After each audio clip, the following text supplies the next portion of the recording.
forgery, and stolen property. The portrait was stolen from the Fairmont Chateau Laurier Hotel in Ottawa 2 years ago, and it was replaced with a fake. Wood was arrested nearly a year back. The iconic portrait was recovered in September and repatriated to Canada in a ceremony at the embassy in Rome. Toronto police have released a video showing a high-risk takedown of robbery suspects in North York. You can see the moment that unmarked cruisers boxed in a stolen car on Wednesday. It happened near Bathurst Street and Wilson Avenue. Following behind the stolen car, a pickup truck that collided into the back of the car. The two other vehicles you see are the unmarked police cruisers. Police did not say if anyone was injured in the collision. During the arrest, police recovered a hammer and a loaded handgun. 4 suspects have been arrested, and 3 of them teenagers. They're believed to be responsible for 3 robberies in the city this month. Well, there's a measles outbreak in northern Alberta, but the province's health minister says getting the vaccine is a parental choice. There's a worldwide increase in measles, and it's a concerning finding to see a case in Alberta. Health experts reiterating the importance of getting a measles vaccine. As of right now, there are 6 confirmed cases and 1 probable case since the outbreak was declared Sunday. We've been following the outbreak closely in Ontario as well. The outbreak in that province happening in 11 public health units. As of Wednesday, 277 cases have been confirmed in Ontario. There are also 95 probable cases. Okay, with a look at your weather, it's over to the best in the biz, Kelsey McEwen. Hey, Kelsey.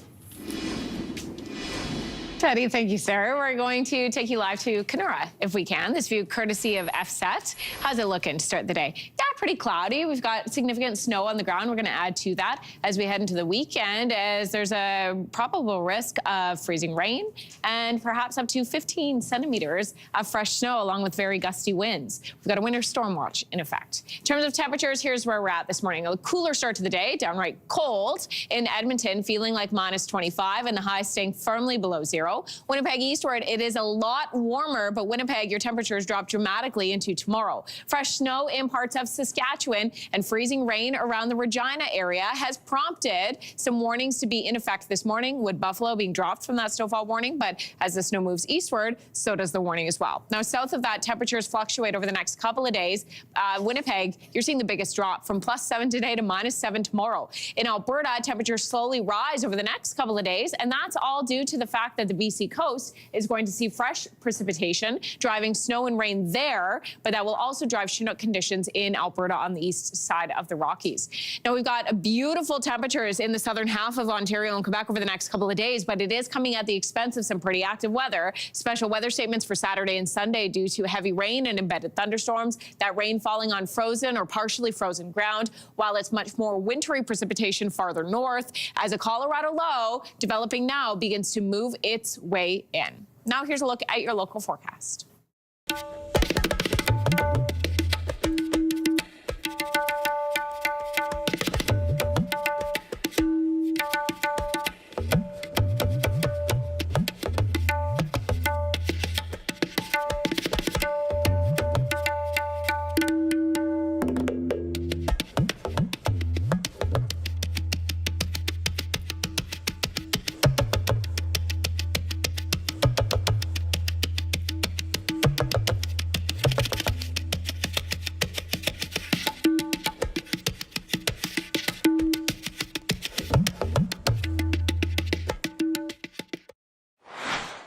Well, in the 1940s, there were fewer than 20 whooping cranes left in the world. But now, thanks to a Canadian man's lifelong dedication, they've been saved from extinction. Bringing a species back from the brink of extinction is hard, but it's not impossible. And it's required a lot of thinking outside the box. That's a clip from Dances with Cranes. It's a new documentary highlighting the groundbreaking work by George Archibald and the International Crane Foundation.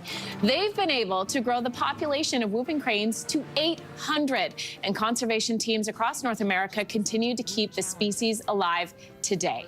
Megan Wenberg, who's the director behind Dances with Cranes, joins me this morning from Halifax with more. Megan, great to have you on the show. Hi, thanks so much for having me. This is the good news story we need today. So tell me, how did you come across George's story and the need to protect these beautiful birds from extinction?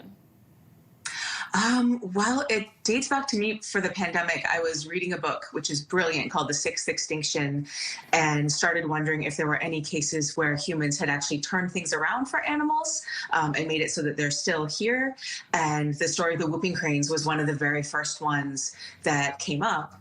And then quite quickly, I learned that there was a really interesting Nova Scotia connection because George Archibald, who's been so instrumental in saving them, grew up here and first learned about their plight when he was just a little boy in a one-room schoolhouse. A lifelong passion for him, George, and the International Crane Foundation. They use some really creative ways to keep whooping cranes alive and repopulating. So I'm going to let you tell us what they do. It's pretty incredible.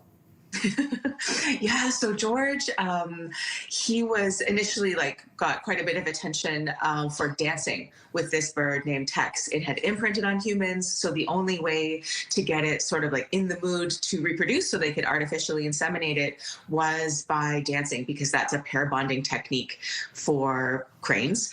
And anyway, after they realized that that couldn't go on, and they certainly didn't want to have any more cranes imprint on humans, they started wearing these amazing costumes, which you can see now, dressing in big white robes with little crane puppets on their hands, and they use them to feed the chicks when there aren't enough crane parents available. It's amazing. They're reenacting the role of a parent, such dedication. We see this work that George and other teams across the US and Canada are doing to keep these cranes alive. But listen, there's a real environmental threat here. Global warming is affecting whooping cranes, and with less of them on Earth, what kind of impact does this have on ecosystems as a whole?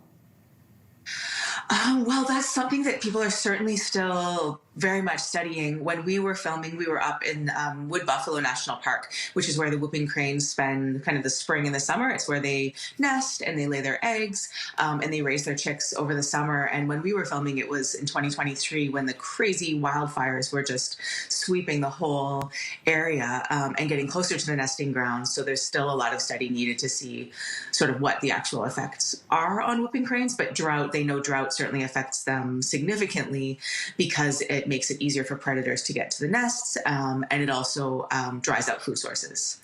So yeah, lots of potentially devastating effects. Megan, for you, what is the biggest lesson that you took away from making this film? For me, it was definitely a really hopeful lesson, just getting to see firsthand how decades of dedication and hard work and creative thinking worked to bring this species back from the very brink of extinction. So there were less than 20 left in the 1940s, but there are over 800 today. So they're by no means out of the woods, but the hard work that people have done on both sides of the borders has really made a huge impact. So it's a really hopeful recovery story. A hopeful story. Megan Wenberg, Director of Dances with Cranes, thank you for joining us this morning. Thank you so much for having me. Coming up after the break here on Your Morning, Vijaya Selvaraju is showing us 3 colorful recipes you can make to celebrate Holi. We'll be right back.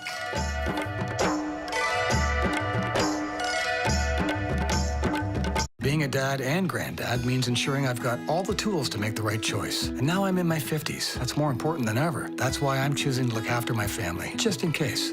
Welcome to Senior's Choice, the #1 direct choice for Canadians over 50. How can I help? Hi, I'd like a quick quote for Canadian seniors' life insurance, please. If you're a Canadian resident age 50 to 80, you can choose the right amount of coverage for you and your family up to $250,000. That kind of money would help a lot.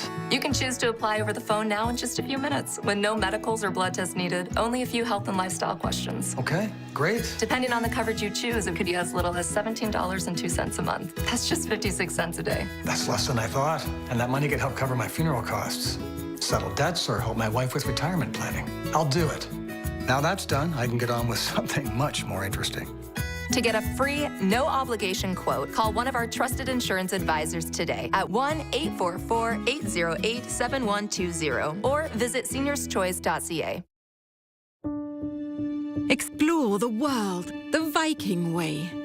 From the quiet comfort of elegant small ships with no children and no casinos.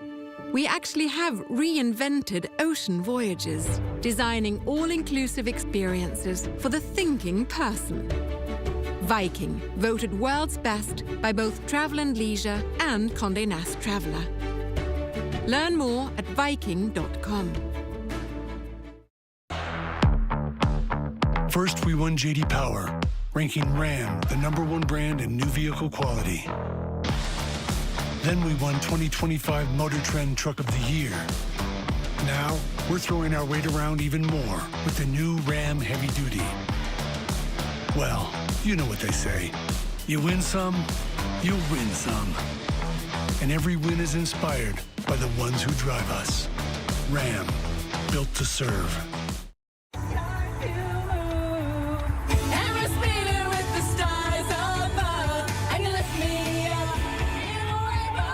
With 24/7 roadside assistance, help is always on hand.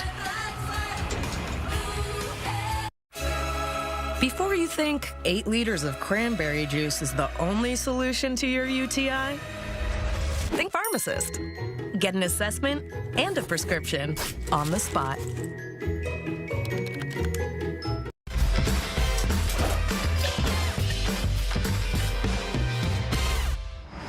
All right, my friends, today is Holi, the Hindu festival of colors and one of the most celebrated festivals around the world. Today, we're celebrating with colorful, tasty recipes to say goodbye to winter and taking us through all the goodness. Vijaya Salvaraju, good morning. Welcome back. Good morning. Thank you for having me. It's so good to see you. Happy Holi. Thank you so much. This festival is all about color and inviting spring back into our lives, which I'm so looking forward to. Me too. And the recipes today have a ton of color, a ton of spice, and they're going to be really yummy. I love that. And I wish it was smell-o-vision, because if you could smell in here, it is so tasty smelling. It's amazing. And don't forget as well, we're going to put a QR code up on the screen where you can find the recipes. So give that a scan.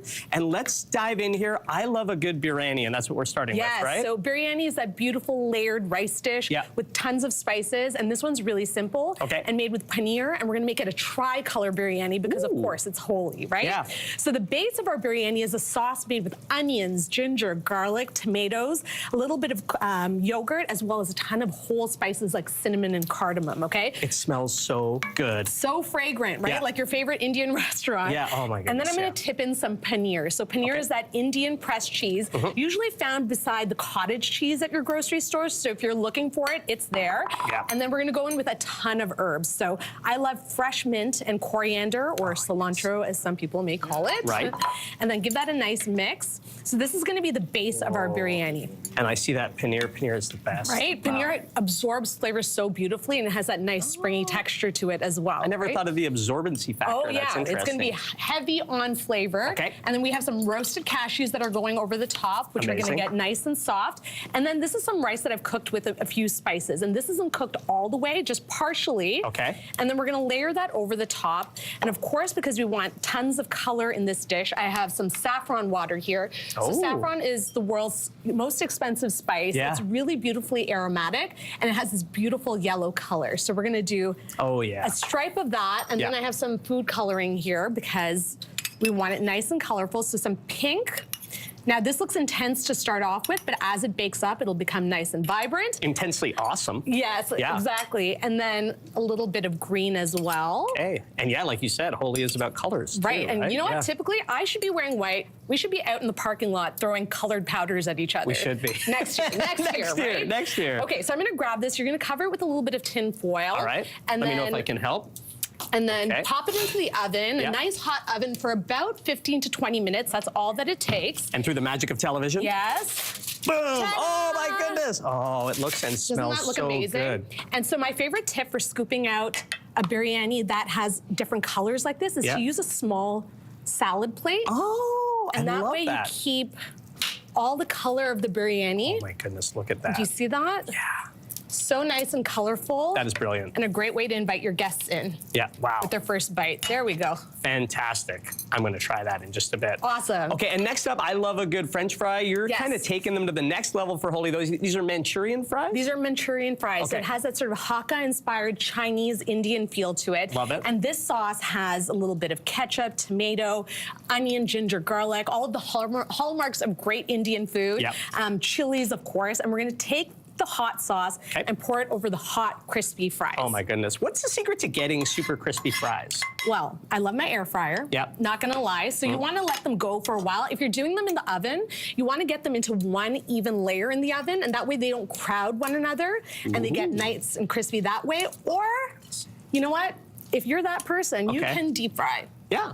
And deep frying fries, they're delicious. I'm right? that person. Yeah. I'm not, you met You him. love to hear it. All right, I love so I'm that. going to tip these fries out onto this plate. It's like tossing chicken wings, right? Yep. So same concept. May I? Yes, please. I'm going to garnish too. Okay, so. I'll wait. Actually, I won't wait. You won't wait. Oh my goodness. Very good. Really good? Really great. Okay, and like every great meal, this one ends with dessert. What are we eating? So this is a fruity coconut kheer. So kheer is a rice pudding, and I've sort of included coconut milk in there to give you that deep richness and tropical flavor.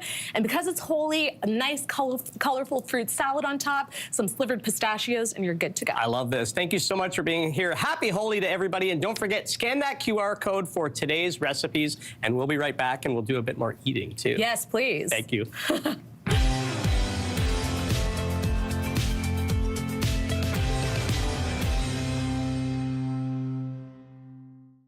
Now I'm in my 50s, I'm all about making the right choices, like eating right and staying healthy. And another thing I can choose is how to look after my family if anything ever happened to me. Welcome to Senior's Choice, the #1 direct choice for Canadians over 50. How can I help?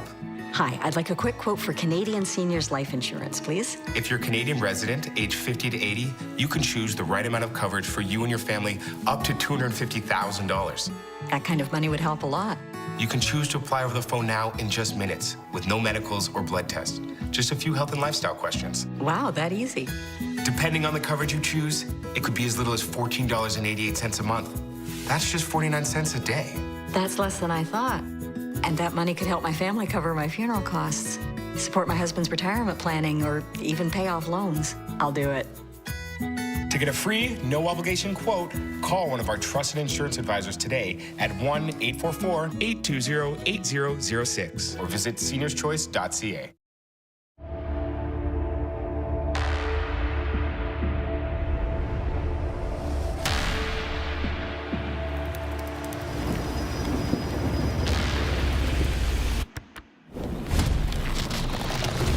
Shot and get dirty.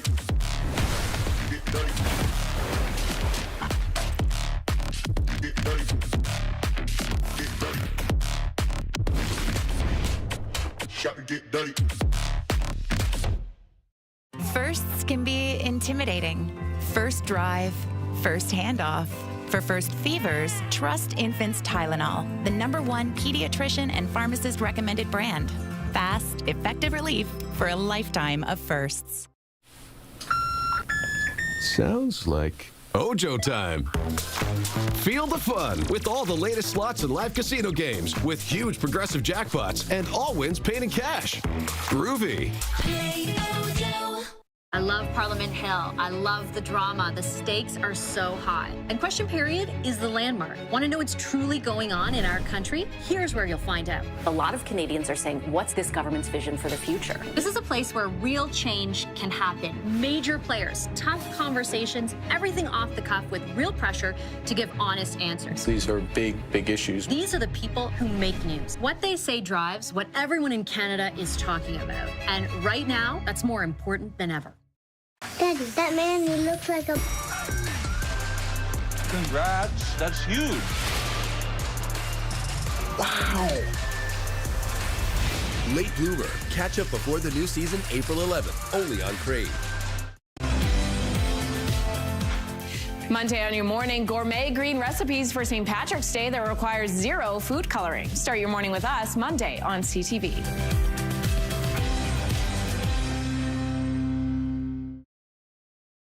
Good. We are celebrating Holi with Vijaya Salvaraju.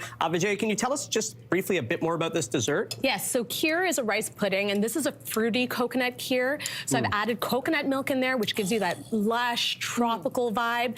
And then there are pistachios for that buttery crunch, as well as a beautiful fruit salad with kiwi, mango, strawberry, blueberries, pineapples. It's delicious. It's just delicious. I'm sorry, I'm throwing Almost my fork forked over down. These fries are so good. They're Everything so good. is amazing. Yeah. And thank you. You're Thank you very beautiful. much. This is beautiful. Happy Holi. Oh Thank my you gosh. so much, Holi. Marcia. Yeah. I just want to say a big shout out to everyone at Your Morning for being so welcoming and so gracious and so lovely to work with. It has been so much fun this week. You have the best crew. Oh, thank you. From You've been top great. to bottom. Yeah, it's been so fun. And now I get to end the week with food. A sweet note. Yeah, a Right? sweet note. Thank you for being here. Have a Bye, great guys. weekend. Bye. Happy Holi, everybody. Yes, we are the Swiss Chalet Seafood Fest is back. Hurry in for Canada's famous rotisserie chicken paired with garlic shrimp, our delicious fish and chips, fish sandwich, or our popcorn shrimp appetizer. All here for a limited time, starting from only $16.99, only at Swiss Chalet. Being a dad and granddad means making sure I've got all the tools for the job at hand so I can make the right choice. And now I'm in my 50s. Making the right choice is more important than ever. That's why I'm choosing to look after my family if anything happens to me. Welcome to Senior's Choice, the #1 direct choice for Canadians over 50. How can I help? Hi, I'd like a quick quote for Canadian seniors life insurance, please. If you're a Canadian resident age 50 to 80, you can choose the right amount of coverage for you and your family up to $250,000. Wow. That kind of money would make a real difference. You can choose to apply over the phone now in just a few minutes with no medicals or blood tests needed, only a few health and lifestyle questions. Okay, great. You're covered for the whole of your life. Plus, you also get a 100% advance for terminal illness. Oh, that's good to know. Depending on the coverage you choose, it could be as little as $17.02 a month. That's just 56 cents a day. That's less than I thought. And that money could help cover my funeral costs, settle debts, or help my wife with retirement planning. I'll do it. As you get older, it can feel like you have less choices. At Senior's Choice, we're here to help you have a say over your loved one's future. Senior's Choice are the #1 direct choice for Canadians over 50. Choose up to $250,000 of coverage. Choose peace of mind. Choose life with Senior's Choice. Senior's Choice has given me genuine peace of mind. And now that's done, I can get on with something much more interesting. To get a free, no-obligation quote, call one of our trusted insurance advisors today at 1-844-887-0087 or visit seniorschoice.ca.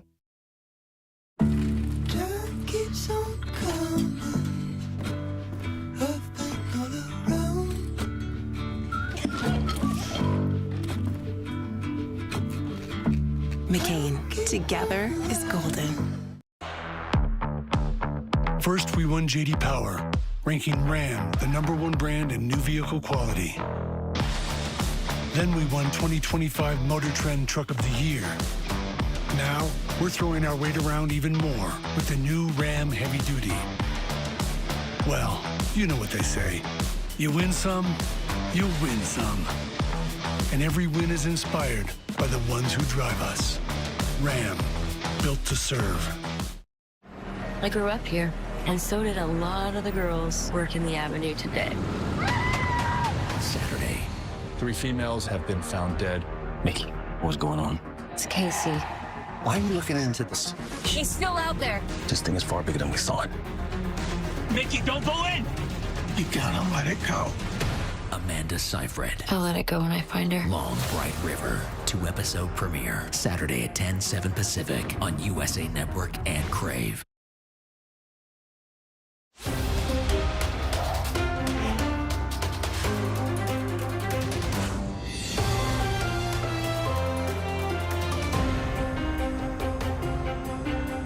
Mark Carney will be sworn in today as Canada's 24th Prime Minister, taking the reins at a time of unprecedented turmoil for the country. We won't let things that we don't agree on stop us to agree on other things. Foreign Affairs Minister Melanie Joly says she laid out Canada's stance on the tariff fight to U.S. Secretary of State Marco Rubio at the G7 summit in Quebec. I thought it was incredible. We just got to watch the moon slowly turn black and then turn red again. A total lunar eclipse fills the sky over much of Canada. The rare blood moon happening at the same time as it goes through a full moon phase for March. You're watching CTV News Channel. I'm Roger Peterson. Thank you very much for joining us. Well, a live look outside Rideau Hall this morning, where in about 2 hours, Mark Carney will be sworn in as Canada's 24th Prime Minister, taking control of the country from Justin Trudeau at one of our most turbulent and critical times in Canadian history. The swearing-in ceremony will take place at 11 o'clock Eastern Time at Rideau Hall. Officials say Carney's #1 priority will be the escalating trade war with U.S. President Donald Trump.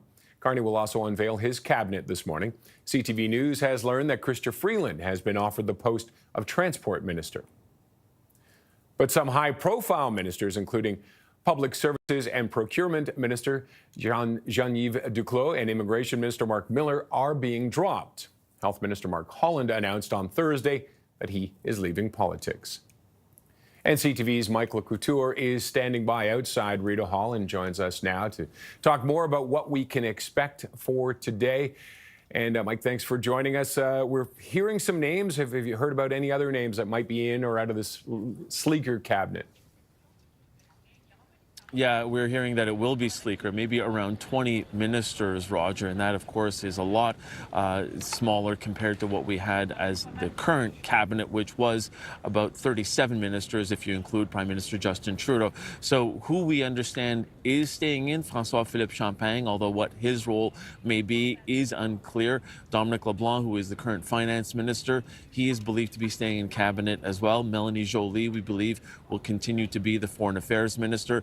And then, of course, the changes that you're mentioning there, when you consider that the former finance minister and former deputy prime minister, Chrystia Freeland, being offered the role of transport minister, and also understanding that Stephen Guilbeault, who was the environment and climate change minister, his role will change significantly. We understand that because it is a sleeker cabinet, that he will also have combined roles, and that would be Quebec Lieutenant. He is also going to be Heritage, and he will be getting Parks Canada as well as conservation. And it's key to note that because we know that especially in Western Canada, he has been a bit of a lightning rod and he has been the face of the Liberal carbon tax. We know that the consumer portion of that is going to be going away, being phased out by Mark Carney. He's promised that during his leadership campaign. We also understand that another leadership contender, Karina Gould, who used to be government House Leader, she has not been offered a role in this cabinet either.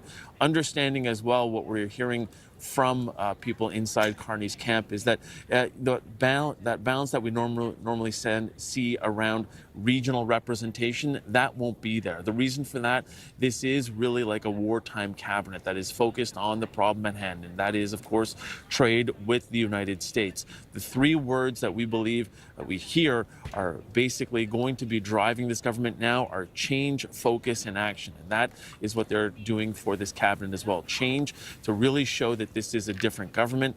The focused at the task at hand when you consider the problem that they have in action, taking action on that as well. We expect this government as well to get right to work. They have a cabinet meeting at 2 o'clock, Roger, and there could be something coming out of that as well. And then I think everybody sitting around here in Ottawa understands it's widely expected that we will be heading into an election shortly, although it doesn't seem like we'll be back here at Rideau Hall in the next couple of days, but maybe in about a week or so. Okay. Mike, thank you for that update. Thanks, Roger. CTV's Mike LeCouture in Ottawa, and we'll check back with him soon. And joining me now is our CTV News political commentator and former NDP leader, Tom Mulcair. Tom, thanks as always for joining us. Good to be with you, Roger. Your thoughts on what you're hearing for names in this cabinet? Surprising, not surprising? It is not surprising that Mark Carney wanted to send a very strong signal that he's going to start managing Canada. I mean, people have said that Carney doesn't have a lot of experience in politics, and that's true. He's going to pick that up. But he's a really good manager and administrator. Justin Trudeau was one of the best politicians I've ever seen, certainly one of the best of his generation anywhere in the world. But boy, he had the darndest time with managing anything because he had no experience in that. So we had massive deficits and a 40% increase in the size of the civil service. That, by the way, Roger, is one of the few things that Carney has criticized in the previous Liberal government. He's careful not to be too strong in his critique, but that is one that was easy. You know, that was low-hanging fruit that he could just pick and say, look, it makes no sense. We've had a 40% increase in the civil service and $17 billion in contracts to outside parties to do the work that the increasingly inefficient federal government couldn't do. So Carney is saying, look, we're going to downsize. This thing is going to be better run, and I'm going to be that solution. So it's a message. It's a political message, because not many of those ministers, no matter how many they are going to actually get to do anything for very long, because as you just correctly said, and I agree completely with your analysis, we're heading straight into a federal general election. Sorry, I just had in my ear there that François-Philippe Champagne is going to be finance minister. What do you think about that? That's a good, strong signal for the province of Quebec, because there are a couple of really key people that have just been bounced from cabinet. I mean, Mark Miller was a very capable guy, but he was, he was tied, to Trudeau. I mean, he was best man at Trudeau's wedding. So, it's very hard for Carney to say I'm a completely different person, and I have different people around me if he keeps all of Trudeau's buddies close. But I hope to see Mark Miller in a key role after the next election. Jean-Yves Duclos was a bit of a surprise too. I mean, very strong performer out of Quebec City, and you need your base in Quebec City. It signals to me, as somebody who works out of Quebec, that Carney must have a very strong candidate in mind for the Quebec City region, because it's a very proud place, Quebec City, and you got upwards of a dozen federal seats in the wider Quebec City area, and people are going to be watching very carefully. They're not going to take very kindly to the fact that the only person that they had in the federal cabinet is no longer there. So we'll see what Carney is able to come up with as a balm on those wounds. And then I would ask about Freeland and Gould. Freeland in, Gould out. Absolutely compulsory for Freeland to be in. Big ministry, transport requires, she's very good. She's very task oriented. She's great at getting stuff done. So, I mean, again, she's not going to be actually doing a heck of a lot. She'll show up for a few events, maybe a few more during the campaign related to transport. I think Gould is a capable person. She was the House leader. She wasn't in cabinet all the time that she had after she had been elected. She's shown her stuff. She shows that she's ready for a bigger role. And again, I think that once the election is over, if indeed the Liberals make it back in, then in that case, you can be expecting to see her either, again, as House leader, as she was very good at that, or in a ministerial portfolio. But for now, I think, Roger, the overarching message is we're going to run this place better, and it's going to be a leaner operation. And with one last question, with the election, who's going to pull the trigger on this? Will it be the NDP? Will it be the Liberals? I think that there is absolutely no reason for Mark Carney to let anybody else decide this. And that's why I don't think they're going back into the House of Commons. Prorogation ends Monday, the 24th, so in about 10 days. And that gives Carney a little bit of time. He might, for example, travel to Europe and meet some leaders and show his stuff. I'm not convinced he's going to meet with Trump. He gave a very good answer the other day saying, I'll meet Trump the day he stops talking about 51st state. Since Trump's not going to stop talking about 51st state, he's basically saying, I'm not going to put myself in the Zelensky position and wind up being humiliated by this blowhard. I'm just going to keep doing my stuff up here, and I'll take care of him later. And I think that that's really wise counsel on the part of Carney. So all in all, I think that Carney will pull the trigger as soon as he has to, which is around the date of prorogation. They might be able to stretch that out a couple of days. I don't see why they would go back into the House of Commons. Carney's not elected. He wouldn't even be there in question period.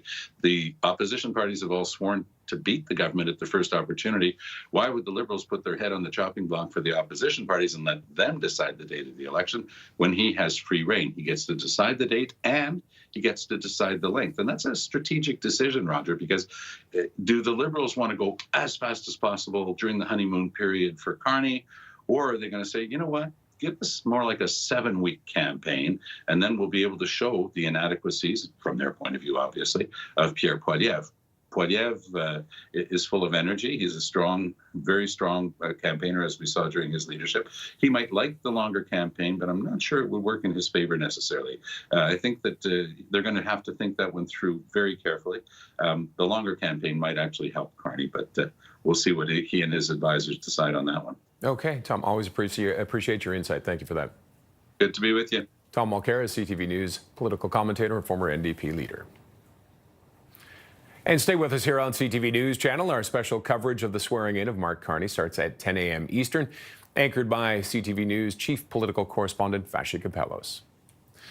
Well, Foreign Affairs Minister Mélanie Joly wrapping up the G7 foreign ministers meeting in Quebec today, and she was asked about how her interactions with new U.S. Secretary of State Marco Rubio went, given the fact that Canada and the U.S. are locked in a trade war. Joly had this to say about their meeting. Of course, Canada's sovereignty is not up for debate, and we had a long conversation on tariffs and trade. The approach when it comes to a relationship with the U.S., and through my conversation with the Secretary, was we will put maximum pressure on the Americans. And meanwhile, we'll work on finding off-ramps.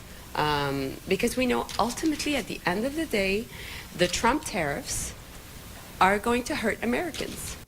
And let's bring in CTV's Jeremy Chiron, who was at the meeting in Charlevoix, Quebec. Jeremy, thanks for joining us.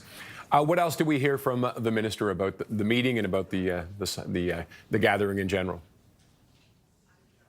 Yeah, Roger, look, I mean, a lot of talk about those tariffs, as you heard there, maximum pressure and off-ramps is what they're looking for. That was kind of the theme in terms of tariff talks between Secretary of State Marco Rubio and Foreign Affairs Minister Melanie Joly. It has become clear that the tariffs are here to stay, and Joly says that Canada has made its position clear that they are continuing to put the pressure on. They're not going to let up, but they are collectively together looking for, certain ways out of different portions of those tariffs.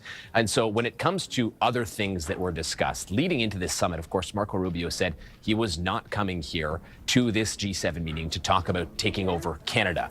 What we heard from Foreign Affairs Minister Melanie Joly is that is something she did bring up during the meeting. She did address Canada's sovereignty and made it clear that, that is not up for discussion. Canada will not become the 51st state. And she repeated that, she says, as she does every time she meets with the Secretary of State, that Canada's a sovereign country and that will not change. So we know that was part of their discussion. We also heard from Joly today something that was a little bit surprising that we heard for the first time, which is that her counterparts in the G7 from the other countries were quite shocked to hear so many questions from the Canadian media asked to react about Canadian sovereignty. They still believed that this was a joke. They still thought that Donald Trump was joking around and that this was not serious. She said that she had to clarify to her counterparts that this is absolutely not a joke, that it is a serious threat. And so that goes to show, how other countries view those comments and how they're approaching this. It's almost so unbelievable that they really just didn't believe it. And Melanie Joly had to make it clear to her counterparts, no, this is serious. That's why you're facing questions about it. All right. Jeremy, thank you for that update. Anytime, Roger. CTV's Jeremy Chiron in Charlevoix, Quebec.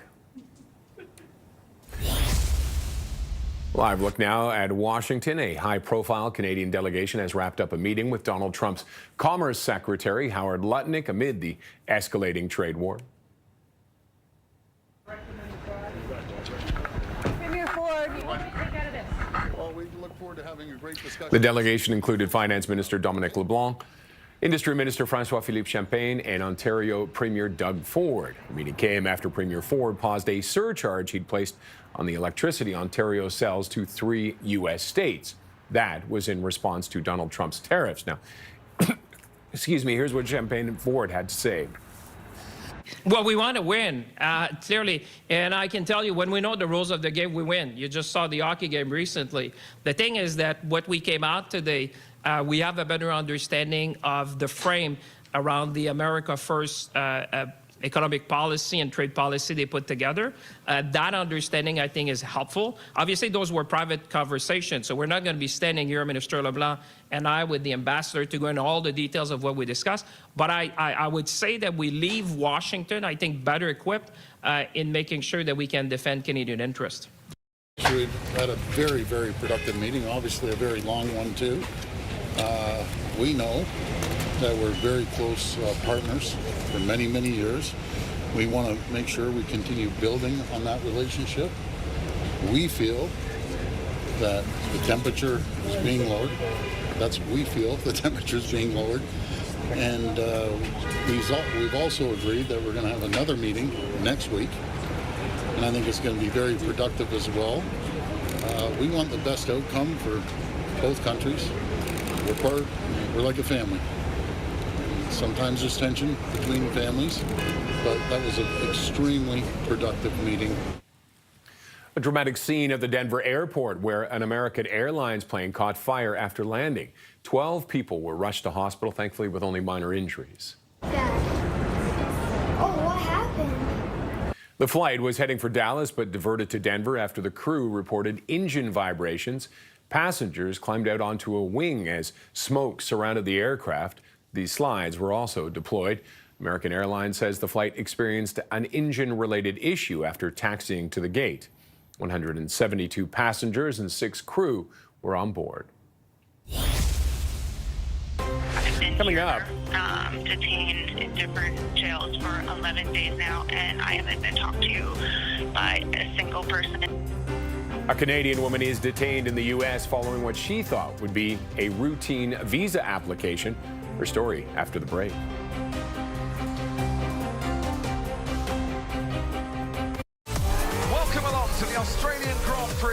TSN and TSN Plus.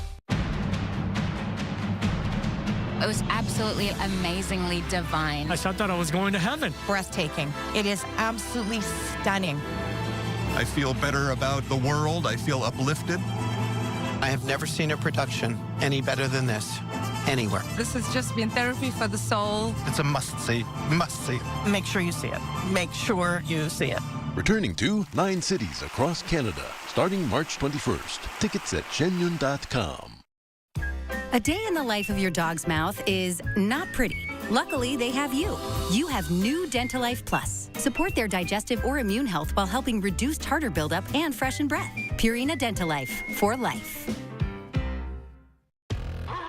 The Ram 1500 wins on highways, on driveways. It wins in the backcountry and back in the city. Ram wins in quality and capability. No wonder it won Motor Trend's 2025 Truck of the Year.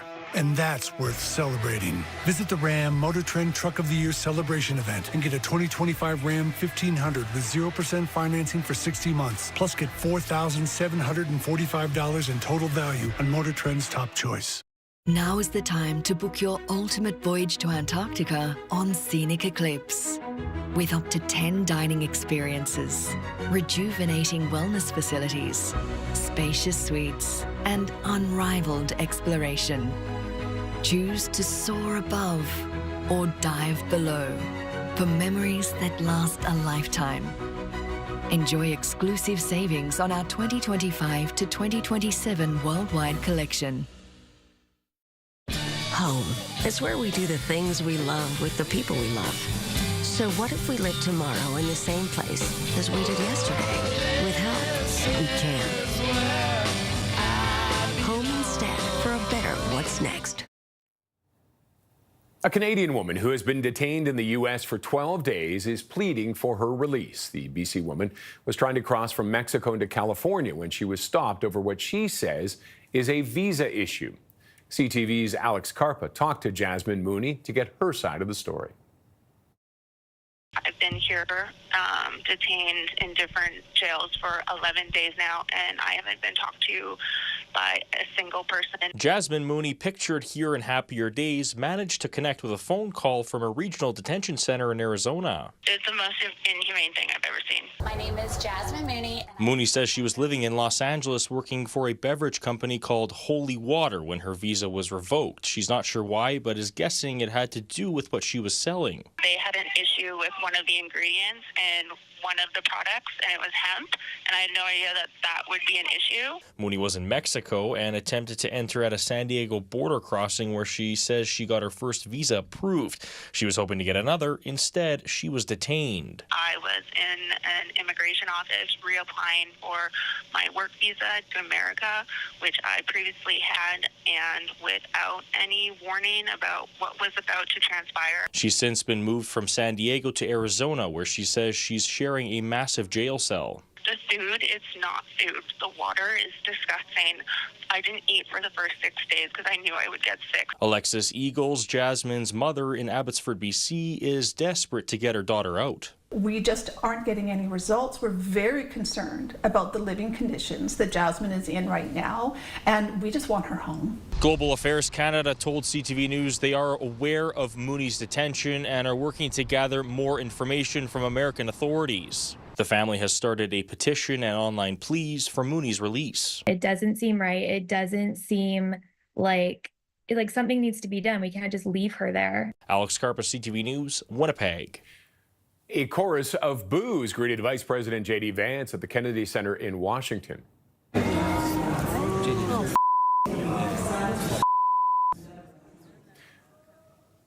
Vance was there for a National Symphony concert alongside his wife. He smiled and waved as the crowd voiced their disapproval.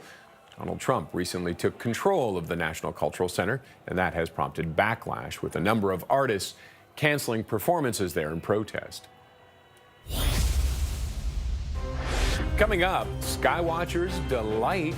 Astonishing views of the overnight lunar eclipse known as the blood moon. Stay with us. You're watching CTV News Channel.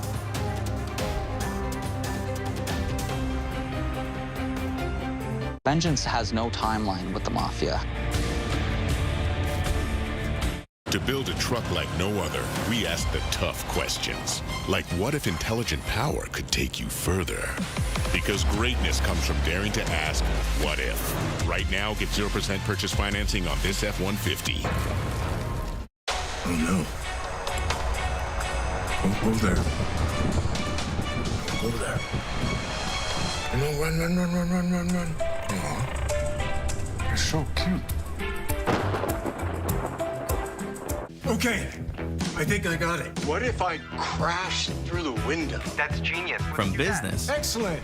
to taking care of business, Rogers Xfinity Internet changes everything. Kids, they just love to keep going. Having a blast? Go. Shining bright? Go. A snack with a good taste? Go, go. Go squeeze. Snack on, play on. You know, retirement doesn't have to mean giving something up. It should mean living life on your own terms. Well, thankfully, if you're a Canadian homeowner, age 55 and better, you can access some of your home's value in tax-free cash with CHIP. That way, you can live retirement on your own terms. Stay in the home and the neighborhood that you love. Because there's no place like home. Right, Rocky?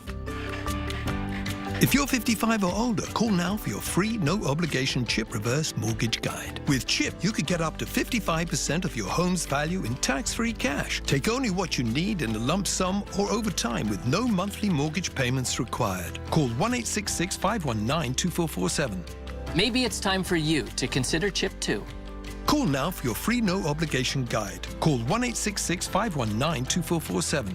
That's 1-866-519-CHIP. Or visit chip.ca. Call CHIP today and live retirement your way. There was a special treat overnight for those who had their eyes on the sky.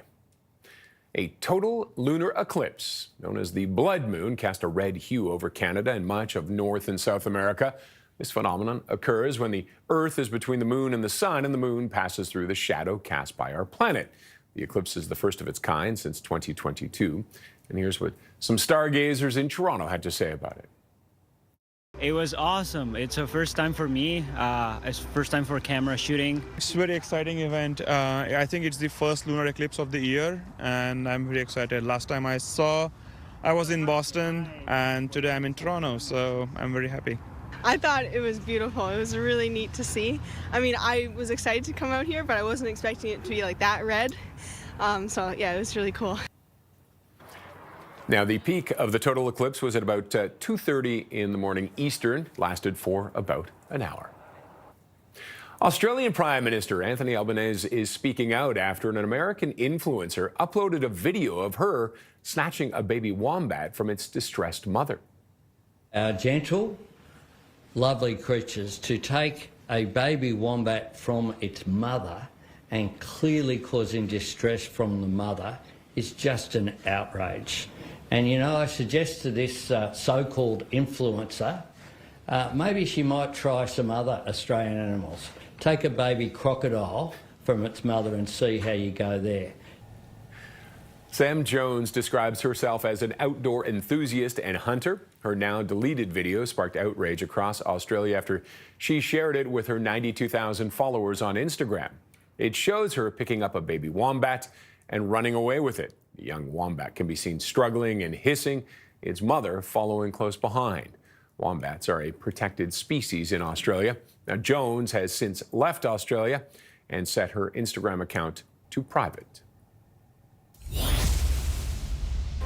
And as we head to break, another live look at Rideau Hall, where we're about an hour away, a little more than that, from the swearing in of Mark Carney as Canada's next Prime Minister. Our coverage continues.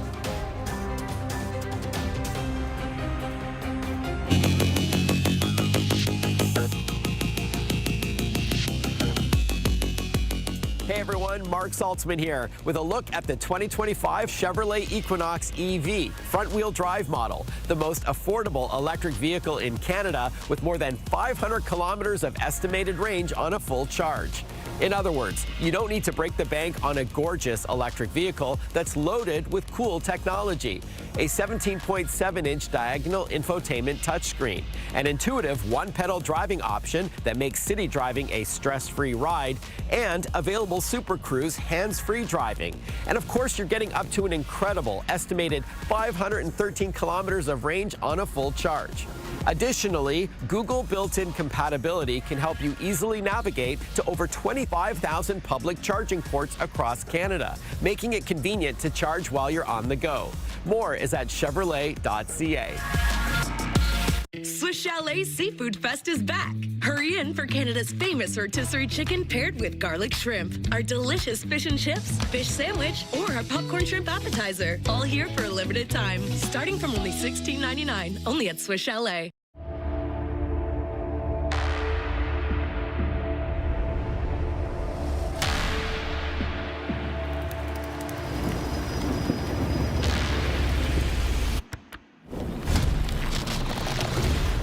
Get dirty. Get dirty. Get dirty. Get dirty. Shop and get dirty. In Siggy's yogurt, every simple ingredient has a purpose. It's made with 3 times more milk for 3 times more protein than the leading yogurt, and low in sugar. Because at Siggy's, simple is better. Now I'm in my 50s, I'm all about making the right choices, like eating right and staying healthy. And another thing I can choose is how to look after my family if anything ever happened to me. Welcome to Senior's Choice, the #1 direct choice for Canadians over 50. How can I help? Hi, I'd like a quick quote for Canadian seniors life insurance, please. If you're a Canadian resident, age 50 to 80, you can choose the right amount of coverage for you and your family up to $250,000. That kind of money would help a lot. You can choose to apply over the phone now in just minutes with no medicals or blood tests. Just a few health and lifestyle questions. Wow, that easy. Depending on the coverage you choose, it could be as little as $14.88 a month. That's just 49 cents a day. That's less than I thought. And that money could help my family cover my funeral costs, support my husband's retirement planning, or even pay off loans. I'll do it. To get a free, no-obligation quote, call one of our trusted insurance advisors today at 1-844-820-8006 or visit seniorschoice.ca. Crave is the home of award-winning originals. I want my kids. Made in Canada. Right here at home. By Canadians. Sorry. Our heroes. Leonard Cohen. Our passion. I think we're going to be pretty good. Our pride. True North Strong and what? Yes! Crave Originals. Experience uniquely Canadian stories. Crave. Endlessly entertaining.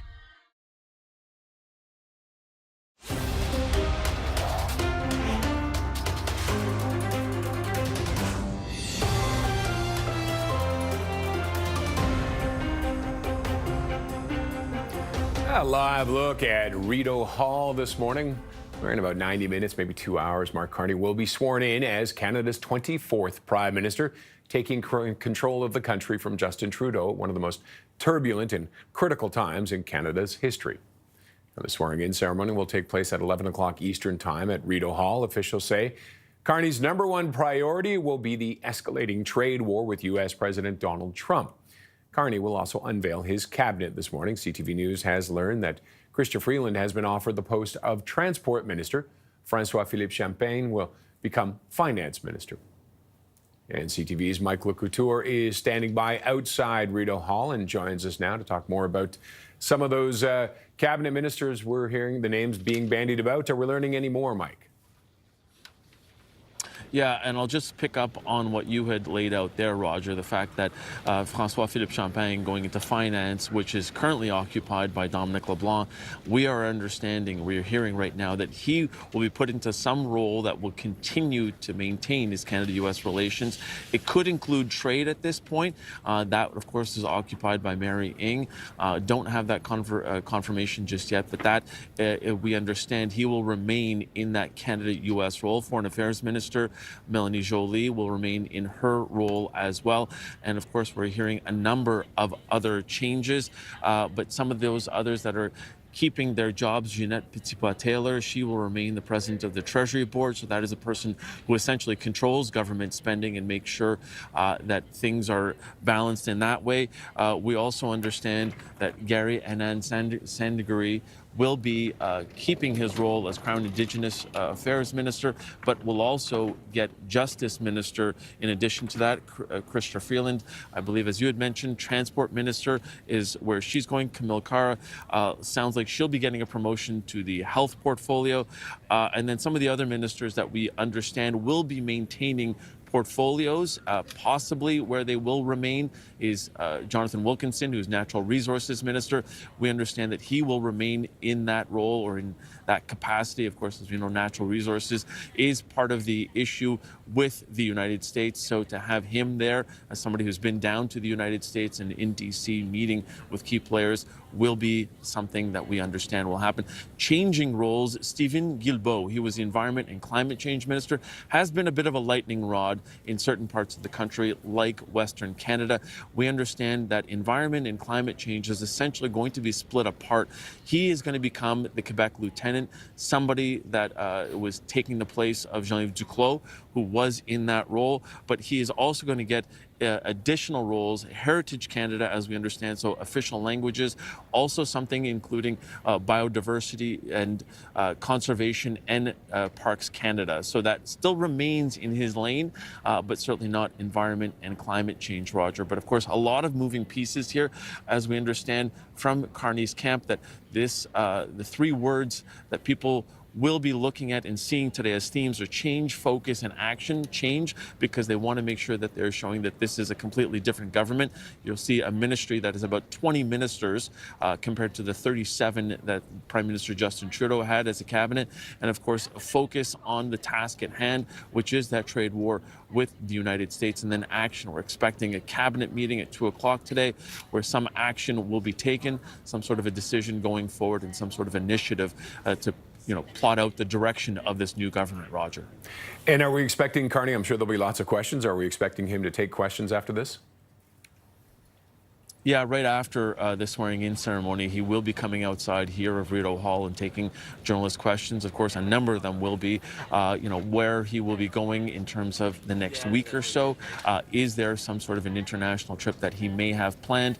Also, when will we be back here at Rideau Hall for him to ask the Governor General to dissolve government? It's widely expected that Parliament will not resume on March 24th when prorogation is supposed to end. We firmly believe that he will be calling an election and that we will likely be heading to the polls in sometime late April, early May, Roger. Okay. Mike, thank you for that. Thanks, Roger. CTV's Mike LeCouture in Ottawa. We'll be back with him again. And stay with us here on CTV News Channel. Our special coverage of the swearing-in of Mark Carney starts at 10 a.m. Eastern, anchored by CTV News Chief Political Correspondent Vassy Kapelos. And of course, with the swearing in is also, we are in the middle of this trade war with the United States, and CTV's Kamal Karamali is standing by with more on that. And Kamal, we saw that meeting in Washington yesterday. Did anything come of that? Some good news? The biggest takeaway from that, Roger, is that no, these tariffs, the 25% tariffs on aluminum and steel going from Canadian manufacturers into the U.S. will not be removed. But Ontario Premier Doug Ford did say that they are anticipating another meeting next week between the Canadian delegates and the U.S. Commerce Secretary. Just have a little bit of a listen as to what Ford said about the meeting yesterday, calling it very positive and very productive. Have a listen. We feel the temperature is being lowered, and we've also agreed that we're going to have another meeting next week.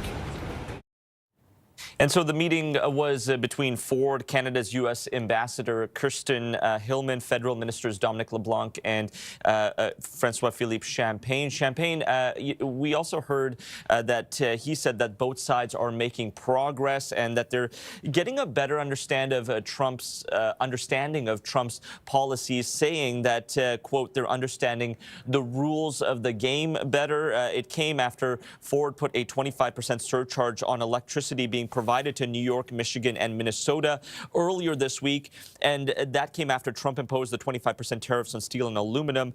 Trump then threatened to double the duties. That's when the two sides decided to let cooler heads prevail, maybe meet in person with this Canadian delegation and Lutnick. Trump, he did say at the Oval Office yesterday that Canada should once again become the 51st state. That's the only way to eliminate these tariffs. And Ford, we heard also appear on Fox News saying that there's another meeting set for next week and there's no way they're going to roll over. So just, keeping you up to date as to what has been transpiring so far. It's been crickets this morning, but a lot of the action taking place yesterday afternoon and evening, Roger. We'll bring you the latest as anything develops throughout the day today. Okay, Kamal, thank you for that. You're welcome. CTV's Kamal Karamali. Well, the tiny community of Campobello Island, New Brunswick, is facing a big problem because of the trade war. CTV's Sarah Plowman explains.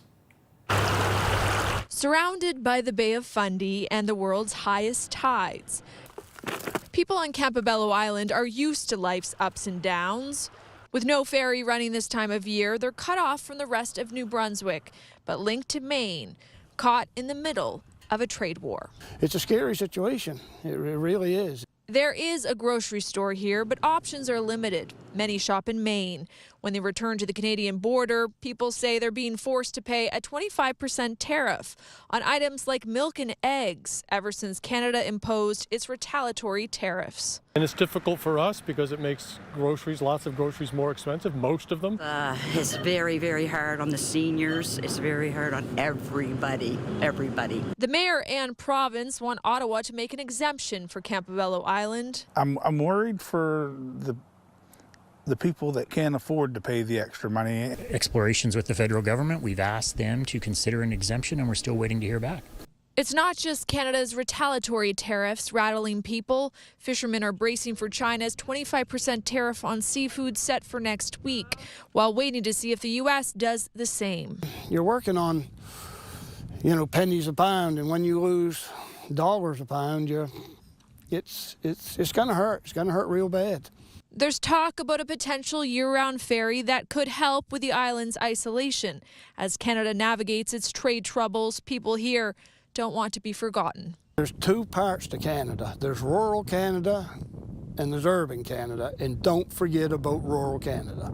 An official with the Department of Finance in Ottawa says the government is aware of the issue here and is looking into it. Sarah Plowman, CTV News, Campobello Island. A growing number of Canadians are saying they have no plans to travel to the U.S. during this trade war. But what about Americans coming this way? CTV's Paul Hollingsworth has more on the U.S. visitors still coming north. A trip to Nova Scotia every summer from his home in Delaware is a tradition for Arthur Elston and his wife. This year is no different. Our best friends live up there. We're going to come up and visit them for a couple weeks. And we enjoy being with them. Elston won't be alone. Group travel and cruise ship travel is increasing from the United States. Even as trade war tensions rise between Canada and the U.S., bookings are up. Nova Scotia is expecting a heavy volume of American visitors this summer. We're 40.5% increase in sales over last year to date. The dollar's exchange rate appears to be too good to pass up. They'd like to vacation. They'd like to come to Canada. They'd like to take advantage of that 69-cent Canadian dollar and spend their money here. If Americans are choosing Atlantic Canada as a preferred summer destination, in Quebec, it seems Canadian pride is boosting tourism. According to the Quebec Tourism Industry Alliance, 45% of the people who had planned a trip to the U.S. have canceled. 49% of those plan to vacation in Quebec, which could boost provincial tourism by $1.5 billion. We don't need their lumber. As for U.S. President Donald Trump's attitude towards Canada, Elston is taking the high road and is tuning him out. I'm not a big fan of what he's doing, but it's not going to affect what I do. At this stage of life, he wants to spend quality time with his friends and is not concerned about politics. Paul Hollingsworth, CTV News, Halifax. The trial of the man accused of stealing the iconic roaring lion portrait of former British Prime Minister Winston Churchill is starting today. Jeffrey Wood faces numerous charges, including theft over $5,000, forgery, and possession of stolen property. The portrait was stolen from the Fairmont Chateau Laurier in Ottawa 2 years ago and replaced with a fake. Wood was arrested nearly a year ago. The iconic portrait was recovered in September and repatriated to Canada in a ceremony at the embassy in Rome. Elections BC is being asked to intervene and stop a municipal Vancouver party from installing campaign signs on properties without consent. The ABC party launched a sign blitz, putting them up on lawns across the city without residents' permission, and a rival party filed a formal complaint calling the strategy deceptive and a violation of election rules. One former ABC councillor, Rebecca Bly, says her parents were shocked to find a sign on their lawn. They were very confused as to how this came to be, certainly given my recent ejection from the party. As a resident of the city and someone who is elected, for me, it crosses a very clear line. It's been left up to residents to opt out if they don't want a sign. BC Opposition Leader John Rustad has introduced a bill that, if passed, would see residents in the province stop changing their clocks twice a year. Rustad told the legislature the vast majority of British Columbians are tired of the time change and that it can lead to sleep deprivation, health issues, and many other problems. It's time to bring this to an end. And I can't believe that this government is saying they have to wait for the Americans first before they would enact this so that we no longer have to change times in British Columbia. Premier David Eby responded to the legislation, saying while he is sympathetic to the idea, it isn't a priority for his government due to the ongoing trade war. Nova Scotia's wildfire season officially begins tomorrow. It will run for 7 months until October 15th. People in the province are being reminded that wildfire restrictions mean there is no domestic brush burning or campfires allowed between 8 a.m. and 2 p.m. As well, daily burn restrictions are posted online daily at 2 p.m. And people are also reminded to never leave a fire unattended and to fully extinguish every fire before leaving it. Regina City Council is reconsidering putting fluoride in their water supply. The decision to add fluoride was approved back in 2021, but was to be implemented after upgrades to the Buffalo Pound water treatment plant. A motion submitted by a councillor recommends the city postpone the project until there is conclusive evidence that there are no significant neurotoxic effects or other bodily harms. A special council meeting will be held on May 2nd. Well, for almost 2 decades, a creative fundraiser has rallied support for the Calgary Food Bank, and this year, some say they are even keener to help as demand soars. CTV's Stephanie Thomas has more from the Construction competition. These cans and non-perishable food items are building blocks for these structures, meant to look like creatures from the animal kingdom. So we've got 2 cans, two toucans, because 2 cans are better than 1. The economy these days, you know, there's people that are struggling, and, you know, to be able to support them and their families, always a good initiative.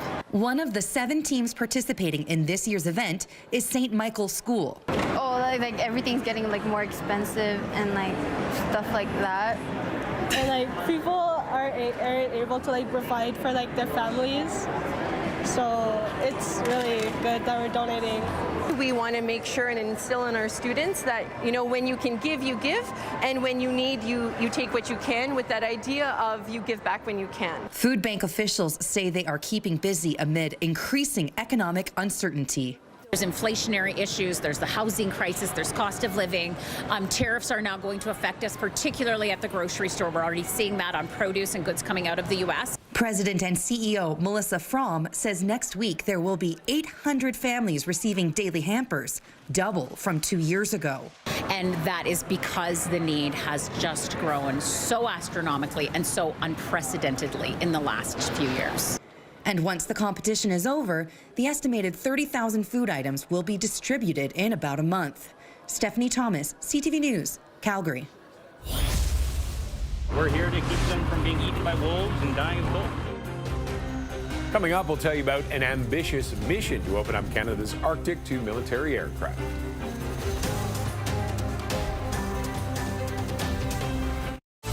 Welcome along to the Australian Grand Prix on TSN and TSN+. You know, retirement doesn't have to mean giving something up. It should mean living life on your own terms. Well, thankfully, if you're a Canadian homeowner, age 55 and better, you can access some of your home's value in tax-free cash with CHIP. That way, you can live retirement on your own terms. Stay in the home and the neighborhood that you love. Because there's no place like home. Right, Rocky? If you're 55 or older, call now for your free, no-obligation CHIP reverse mortgage guide. With CHIP, you could get up to 55% of your home's value in tax-free cash. Take only what you need in a lump sum or over time with no monthly mortgage payments required. Call 1-866-519-2447. Maybe it's time for you to consider CHIP too. Call now for your free no-obligation guide. Call 1-866-519-2447. That's 1-866-519-CHIP. Or visit chip.ca. Call CHIP today and live retirement your way. Cookies. Or cream. Crunchy cookies or smooth cream. How about both? At No Frills, we're here to help you save money. Take your time. Please. Saving you money. It's the no frills thing to do. Your dream vacation plans probably don't include hepatitis A or B, but many common travel activities can put you at risk of acquiring these two serious liver diseases. So plan on talking to your doctor about Twinrix, because you are a traveler. One of those soccer, swim, and softball after school kind of days, huh? Don't stress. HelloFresh has dinner covered, no matter what your week looks like. So you can get a delicious homemade meal on the table in no time. HelloFresh, homemade, made easy. Harsh conditions and a lack of infrastructure are two of the challenges Canada's military faces when trying to operate in our Arctic. But a new project is working to open up much of the north to heavy aircraft. W5's John Woodward saw it happen. The heavy lift Chinook helicopter's blades can send a downwash that is impossible to ignore. And on the Arctic tundra, that air mixes with snow, warns pilot Alex Moore. You always got to assume that the snow is going to blind you, and that can be very dangerous for us. It's a threat you got to respect at all times. But there are advantages. The dense, cold air helps these helicopters lift more. That will help today. They're carrying an unusual cargo. 3 snowmobiles and other equipment wedged carefully in the cargo bay of the Chinook, piloted by Captain Jonathan Vokey. The skidoos that they're using are the primary workhorse of using the grooming kit that they have for constructing that ski landing area. A ski landing area, an audacious project to turn a frozen Arctic lake into an airport capable of lifting a Hercules aircraft, one of the largest airplanes in the world. And we are along for the ride to Parsons Lake, about 60 kilometers north of Inuvik. All of this part of Operation Nanook, the Canadian military exercises to demonstrate power in the north amid a time of global upheaval. Once unloaded, the snowmobiles will start compacting the snow for a new airstrip. But the Canadian Rangers, the military's northern experts who are riding those snowmobiles, also have other duties. We're here to keep them from being eaten by wolves and dying of cold. The Rangers mount up to head to camp, and the Chinook arrives to pick us up. The downdraft from these helicopter blades is so strong you can lean into it, and it's incredibly loud. A white whirlwind we have to brave to make it back to Inuvik. When we return a few days later, it's in a Twin Otter. The Twin Otter took off from the Inuvik airport using wheels. It's just deployed its skis so we can land on a frozen lake. From the air, we can see the work the snowmobiles have done to build 6,000 feet of landing area. The Twin Otter lands in the new runway and taxis to the Parson Lake camp to meet Major Joe Shanahan of the U.S. Air Force. Now we're able to go further inland, land on fresh water, resupply anybody, bring troops into a much larger area than we had before. And it could open up a huge part of Canada's north. Absolutely, yeah. Yeah, there's lakes all over the north here. The Hercules aircraft appears overhead and touches down. A successful trial the Canadian Armed Forces believes could be replicated on many frozen lakes that dot Canada's far north. And W5's John Woodward will next explore the cutting-edge technology that the Canadian forces are testing to withstand the cold. That's tonight on CTV National News. I promised myself I'm going to use this flag meaningfully. A British Columbia man has found a unique way to pay tribute to his new homeland by making a big difference in his motherland. That story after the break.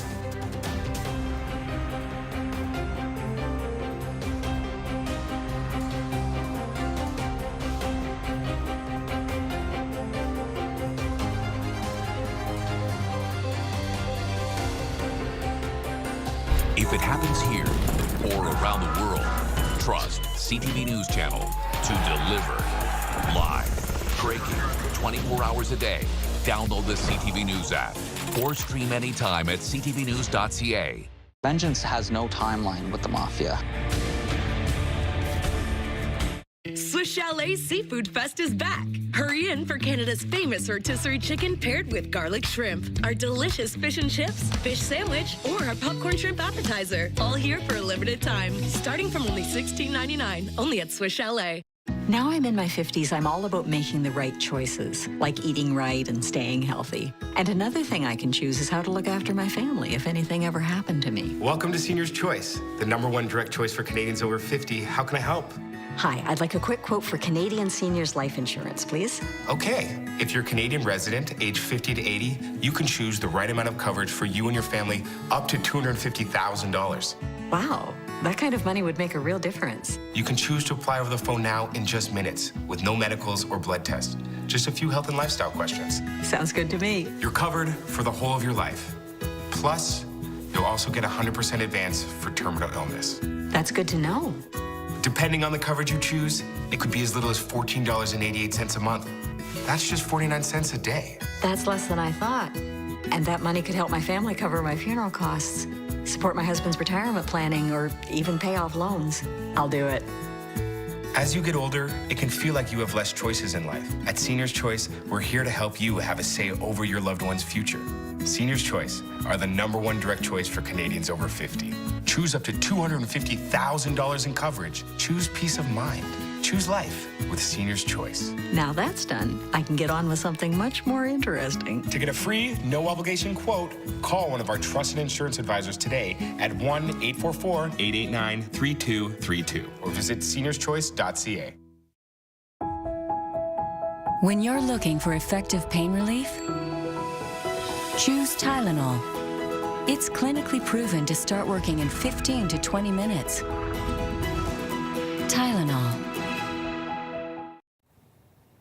A Canadian flag is proudly hanging in a classroom in Ghana thanks to a man who lives on Vancouver Island. It's a reminder of his determination to make a positive change in his motherland while paying homage to his new home. CTV's Adam Sawatsky with this story.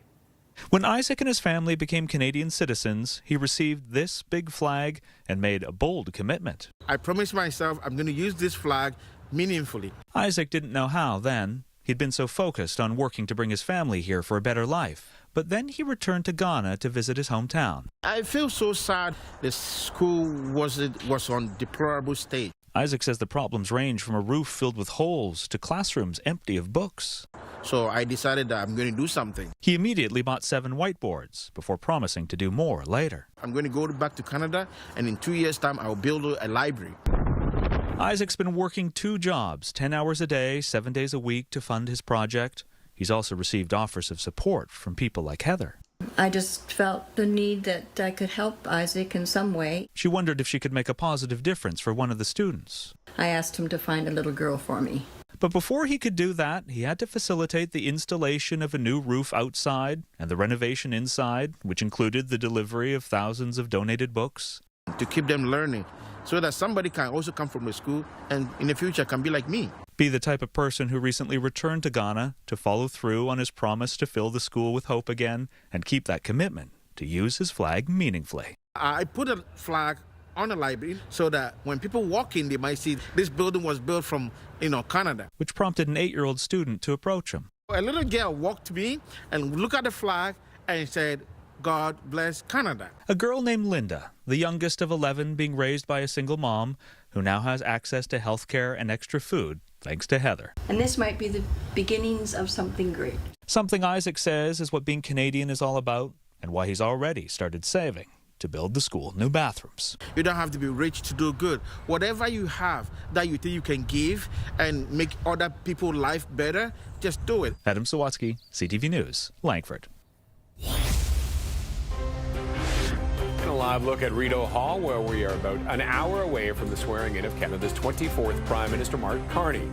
Our special coverage, hosted by CTV's chief political correspondent Vassy Kapelos, is up next. Stay with us.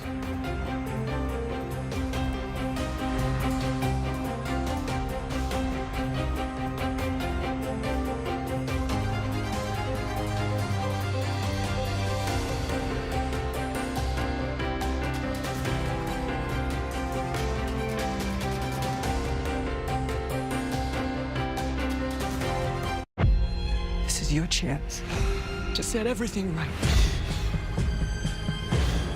You keep her alive. Save who you can save. It's not always easy to eat enough of what I should. Ensure has 25 vitamins and minerals and is high in protein to help build muscles. So I get nutrients to help me keep doing the things I love with the people I love. Ensure, the #1 doctor-recommended brand.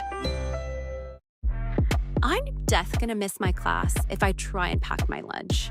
Oh no, spilled coffee on myself again. I really shouldn't drop $25 on a sandwich. These nails weren't cheap. More coffee, stat. If you know, you know. Slate that exam, treat yourself, right?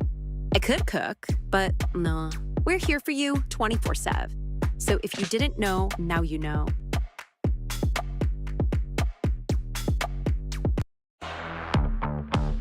First, we won J.D. Power, ranking Ram the #1 brand in new vehicle quality. Then we won 2025 Motor Trend Truck of the Year. Now, we're throwing our weight around even more with the new Ram Heavy Duty. Well, you know what they say. You win some, you win some. And every win is inspired by the ones who drive us. Ram, built to serve. Whoa, how'd you get your teeth so white? You gotta use the right toothpaste. Dr. C? Not all toothpaste whiten the same. Crest 3D White removes 100% more stains for a noticeably whiter smile. New personal best. Crest. After her partner's health scare, Sam needed to make some changes. So she got North Cover Life Insurance. Their licensed advisors helped choose coverage to suit her exact needs and budget. Now Sam's so well covered, it's like she's wearing a parka. Her family will be looked after with a cash payout of up to $1.5 million. Or she could receive 100% of the benefit up front if diagnosed with a terminal illness. North Cover. Comfort in being protected. Get a quote today. Call 1-844-657-1010 now or visit northcover.ca. I'm very good at what I do. Nothing good comes without risks. I will drink to that. Hold on. Did you say Arrow? An all-new Tracker, Sunday on CTV.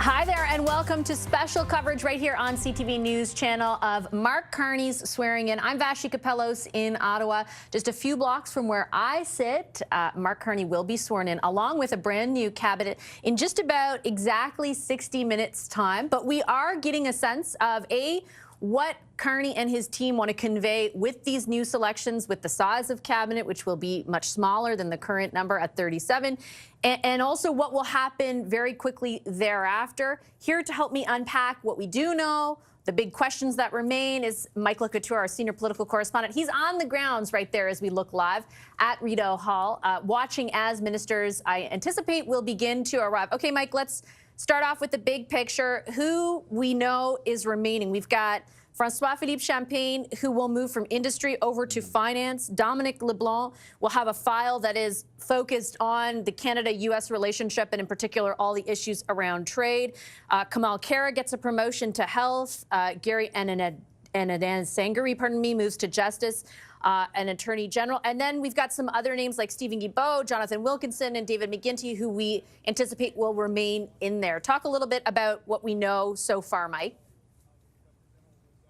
Yeah, we'll take the big picture first. I'm hearing it'll be about 20 ministers. Also hearing could be roughly 5 new ministers coming in. So that, I think, is something to watch out for. Also, the composition.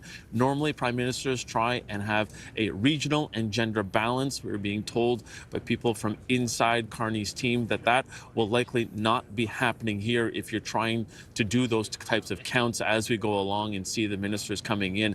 The reason they say that is because it is focused on the issue at hand, and that is Canada-U.S. relations. And because this is such a compressed timeline in terms of trying to formulate this cabinet and then, of course, deal with all of the issues right now. They are also going by 3 main words. They are change, focus, and action.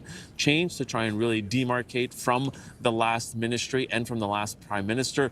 And, of course, focus on what they are dealing with, this existential issue with the United States and this crisis with this trade war, and then action that will be more clearly put into focus, not only from Mark Carney after he holds a press conference here on the grounds of Rideau Hall, but also after that cabinet meeting that we're expecting at 2 o'clock.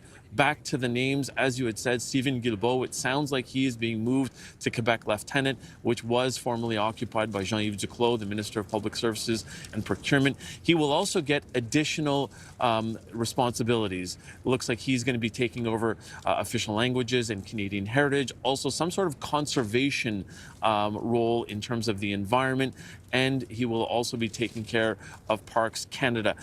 That, I think, gives a bit of an indication of where they're going with environment. Vassy, we know that Stephen Guilbeault has been a bit of a lightning rod out west when it comes to the carbon tax, and we know that Mark Carney is looking to do away with the consumer portion of that carbon tax. And when we consider other people that are out of cabinet, Mark Miller, who was a close personal friend to Justin Trudeau, he is no longer going to be immigration minister. Jean-Yves Duclos, somebody else who is going to be out of cabinet as well. And Mark Holland, we had heard yesterday, he went public in saying that he is no longer going to be running again, but he has not been offered the portfolio of health. We know that Jeanette Petitpas-Taylor, she's staying on board as Treasury Minister, as you had mentioned as well.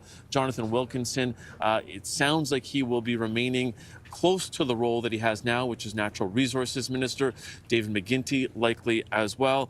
And Chrystia Freeland, one of those names that I think a lot of people had circled on the list here, wondering whether or not she would be invited back to cabinet. It sounds like she's been offered transportation portfolio, and it's unclear exactly whether or not that is firmed up at this point. But we also know that another leadership candidate in that race for Liberal leader, Karina Gould, has not been offered a role in the cabinet. We will not be seeing her today at all, which may be a statement for where she was looking to take the party in the Liberal leadership campaign and where Mark Carney wants to bring the party. Yeah, I think Karina Gould and Chrystia Freeland certainly a storyline to keep our eyes focused on throughout this swearing-in ceremony. Also, something else we're watching for, Anita Anand. Remember, this is the MP for a riding in Oakville, Ontario, who served in a number of different capacities under this government since 2019, in cabinet, defense, for example, Treasury Board, transport. She quit. She said, I'm not running anymore. And then a few weeks ago announced that she had changed her mind and was endorsing Mark Carney, which of course has led to a lot of speculation about what that means for her role. Lots of things being thrown about. She might move to industry, might get the title of Deputy Prime Minister. So we've got an eye on that. And then, Mike, the possibility of people who are not already elected coming into cabinet, like, for example, former BC Premier Christy Clark. There was speculation Jean Charest got an offer of something but rejected it earlier this week. Talk a little bit about the sort of big question marks as we head into this ceremony, which is now just about 55 minutes away.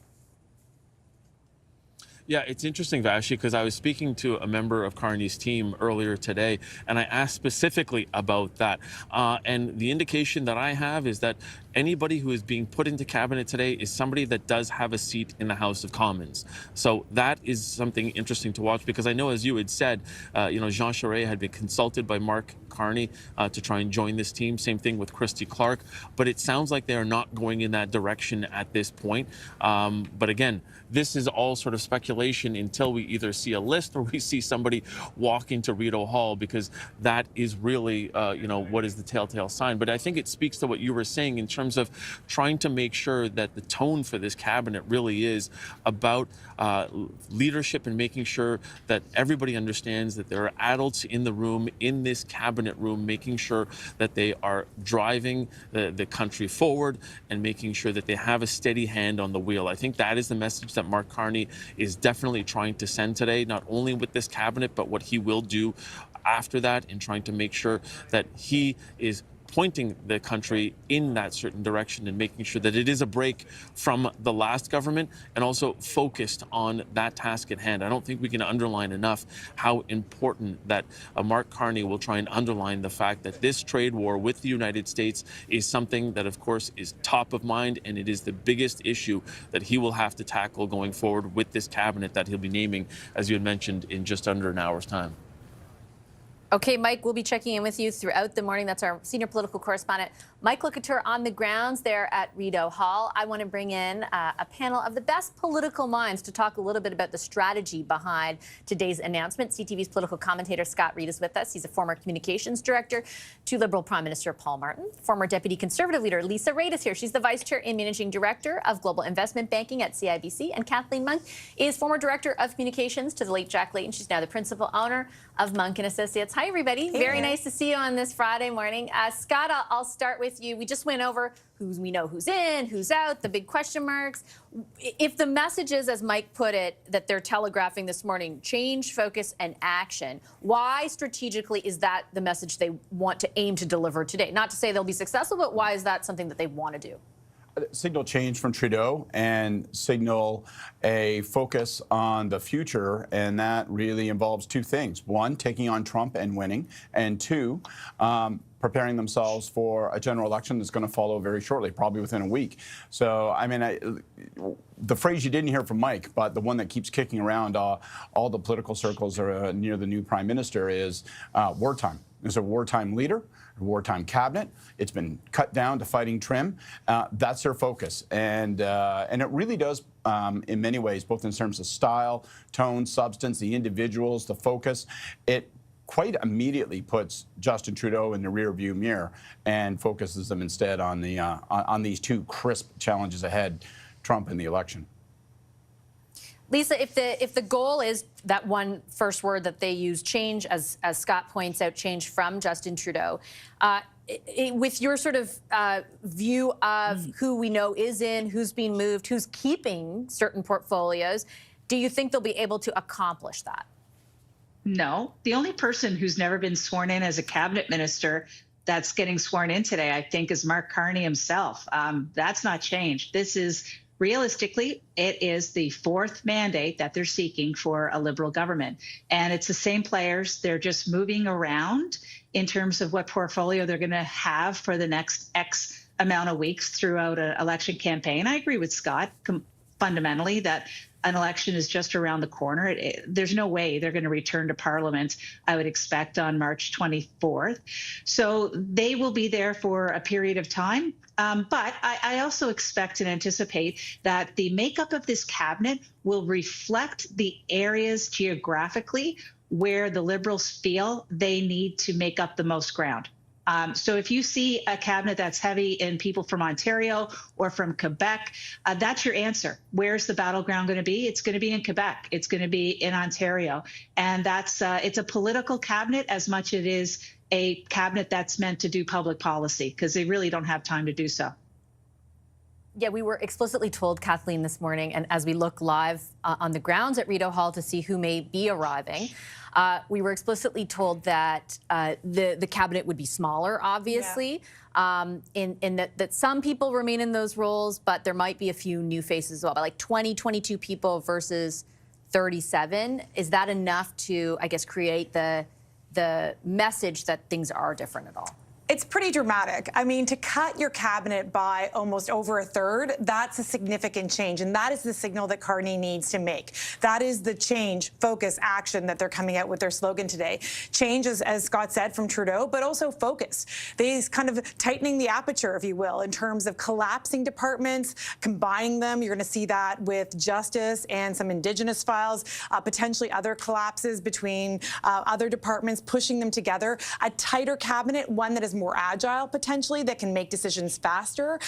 You know, I actually, on the Quebec strategy that Lisa raised, I'm actually, I'm going to be watching that very closely. We've heard in the last few weeks there's been some courting happening in Quebec, potentially with Charest, potentially with other former Quebec-based ministers, but they're losing a lot of Quebec ministers, according to reports. Mark Miller, you know, Jean-Yves Duclos. When you look at that Quebec City region, you wonder who is representing that part of the area where traditionally, actually, Conservatives have been stronger. So I actually think, thinking about the Quebec strategy, when we know that Carney needs to buttress himself in the French audience, who is he going to put there? So what we know by that, obviously, Joly is staying, Francois-Philippe Champagne is staying. So he has those as Guilbeault as well. Yeah. But sure, but those are Montreal, with Guilbeault at least, is a Montreal area seat, you know. So I do wonder about other regions in Quebec. But listen, the name that, you know, really comes out and signals the most to me today is the promotion of Anand, if that in fact is true,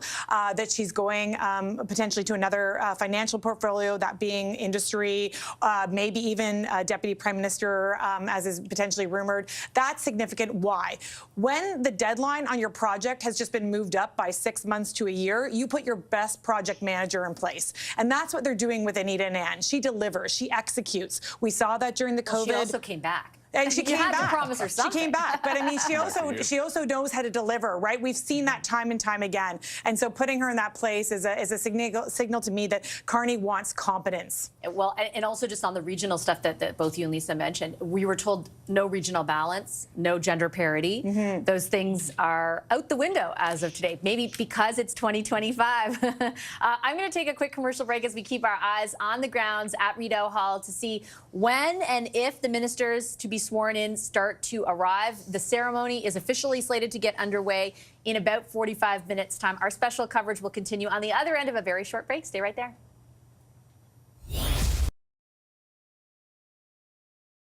Welcome along to the Australian Grand Prix on TSN and TSN+. For many years, we've given our fine Lindt chocolate a very special shape. And when you ring the bell, something very special may happen. Make Easter moments magical with the Gold Bunny from Lindt. With a swipe of a finger, you've got a shot at an amazing vacation. This Volkswagen ID Buzz won't win itself. So do we roll over? No. We roll. Oh! Keep rolling on the Tim's app today. Question. If you can't see what's behind all this, how do you already know? It's Jeep.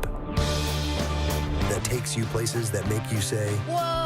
And if their hair looks like this, or you've got a couple of these, okay, more than a couple. Or if someone says, the doors go up. Could even be a game show question. What is the original SUV? Ding, ding, ding. You just know what it was, what it is, and what it always will be. Because when you're an original, there's only one.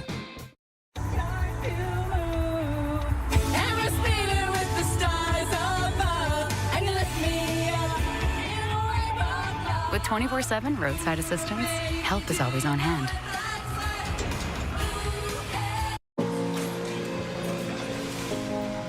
Do you know what Contrave is? I do. Oh. And you know about Contrave's program, right? Of course I do. I know everything about Contrave. Contrave. Yes, Contrave. Do you know what it is? No. Pay $199 or less for your bottle of Contrave tablets with the Experience Contrave program. Ask your doctor about Contrave. Ask your doctor about Contrave. Contrave. Yes, Contrave. Avoid the hype. Whatever life you choose, gold is easy to invest in online. It could help you grow what you have and protect it. Gold. Choose your own path.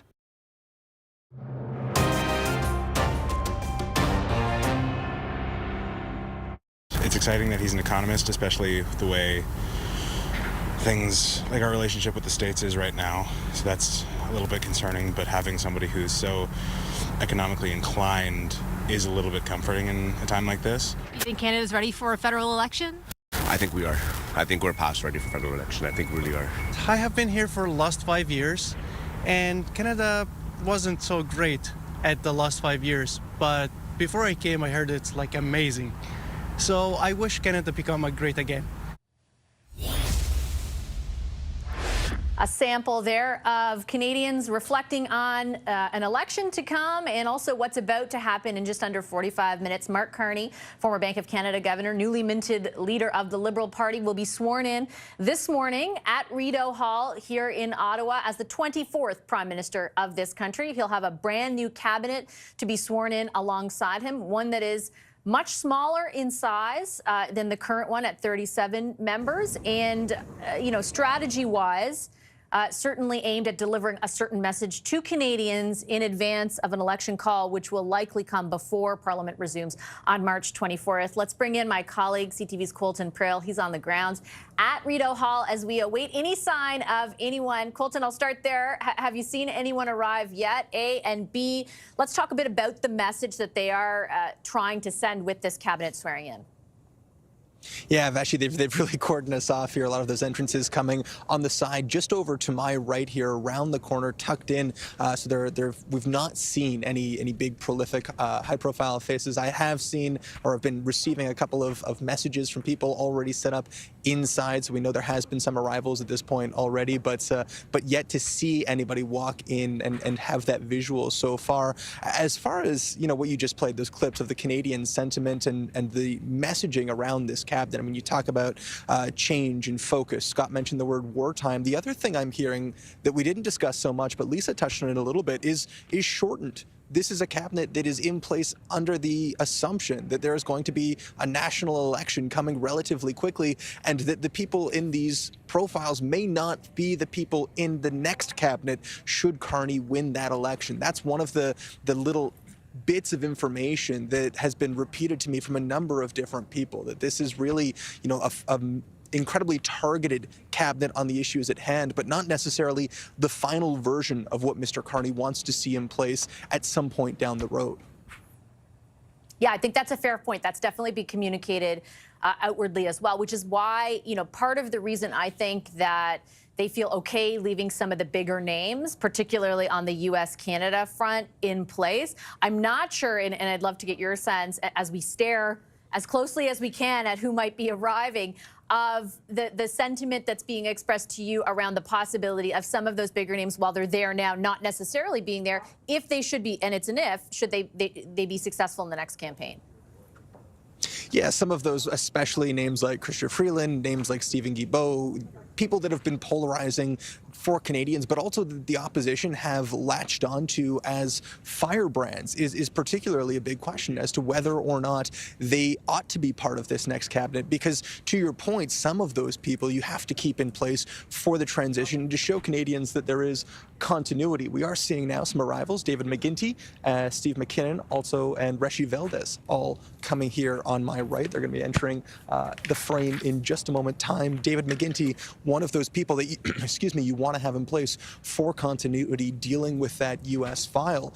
But certainly ministers like Chrystia Freeland and Stephen Guilbeault, as you shift them, there's clearly a messaging from the administration that they weren't entirely resonating with Canadians in these very high-profile positions, and we are seeing a little bit of a shift. Will there be further shifts in another Carney cabinet? I think that's where my focus is, and will they be kind of shuffled off to the side? This is a thank you and acknowledgement of the work you've done, but maybe not someone that they want front and center during a national campaign. All right, Colton, we will also be checking in with you over the next few hours. What you just watched was three cabinet ministers, three people who currently sit in cabinet, make their way into Rideau Hall. They're the first people to arrive. We are anticipating Mark Carney will arrive somewhere in and around the next 10 minutes as well. Reshi Valdez currently serves as Minister for Small Business. David McGuinty serves as Public Safety Minister, only in that position over the last number of weeks. And here comes some additional cabinet ministers. Steve McKinnon, Labour Minister. We've got Ali Assasi, who is not currently a minister, next to Patty Hajdu, who is a minister. I believe it's Kamal Kara, pardon me, and Dominic LeBlanc making their way up to Rideau Hall as well. So the newest face there, Ali Assasi, will be interesting to see what portfolio he takes over. Kamal Kara will move for the minister who I believe oversees seniors to move into the health portfolio, which is certainly a promotion of sorts. We will keep our eye on those doors and on that driveway and keep telling you who's walking up to them to be sworn in. My colleague Nick Nanos is the chief data scientist and founder of Nanos Research. He's live with me here on set. Nick, good to see you. The backdrop to all of this is sort of the most fascinating turn of events in politics in the last 6 weeks. The threat of Donald Trump, the resignation, Donald Trump and his tariffs, I should say, and our sovereignty, the resignation of Justin Trudeau has created an unbelievable set of circumstances. What have you seen unfold that kind of sets the stage for today's swearing in? Well, you know, the reality is, Vassy, is today is day one of the campaign for both Mark Carney and Pierre Poilievre, because you can expect Pierre Poilievre to respond to whatever he sees today and for Mark Carney to try to get his message out. This is all in the context and the backdrop of the polling numbers and, you know, basically a dead heat, Vassy, between the Conservatives and the Liberals, 36-35. And, you know, the thing is for Mark Carney, I think this is realistically, why don't we just call it what it is, a show cabinet. Like, they're not going to do anything in the next 10 days. And it's basically a caretaker cabinet to be in place to kind of check the box for the new prime minister. I think the two big messages today that we're likely to hear from Carney is, A, there's a new prime minister, and B, a smaller cabinet. And that's probably what the Liberals want as the key takeaway. If there are any kind of controversial picks or moves in this cabinet, I'd like to say it from the get-go, then it's a fail from a communications point of view, because it distracts from Mark Carney being the new prime minister, and it distracts from his message that, you know, he's at least having a slimmer, trimmer type cabinet. But, you know, the thing is for the Conservatives, it's going to be interesting to see how they react to this in terms of the smaller cabinet and their take on what Mark Carney means, at least, especially for the next 10 to 14 days before the election kicks in. And we will hear from the Conservatives, I anticipate, a little bit later this afternoon. Just a really quick recap, because as we were speaking, another 4 people walked up. Another new name to cabinet, Ariel Kayabaga. I believe she represents a riding in Southwest Ontario. So that's a brand new face. And then we also saw Joanne Thompson from Newfoundland and Labrador, Stephen Guilbeault, who moves over from environment to Quebec lieutenant with sort of a host of other character files associated there too, and Jonathan Wilkinson, who is currently the Minister of Energy and Natural Resources. And then in the distance, we see a number, 3 other people walk up. As soon as my eyes let me determine who that are when they come a bit closer, because I'm aging at a rapid rate, Nick. I think we've got Nathaniel Erskine-Smith. I can see Chrystia Freeland and Anita Anand. So this is interesting. Yeah, Karina Gould, no invite to cabinet. Chrystia Freeland invited to the portfolio of transport. What another turn of events. Yeah, exactly. Who would have thought? You know, Deputy Prime Minister, Finance Minister, Transport. I'm not sure about that particular career trajectory, but you know, the thing is that Freeland is still a force within the Liberal Party. She didn't do as well in the leadership as a lot of people thought. So why don't we call it a little bit of magnanimity? Being magnanimous for it's a clear Mark demotion from being finance minister, which she quit, obviously, that started this whole process. But your thoughts on, I mean, we had talked a lot in the lead up to the election of Mark Carney as Liberal leader about whether or not, like, how much distance he would try to create. His team today is saying the first thing they're doing with this, messaging wise, is to try and send the message of change. If Chrystia Freeland remains in your cabinet, is it enough to demote her to convince people that is change, or is it problematic if she's still there? Well, I think when you look at it, you know, being transport minister means that your voice doesn't really carry as much weight. I think when you factor her performance in the Liberal leadership, which was underwhelming, and her current portfolio, I think you know, for Mark Carney, there'll be other individuals like Dominic LeBlanc and Champagne, so forth, that are going to be critical. You know, the interesting thing for the Liberals, if we cast a political shadow on top of this, is Ontario is really a key battleground. If they want to really be competitive with the Conservatives, they've got to up their game in Ontario. That's why kind of, you know, having someone from Southwest Ontario in the cabinet is probably a good move. And tells us something. Yeah, right? It tells us something, because Ontario is one of the provinces where the Conservatives are still doing really well and the Liberals are trailing. I just want to mention, just walking in the door there, a number of people who already have cabinet positions. Terry Duguid from Manitoba, Jeanette Petitpas-Taylor, who will remain as president of the Treasury Board, Elizabeth Briere, who is currently the Minister of National Revenue, and Bill Blair, who currently serves as the Minister of Defense. That's a big portfolio.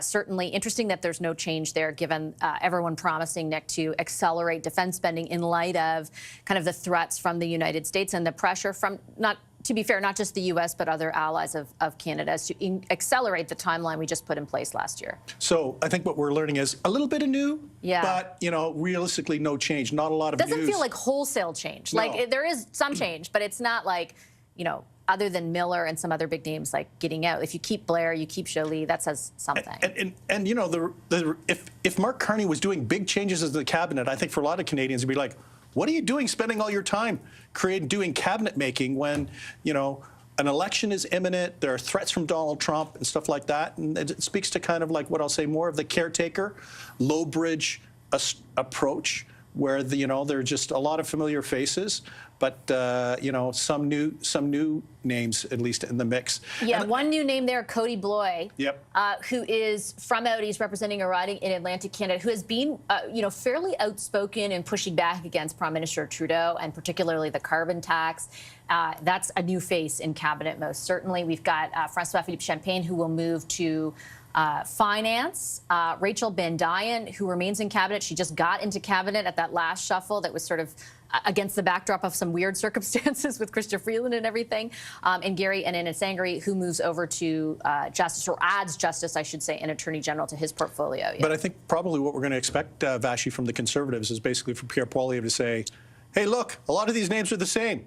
Same old, same old. Yeah, there's a couple new people sprinkled in, but that Pierre Poilievre will try to make the connection between the Carney administration, at least as of today, with the previous Trudeau administration. A lot of the same names, and kind of a, why don't we call it from a conservative perspective at least, a shuffling of the deck chairs, right? Not really anything significant, but I anticipate the Carney camp is ready for that criticism, though, and I know that they're, for example, planning to announce, like, they'll take a cabinet decision apparently during, like, the photo that's taken so that he can announce it when he speaks to reporters after the ceremony. My bet is that they know that criticism is coming.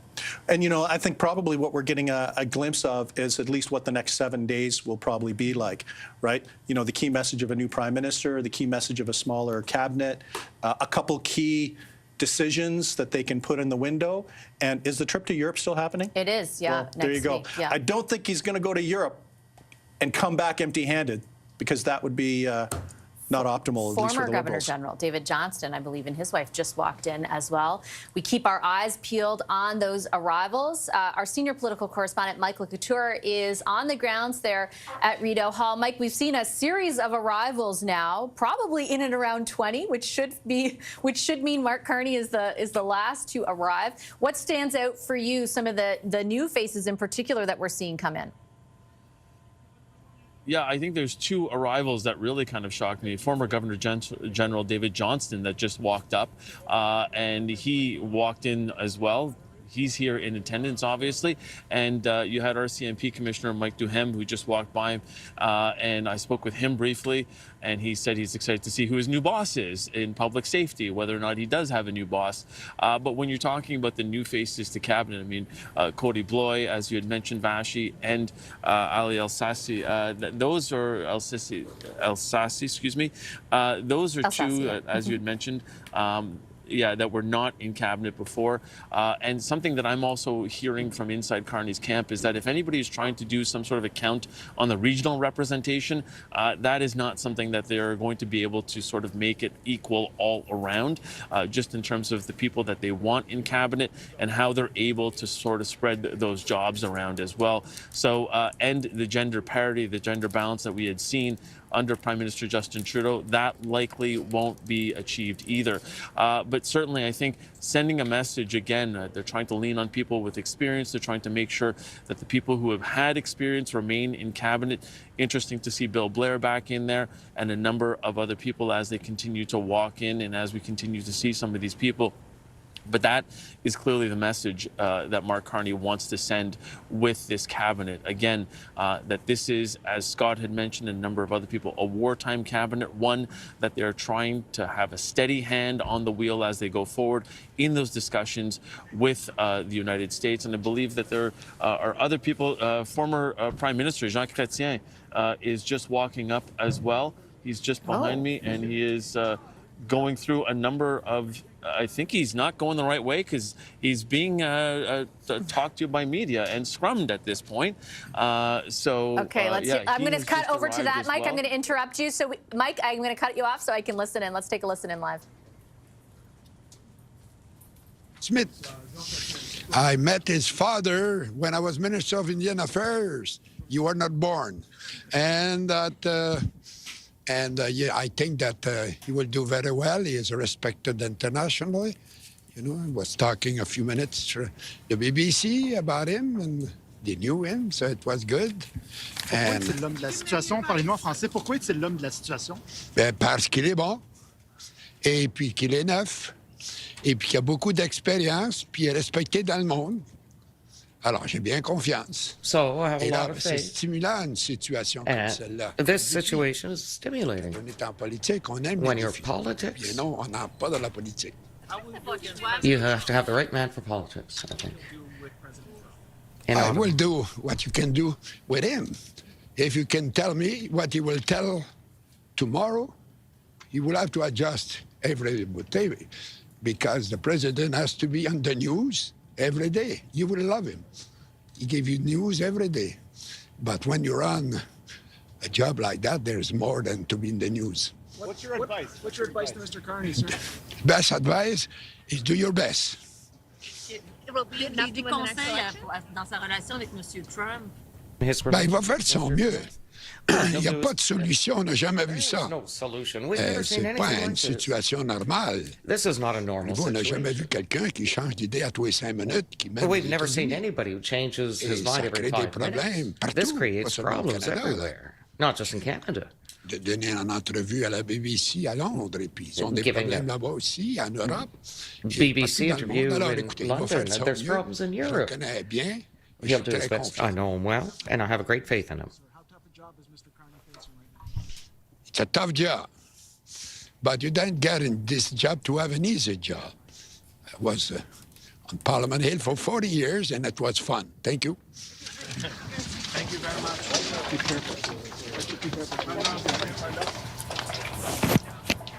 That is former Prime Minister Jean Chrétien arriving to Rideau Hall. You can see big amount of media around him telling reporters that the world is excited in his view. There's lots of interest in Mark Carney swearing in and that he is supportive of him. We are standing by now for Mark Carney's arrival. 20 ministers, 20 people have arrived so far. I think we're looking at a cabinet of at least 22 or 23 people, which is substantially down from 37 that are currently in cabinet, but more than the kind of 15 to 20 that the Carney camp had indicated a few days ago would be the case. Some big names staying in cabinet: Mélanie Joly, Dominic LeBlanc, François-Philippe Champagne, Stephen Guilbeault, Bill Blair. 3 new faces that I could identify very easily that came in: Ali Assassi, who is an MP in the Ontario, the GTA, Ariel Keabaga, who is an MP for London, and Cody Bloy, who is an MP out in Nova Scotia. Those are the 3 new faces. I am here with Nick Nanos, Kathleen Monk, Scott Reed, and Lisa Raitt as we await the arrival of, I believe, the last person to arrive, which will be Mark Carney. We're about 25 minutes away from the official start of the swearing-in ceremony. Scott, I'm going to start with you on who we now have seen arrive. What does it tell you? Well, it tells you that there is change. And look, there's going to be a big wrestling match today for the headline. You know, will it be just another Liberal cabinet, or is it the first Carney cabinet? Is it change or is it not? And I think, to be honest with you, Carney's going to win that arm wrestle because he's got all the advantages. There are a bunch of changes here in terms of faces and the size of cabinet, but also it will come down to that focus. A new prime minister with a new focus, very purpose-built, mission-made to take on Donald Trump. That's what we're going to hear. And then, as you point out, it's going to be anchored by announcements. I remember when Mr. Martin, my old boss, took over from Mr. Chrétien, who we just saw, we made 13 announcements on the same day that we took office. You have the machinery of government behind you, but he has it for at least another week or so. So you can power the coverage and you can drive the message with that institutional fortitude. And I think you are going to see him reinforcing not just change, but change, and as they've said, change and focus. Focus on Trump. And here he focus on the is. mission Sorry, ahead. Scott, I'm just going to interrupt for a second and make sure our audience knows that that is Mr. Carney now, making his way by himself, not accompanied by his family. Very different arrival, if I recall, from a decade ago when everybody walked up that driveway with their families. Obviously a very different time right now and a different period electorally because we're headed to an election. Mark Carney, hold on, let's listen in. He is saying something. Our message, we're a very focused government, focused on action. We're going to get work. En français, Straight to work. en français. Straight to work right away. En français. Nous sommes ciblés. On met l'action à partir Action de oriented. maintenant. Et il faut Starting now. faire la cérémonie et quelques remarques. Well, have to have the ceremony now, and we'll make a few remarks afterwards. Sorry, Scott, I cut you off there, but he delivered the message himself from the mouth of the incoming prime minister, focused on action, action-oriented. Your take on that, and then I'll swing over to Lisa. Well, that contrast, that in itself signals change from Trudeau, to the degree to which it felt like cabinet had gotten swollen. The agenda had gotten spread out. The focus had sort of drifted. Now we have the threat of Trump. It tends to stir the attention. And so Carney is taking advantage of that challenge, taking advantage of that crisis, and saying, listen, that is our mission, that is our focus, and we're going to move at it, and we're going to move at it hard. And I think the day will be dedicated to that. Lisa, your thoughts on what we've seen so far and what we just heard from Mr. Carney himself? Well, definitely high stakes. I mean, if he's promising action, if he's promising that they're actually going to be able to get something done, then he's putting the pressure on himself to deliver. And if he doesn't deliver, it's going to be something that is going to be really difficult for him because excuses aren't going to actually work in this environment when you're saying you're going to get something done. And as a result, he's setting his own path in terms of where people are going to criticize him. I agree with Nick. I think that the reality is if he's going to Europe, he must have a deal cooking, because if you come back from Europe empty-handed, it's going to be a problem. But my understanding, Vassy, is that they wanted to actually get the swearing in and the cabinet all done earlier this week. They wanted to get the actual call for the election earlier. And guess what? They couldn't, because you run into the great brick wall of bureaucracy. It's not easy to get stuff done in Ottawa. I mean, that is an understatement. But now he's setting his own timelines that he's going to have to adhere to and hope that everything goes in his direction. Otherwise, he's going to get hammered with same old, same old. So risky for him to start saying stuff like this, bold, but he's going to have to deliver the goods. Kathleen, your read? Well, with great respect to my great respect to my friend Lisa, you know, who actually has been in cabinet and knows this. Let's just call it what it is. It's been 5 days. I mean, this is a remarkably fast transition.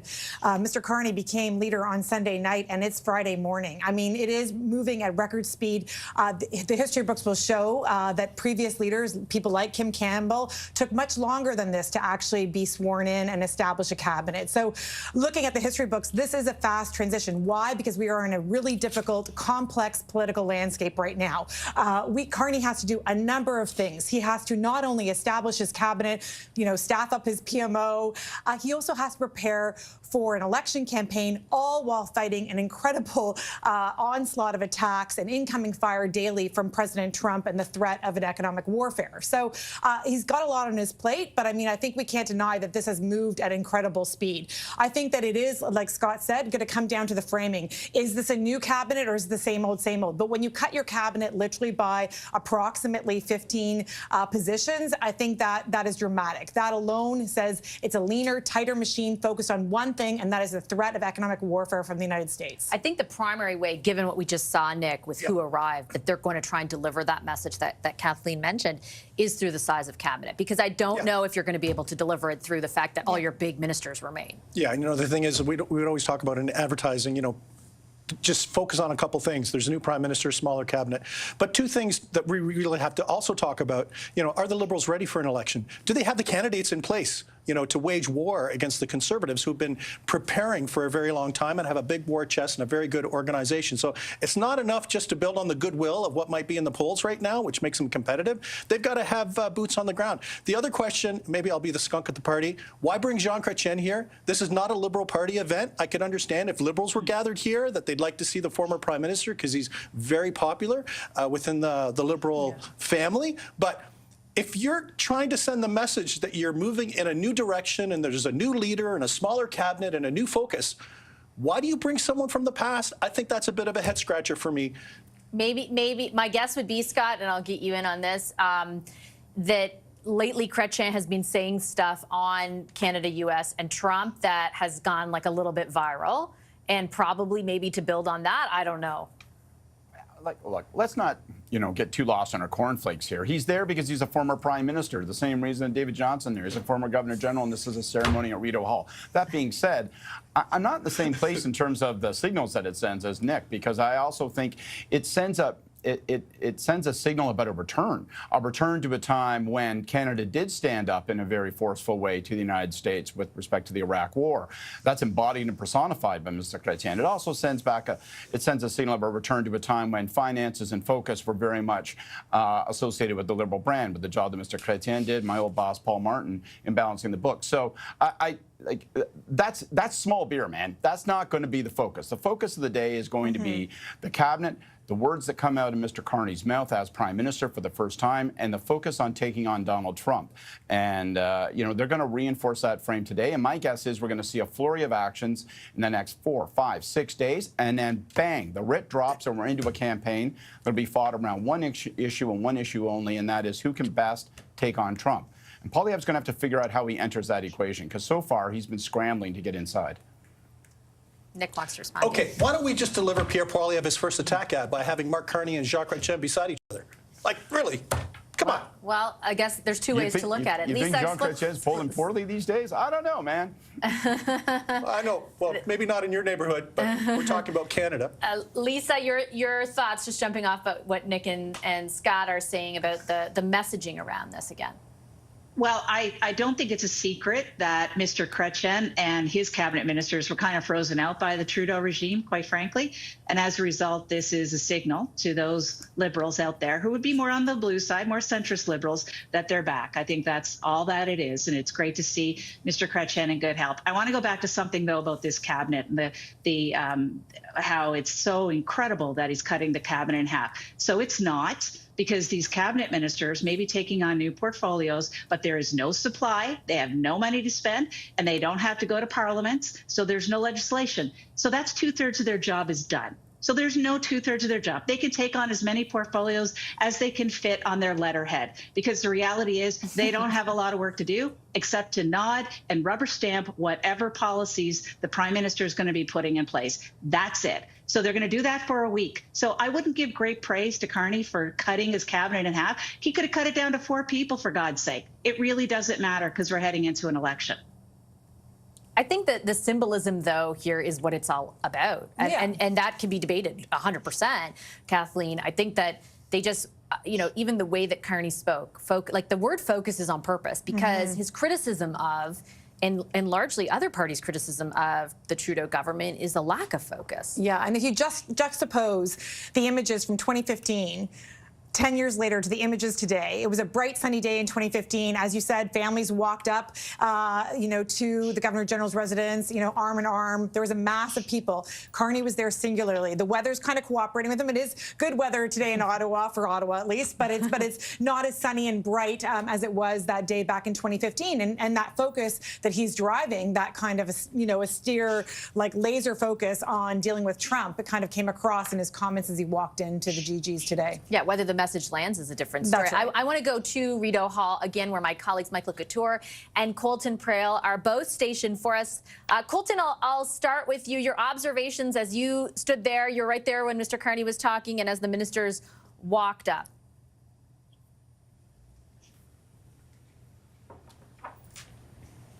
I think we have Colton.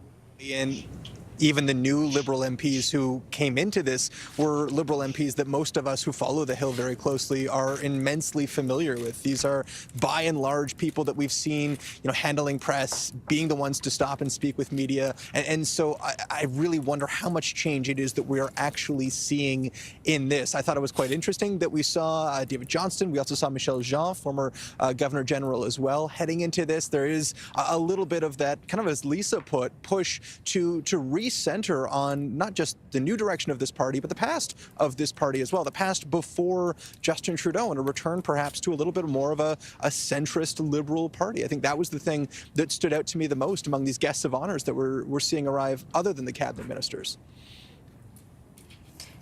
Mike, what about you? Yeah, I think, picking up on what Colton is saying, I think, when you consider the size right now, I mean, we were all being told possibly 15 to 20, and now I think we're counting over 20 at this point. So this isn't that much of a slimmer cabinet. It is significant when you come down from 37 ministers, including the Prime Minister, and really the signals that they're trying to send with who they are putting in what position, making sure that these people have their hands on it and really combining a lot of these ministries and moving some people out of positions like Stephen Guilbeault, who was Environment and Climate Change Minister. I think moving him, giving him a bit of a break from that, but at the same time keeping him in the fold, I think is an interesting move as well, Vassy, when you consider how much of a lightning rod he's been, especially to somebody like Danielle Smith, Alberta's Premier, and out west as well. Keeping somebody like Wilkinson, Jonathan Wilkinson as Natural Resources Minister, I think will be key when you consider how much that will be central to these discussions with the United States. We know that President Trump wants Canada's natural resources. He said as much, and to have somebody like Jonathan Wilkinson, who does have a lot of experience in that field in business. We also understand that he and Mark Carney have been friends for a number of years. He's been a very vocal supporter of Mr. Carney as well. So that doesn't surprise me, but some of the new faces I think are a bit of a nod to the regional representation when you consider that Cody Bloy is somebody from Atlantic Canada. They need to try and make sure that they are extending an olive branch out east as well.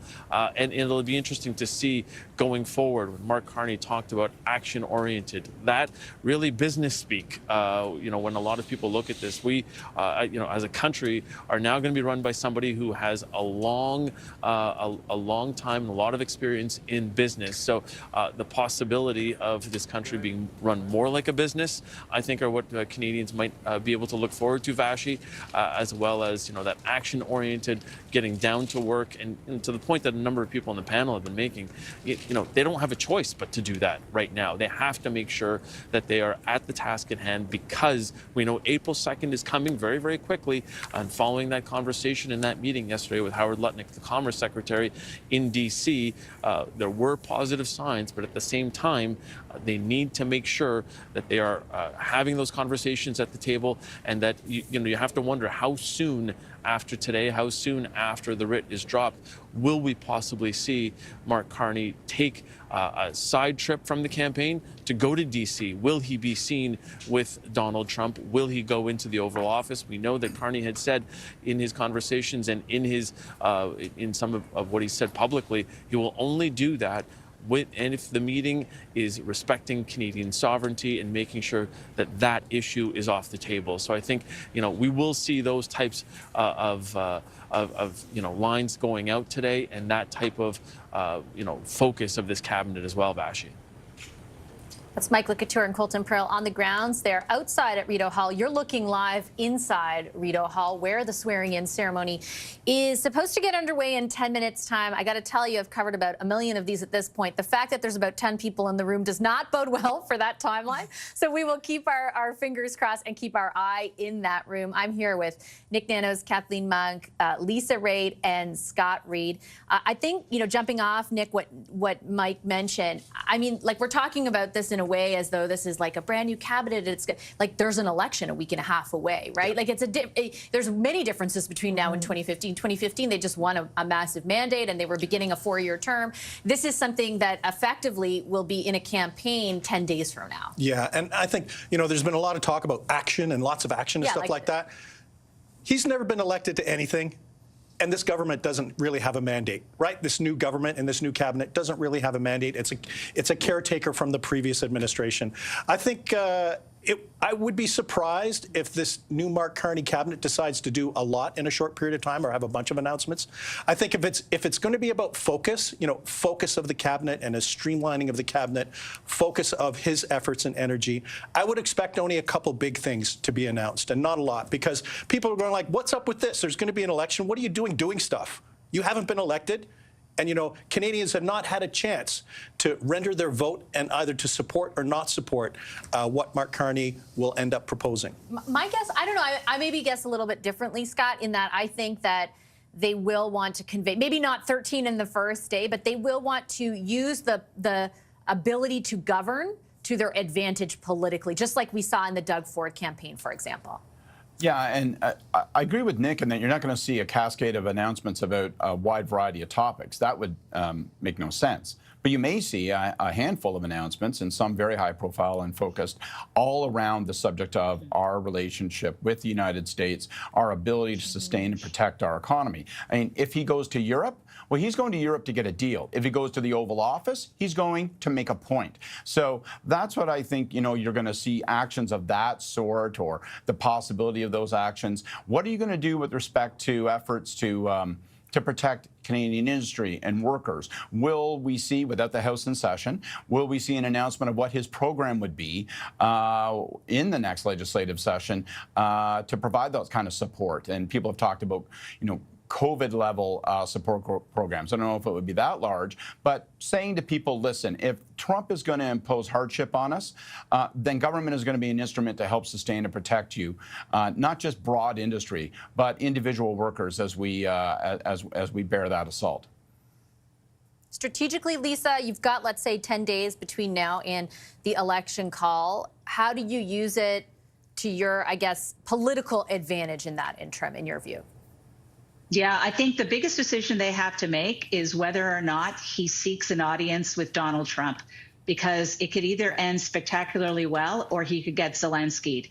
And neither of those, you just don't know which outcome you're going to get. So that's the one they're going to have to think about the hardest, I believe, and make sure that they're seen to be doing something on the file regarding the United States, short of going down and seeing the president himself. But Vassy, I'm just going to get squishy for a second and say, for the families that are arriving for this moment, I mean, it is a pretty special moment to have your loved ones sworn into cabinet. If for the first time, people who are swearing into cabinet or are getting a new position. When you come in, there's a lovely Canadian Forces Quartet that plays music for you. You're in a beautiful room. I mean, for the moment that they're experiencing right now, it is a really cool thing. I know that we're the ones talking about all the politics around it, but I just want to say to the families who are watching and excited for their loved ones, it is a really cool thing. And enjoy the half an hour that it's going to be calm, because after that, you're not going to see your family member ever again, not for at least 7 weeks. You could be squishy. Yeah, you could be squishy all you want. I think Canadians are, we can talk about the politics, but we're also in a moment where I think collectively, regardless of political stripe, we're all happy to see the process of democracy unfold in our country with integrity as we watch what's happening south of the border in such a different way. Kathleen, we're just watching, by the way, if you are just joining us, we're a few minutes out, maybe, from the start of the swearing-in ceremony. The room certainly is building up. We had started talking off about what the picks might mean politically, particularly where regional interests are concerned and where an election is concerned, right? Like who are you trying to, I guess, cultivate an audience with, or who do you have electoral interest in? What, based on what you've seen so far? Yeah, I think we have to look at today's cabinet picks also through the electoral lens, right? Not just the regional and gender, balance. It's actually who has an organization behind them, who can mobilize folks on the ground, volunteers, also who can raise money, right? That is part of this decision. That's why you see people like Melanie Joly, Francois Philippe Champagne staying in cabinet. These are big players. They organize, big organizers in Quebec. They can deliver. And Carney needs to keep them not only happy because they're competent cabinet ministers, but he also needs to keep them because he needs them for the election. Any of the announcements for the next few days, what Carney's going to do is he's going to try to suck up that earned media, right? If I was him, advising him, which I'm obviously not, I would say do not go to the U.S. I think it's a brilliant move going to Europe. Not just, as Lisa said, you beat Zelensky's. Also, look at the Prime Minister of Ireland. He didn't fare that well in that meeting either. UK Prime Minister. Yeah, there's so many you can list. Like, it's just, it's not, the odds are not on you doing well if you sit down in that Oval Office with Mr. Trump. So I think that that's the wise move. Eat up all the earned media you can. Have a few announcements which will roll into your electoral platform and get yourself running. I'm not worried about the candidate numbers that Nick cited earlier. Listen, people who are political strategists who run campaigns, we know we can fill those slots very quickly, especially if you're building on momentum like the Liberals are right now. They can fill those slots. So that's not really a metric that I would look at. I would look at dollars in the bank, fundraising numbers. I would look at media mentions, earned media, and if he can sustain this, and if he wins the framing war. All right, former Governor General David Johnston making his way in. You can see at the front of your screen another former Governor General, Michaël Jean. We are going to take a quick commercial break, but this ceremony is slated to get underway shortly after we return from that break. Our special coverage continues in just 2 minutes. Stay right there.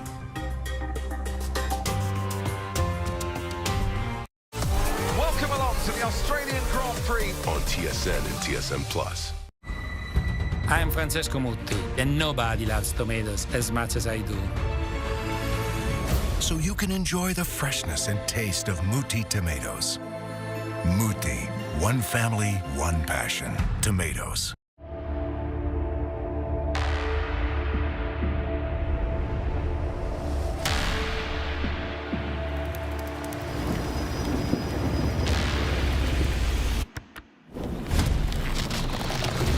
Shop and get dirty. Get dirty. Get dirty. Get dirty. Shop and get dirty. You know, retirement doesn't have to mean giving something up. It should mean living life on your own terms. Well, thankfully, if you're a Canadian homeowner, age 55 and better, you can access some of your home's value in tax-free cash with CHIP. That way, you can live retirement on your own terms. Stay in the home and the neighborhood that you love. Because there's no place like home. Right, Rocky? If you're 55 or older, call now for your free, no-obligation CHIP reverse mortgage guide. With CHIP, you could get up to 55% of your home's value in tax-free cash. Take only what you need in a lump sum or over time with no monthly mortgage payments required. Call 1-866-519-2447. Maybe it's time for you to consider CHIP too. Call now for your free no-obligation guide. Call 1-866-519-2447. That's 1-866-519-CHIP. Or visit chip.ca. Call CHIP today and live retirement your way. Swiss Chalet's Seafood Fest is back. Hurry in for Canada's famous rotisserie chicken paired with garlic shrimp, our delicious fish and chips, fish sandwich, or our popcorn shrimp appetizer. All here for a limited time, starting from only $16.99, only at Swiss Chalet. Limits aren't there to stop us. They're there to challenge us, test us. So when we push past those limits, we discover how far we can really go. The Jeep No Limits event is back. Get up to $8,800 in total incentives on Jeep Wrangler, or up to $6,700 in total incentives on Jeep Grand Cherokee, or lease a Jeep Compass North for $99 a week for 54 months with $1,095 down at 2.49%, 4.06% APR. Jeep, there's only one. A performance that truly matters. This is what you've been waiting for. Returning to 9 cities across Canada, starting March 21st. Tickets at Shenyun.com. Whoa, how'd you get your teeth so white? You gotta use the right toothpaste. Dr. C? Not all toothpaste whiten the same. Crest 3D White removes 100% more stains for a noticeably whiter smile. New personal best. Crest. Are you looking for a walk-in tub for you or someone you love? Well, look no further. A Safe Step walk-in tub is the best in its class. Now, for a limited time, When you purchase your brand new Safe Step walk-in tub, you'll receive a free safety package. And if you call today, you'll also receive $1,500 off your entire order. Yes, $1,500 off. Call today and receive a free safety package plus $1,500 off.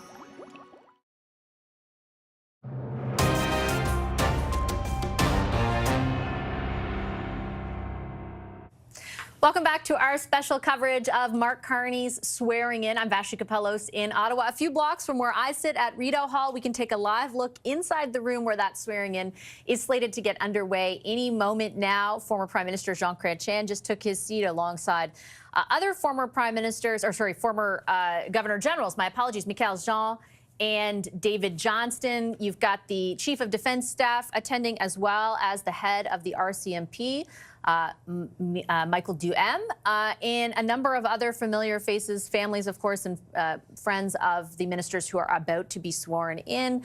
About 24, including the Prime Minister, will make up the final table. And again, that ceremony is slated to get underway any moment now. Colton Prale is just outside that room, outside the front gates. Adrienne Clarkson, another former Governor General there. Colton, your thoughts on who we've seen arrive so far? I think I'm just looking now if I could see who that is inside. But in any event, lots of former Governor Generals, former Prime Minister Jean Chrétien, and then, of course, some newly minted. There's Jerry Butts, former Principal Secretary to the Prime Minister Justin Trudeau, now, of course, and Marco Mendicino, another.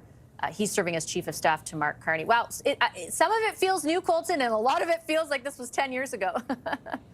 Oh my gosh, does it ever? Yeah, I mean, you're getting two kind of different messages here, and I think you can see it even in the cabinet ministers who have been brought in into the full year. There is a little bit of change for sure. It certainly feels a little less Justin Trudeau than it could have, but it also doesn't feel all that different. We saw so many familiar faces on the walk-in, so many ministers keeping their job in cabinet. Now, whether they keep the portfolio or not, that part remains to be seen. But in large part, these are faces that we are so familiar with. And if the messaging, as we heard from Mr. Carney, is about focus, it's about action, and it's about change primarily. Some of the question marks I have are around that change. Even if you are changing back to an earlier version of the Liberal Party and you're trying to center that around someone like Jean Chrétien and rebrand what this party is about and return to some of those roots, try to bring back, some red Tories, for example, the question is, how successful can you be if you're also bringing in a cabinet with Chrystia Freeland? You're also bringing in a cabinet with Stephen Guilbeault. Are Canadians going to buy that? I think if we're having this conversation, you and I, around what that political impetus is, whether it's something that is going to be feasible for Mr. Carney, it's certainly going to be on the minds of Canadians. And just going around speaking to people over the last couple of days in advance of this, the biggest thing I've been hearing in my personal life is that desire for change, is that desire for the feeling of something different. And will this backtrack on some of the goodwill that was gained over the weekend at the Liberal Convention and the real sentiment that there was change there, certainly among Liberals? Will Canadians feel the same way, seeing so many of the same cabinet ministers, seeing some of the same cabinet ministers in incredibly high-profile portfolios being the ones who are standing there talking about trade issues, talking about tariff issues? Is it going to be believable, or is it going to feel like, as Lisa put it earlier in the show, the same government more or less seeking a fourth mandate? And I think that's the real challenge that Mark Carney is going to run into, and certainly that's going to be one of the biggest questions I have for him when he comes out after the swearing in and we get a chance to speak with the new Prime Minister, is just how new all of this actually is.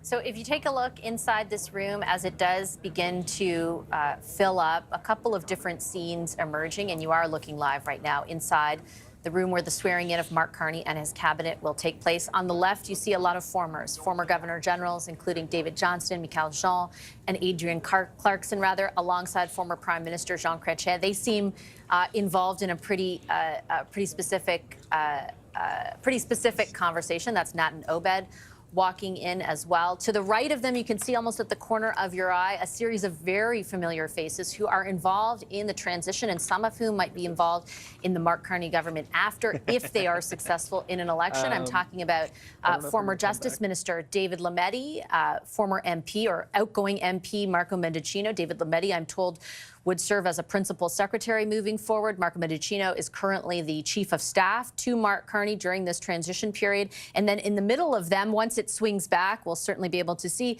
is Gerry Butts. Gerry Butts was the architect of one of the main architects of the 2015 campaign, and certainly by the Prime Minister's side for a number of years thereafter, until he resigned as principal secretary alongside Chief of Staff Katie Telford. They were two of the kind of constants in the first and most of the second mandate of Prime Minister Justin Trudeau. So an interesting mix. Again, the theme of change and focus and action, one that the Mark Carney camp has certainly signified to reporters, or signaled to reporters, that they want to be able to communicate rather today through to Canadians. The room almost at capacity. I'm also joined right now by Scott Reid, Kathleen Monk, Nick Nanos, and Lisa Raitt. Scott, I'll start with you. Your thoughts as you watch this room fill up, and we've got the Chief of Defence Staff walking in, just past David Lametti at the moment. Well, I'll echo something that Lisa said earlier, which is that lost in all the political calculation is the fact that this is an extraordinary event for people who are participants in it. I remember the day that Mr. Martin was sworn in, being at Rideau Hall, and how exciting it was and how unique it is for the families.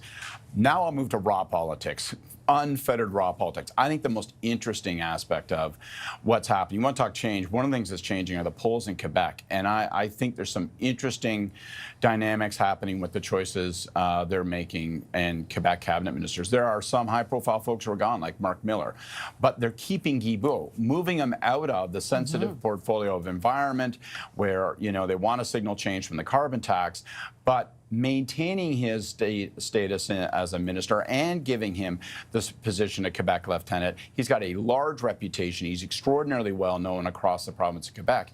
You see the Bloc dropping in terms of support as its focus on Trump, trade, the vulnerability of the Canadian economy to abuse from the United States. Quebec seems to be rallying around Mr. Carney, even though his French is no roaring hell. And it's interesting to me that that dynamic is unfolding. That's one of the most principal objectives of the next number of weeks.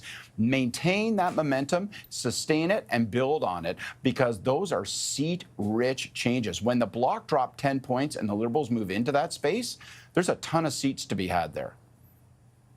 You just really want to know what David Johnston and Jean Chrétien are laughing about at this very moment. But building Nick off of what Scott is... Netflix shows. Yeah, maybe, Squid I Games. guess. Building off of what Scott is saying, is Stephen Guilbeault staying and getting sort of a Quebec lieutenant, but also like an identity, a portfolio related to culture and national identity. That's going to be something interesting to see as well, and the reaction to that, because he is one of the more like the political lightning rods, I guess you could call it, particularly between the Liberals and the Conservatives. You know, absolutely. And, you know, the thing is, to Scott's point about Quebec, you know, among the more dramatic changes has been in the province of Quebec over the last 6 to 8 weeks. You know, the Conservatives in the nanos tracking at one point were like in the high 20s. They're now back in the low teens. The Liberals are back in the game in the province of Quebec. One thing that we didn't know, Vassy, is that for any party to win an election, they need a regional base. And this is why Quebec is critical for the Liberals. Once the Liberals are doing well in the province of Quebec, then they can start to wage war in other parts of the country. And we're specifically, realistically talking about Ontario, because Ontario is really where the battle is going to be, and probably will determine who will be the next government. I wanted to also ask Lisa about Chrystia Freeland, because we spoke so much about her, in particular in the lead-up, of course, to the Liberal leadership vote on Sunday. She ran, she came in second with 8% of the vote. Karina Gould also ran, ending up with about 3%. No invitation for Karina Gould. Interesting that Chrystia Freeland did get an invite. She will serve as Minister of Transport. What's your read on that? What's wrong with transport? Why is everybody hacking on that? I loved it when I had that portfolio. I think it's amazing. And if I were to, no one's hacking on it. She's just interesting. She's there. It's such a demotion. But listen, I mean, in a time, what's interesting about the transport portfolio is this: is that if anything goes wrong in the transport system, and God, I hope nothing happens terribly horrible. But that is an area in which you're going to have a sure and steady hand. So it's not a bad idea to have somebody who's going to be able to focus and move forward if something terrible does happen with respect to anything to do with transportation. It's just a volatile area. You never know what can happen. So I don't think it's a bad thing. But I'll tell you what the gift is. That gift is seeing Mr. Lametti, Mr. Butts, and Mr. Mendicino all sitting there together, which I know I would dub the carbon tax chorus because they all sing from the same song sheet when it comes to the carbon tax. And if Mr. Carney wants to separate himself from the carbon tax, he's got a real hard time to do it, especially if Mr. Guilbeault is saying as of yesterday, look, I think it's a good policy. It's just the Conservatives. They're the ones that spent money and made everyone think bad things about the carbon tax, but it's still good. So is this going to be a carbon tax battle? Conservatives will want it to be a carbon tax battle. And in your front bench, you've got the people who were the most, I would say, vocal and defending it along the way. So it's not a bad day for Conservatives there. Kathleen, what do you think about that? Well, I think if Lisa's pointing to the staffers, which she is in terms of Jerry Butts, I don't think Canadians know really who Jerry Butts is. People who are politically engaged, activists, they know who Jerry Butts is. And I do agree with Lisa on this, that it's a weird day to pop your head up. We've all known that, Jerry Butts has been kind of running the Carney campaign behind the curtains. But I don't know if I would, as a staffer, staffers are supposed to fall on their swords, stay in the curtain, behind the curtains. I don't know if I would have shown up today to Rideau Hall like he is obviously in the seats there. That said, what do I find interesting? I mean, we talked about the Quebec issue. When we think of this cabinet, we look at who's going to be named there. We have a number of strong voices. Rachel Bendenin has been elevated. She's from the Outre-mer region. They're keeping Guilbeault, as you mentioned, but that's because that seat of Laurier-Sainte-Marie, that often flips between Liberals and New Democrats. New Democrats have been running a strong candidate there. I think they needed to keep Guilbeault in that running for a number of reasons, not only because he's incredibly popular across Quebec, but also that could be a takeaway potentially in that one riding of Laurier-Sainte-Marie. Obviously, we've already talked about Melanie Joly and Champagne in terms of their representation across the province. But it is true that Quebec is the big enchilada of votes. And next, I would say Ontario and BC. BC is interesting to me because we don't see the Terry Beaches back in cabinet. Sure, Wilkinson is there, but there are other people, big voices, people like Joyce Murray, who are no longer in cabinet, who have been strong fundraisers and people who delivered for the Liberal Party time and time again. So what does the Liberals play in the province of BC look like now? Because they're going to have to win back and defend those seats against Conservative and New Democrats. That's often a three-way play. And to Ontario, obviously we're still seeing a lot of some of the new faces from obviously Atlantic, Cody Bloy, I think it is, as you mentioned, but also some new faces in Ontario. So that'll be interesting. Yeah, it tells us something, Scott, right? As we continue to watch the room fill up. If you're just joining us now, we are about to get underway at Rideau Hall with the swearing-in ceremony for the 24th Prime Minister of this country, Mark Carney, alongside his cabinet. Your thoughts on sort of the electoral calculations of cabinet as we head into an election, Scott?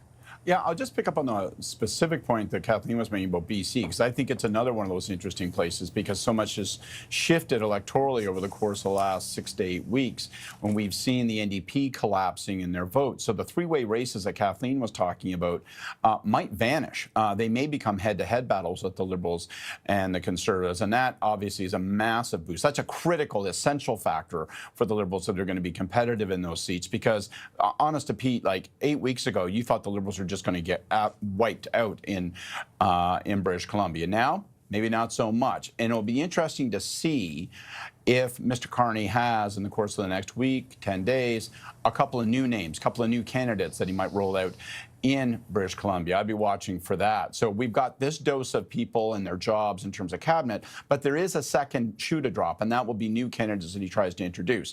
All of this, however, is traditional detail politics that we pour over.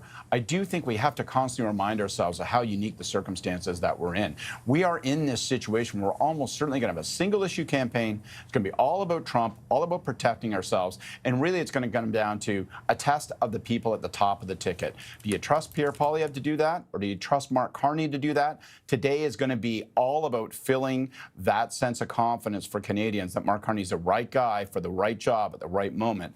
And I just think you're going to see sustained activity today at the press conference, announcements they make, and then candidates they roll out, policies that they champion, trips that they take, all between now and what's going to be an election call in, you tell me, 5, 6, 7, 8 days? Like basically a week. Like we're going to, all the things we're talking about are concentrated on essentially the next week. I think we are pretty close to the ceremony getting underway, pardon me, because we did just see Mark Carney's family arrive, including his wife, Diana Carney, who sits at the front row, which I think the the shot will show very shortly. There she is on the far right of that row. Nick, talk a little bit about, if we could drill down into what has materialized over the last 6 weeks and where it leads you regionally, especially to focus over the next 10 days and into a campaign. Well, to Scott's point, if we looked at the polling numbers at the beginning of January, it looked like the Liberals were dead on arrival. The thing is they were 27 points back, and we're trailing basically in every single region of the country another party. Fast forward now, the Liberals are regaining some of the support that they lost in Atlantic Canada, probably poised to hold their gains, what they have there. Quebec is now looking much better for the Liberals, and to the discussion about British Columbia, British Columbia now has changed, and I think I wouldn't count the NDP out yet. The Liberals are doing better, but I just think as a pollster, I always kind of I'm uncomfortable doing predictions in British Columbia because it's very complex. The local campaigns matter. There are multiple parties that are competitive, and it's one of the few regions in the country where there's like 3-4 parties that can do well and can punch above their weight. I think the only thing that hasn't really changed is the prairies, which has been a lock for the Conservatives and remains a lock. Just a quick follow-up question as we wait for the official part of this ceremony to get underway. You look at trend lines all the time, right? Where is this? I mean, there's been so much change so quickly. Is this going to settle out? Is it going to go a different direction? Is it still on the ascent? What is your sense? I think it's still on the ascent, and it'll probably, unless there's some kind of mess up today, there'll probably be a little bit of a lift for the Liberals. Who knows how big it'll be? The other thing is that we know in our weekly tracking that the proportion of Canadians that would be open to voting Liberal is now starting to trend up. That's a leading indicator. The proportion of Canadians that are open to voting Conservative is starting to trend down. That's a leading indicator for the Conservatives. So, I think we could probably expect at least another lift for the Liberals 1 week, but then the election will start. And you know what, Vassy, the election is a massive reset button, because there will be equal focus between the different party leaders. Like the Liberals, they've got it made right now. They're the incumbent government. They're in the news. If Donald Trump's talking, they're going to be talking to the Liberal governments and who happens to be the Prime Minister. So it's a bit easy right now to kind of puff up your numbers. It's when the rubber will hit the road when the election starts and we see equal coverage between the main federal party leaders, and that's when the real trend line is going to come out. Lisa, as far as the Tories go, we've been focused very much on what the Carney camp is going to do over the next 10 days. What do you anticipate the strategy from the Tories will be? I think it's going to be about pointing out the fact that this is a Liberal government seeking its 4th term. I think you would see a lot of tying back, especially in Ontario, given there's so many seats in play there, tying back to the last time Ontario gave a 4th term to a Liberal government. That would have been Dalton McGuinty to Kathleen Wynne, and just focus on those kinds of issues. Do you really want to go down that path again? You've had the experience. It's not a good thing. And let the election go where it is. But as I said before, Jerry and Jody, they can go to whatever they want to go to in terms of ceremonies. But, there's a lot of pictures that link Mr. Butts to Mr. Trudeau, and now Mr. Carney to Mr. Butts, and that's going to be all over the place. And I think the ceremony is now getting underway. Everybody is standing up. We'll listen in live for a moment. Excellence, le gouverneur général du Canada et Monsieur Whit Fraser.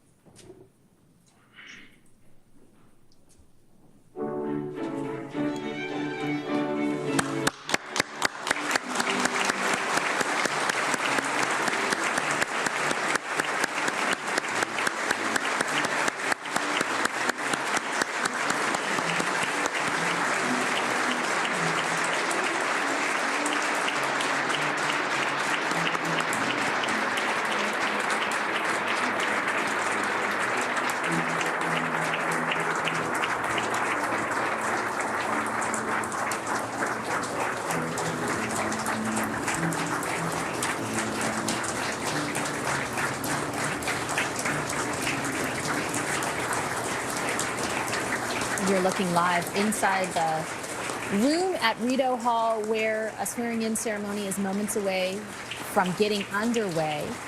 Ministers alongside Mark Carney, and there he is taking his seat next to his wife, Diana Carney, along with the Governor General and her husband, Governor General Mary Simon, all taking their place for this ceremony. The ministers are all stationed to the right of Mr. Carney. And there is the Governor General and her husband, Whit Fraser. The ceremony, will take place like ones that you've seen before, where different oaths are taken. It will conclude Good morning, everybody. probably in about about 30 minutes. Let's take a listen in as this gets underway. Hall today for the swearing in of the 24th Prime Minister of Canada and the 30th Canadian Ministry. I'd like to take a moment to share with you a traditional activity that was initiated just prior to the beginning of the ceremony, the lighting of the hulik, a traditional Inuit lamp. This lamp is used in the north to bring light and warmth to the home. We light the hulik to mark important events such as today's ceremony. And we are grateful for the presence of Elder Canon Iga Atikutsiak from Arctic Bay, who lit the hulik and will remain and maintain its light and warmth throughout the ceremony. Nakumik.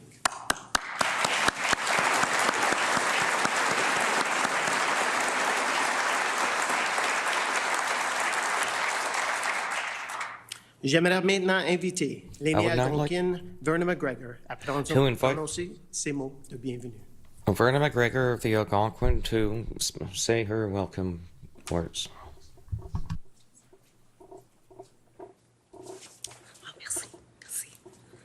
Kwe kakina. Bonjour tout le monde. Hello, Hello, everybody. everyone. Very honored to be here today, and I'd like to welcome you to our traditional unceded lands here, and I'm very honored, Your Excellency, for the invitation.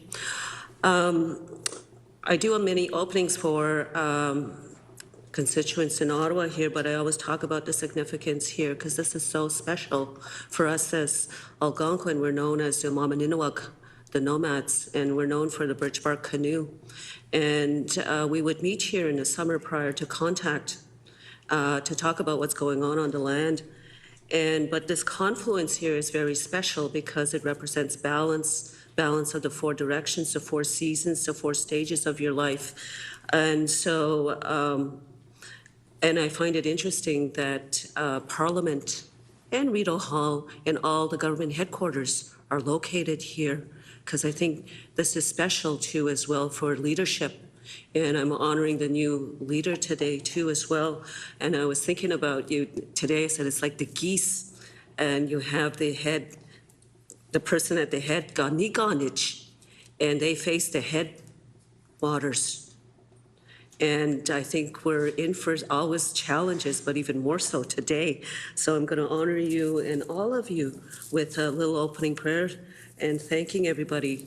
And so I say, miigwech, ojenya gashkito, jama maundose konshe nongo, mwame kakina niganich. Shwe mishnonina because miigwech onje kakina gagishen dan oje mam dege, nindekimenon. Shkaiki question kaso nindekimenon. We don't kakina pamaze konje nagadawam dan kakina guch nindekimenon. Mam dege nishnabe ki. Miigwech onje kakina ete kijigo. Kizis to be kizis a shijanankshak. We don't con no commisnan on jay and agadawabdan kakina gutya nibi a shij nimishomsanan. Kizis on jay and agadawabdan kakina gutya pamad saject and iswagonshe.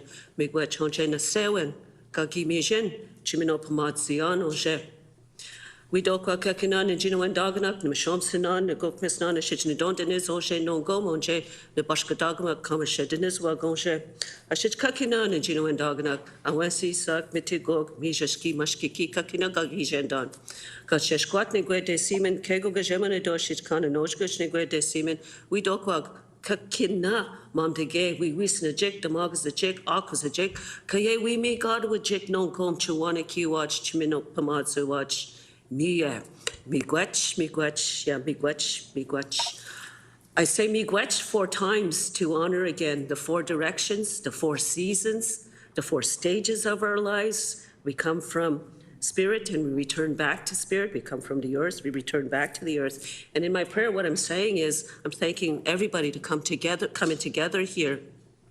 And always a reminder to as well to look after the earth.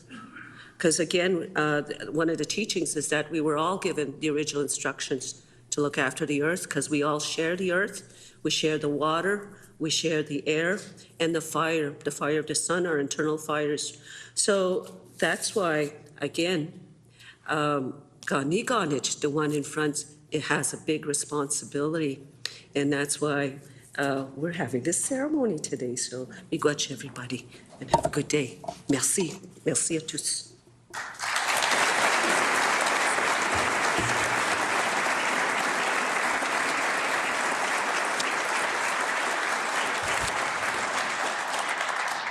Thank you, Elder McGregor. Merci, Andy McGregor. Mr. John Hannaford, the Clerk of the Privy Council and the Secretary to the Cabinet, will now seek the Governor-General's consent for the administration of the Oath of Allegiance, the Privy Councillor's Oath, and the Oath of Office to the Prime Minister-designate. Excellency, the Prime Minister-designate has accepted your invitation to form a new government and is prepared to be sworn in. Excellence, le Premier ministre désigné a accepté votre invitation de former le gouvernement et Your invitation disposé à cette to begin the ceremony for the swearing. The Prime Minister-designate will please come forward to be sworn in. Le Premier ministre désigné est prié de s'avancer pour prêter serment. Mr. Mark Carney. Mr. Mark Carney.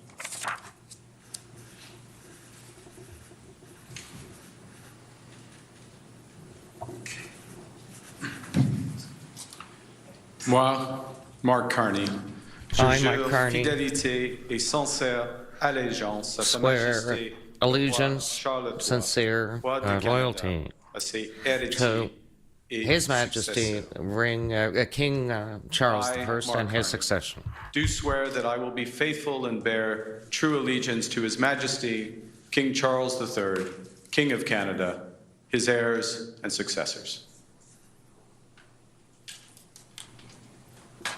Moi, Mark Carney. I, Mark Carney, I solemnly swear and sincerely swear that I shall act in loyal servitude to His Majesty of the King Charles I for the Privy Council, and I will expedite faithfully and truthfully I will speak out my truth opinion sincerely on anything that happens in the council. I will keep secret all that is revealed to me in this capacity, and everything that is done will be done secretly in the council. I will act in all circumstances in faithful and loyal servitude to His Majesty. I, Mark Carney, do solemnly and sincerely swear that I shall be a true and faithful servant to His Majesty King Charles III as a member of His Majesty's Privy Council for Canada. I will, in all things, to be treated, debated, and resolved in Privy Council, faithfully, honestly, and truly declare my mind and my opinion.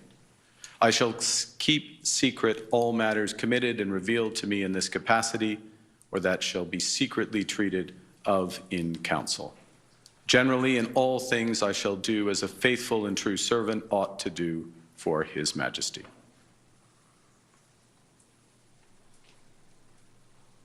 Moi, Mark Carney. I, Mark Carney, I solemnly swear and promise sincerely, to the best of my knowledge and competence, that I will faithfully and honestly carry this authority and will deal with the responsibilities that have been done to me as Prime Minister. Do solemnly and sincerely promise and swear that I will truly and faithfully, and to the best of my skill and knowledge, execute the powers and trust reposed in me as Prime Minister.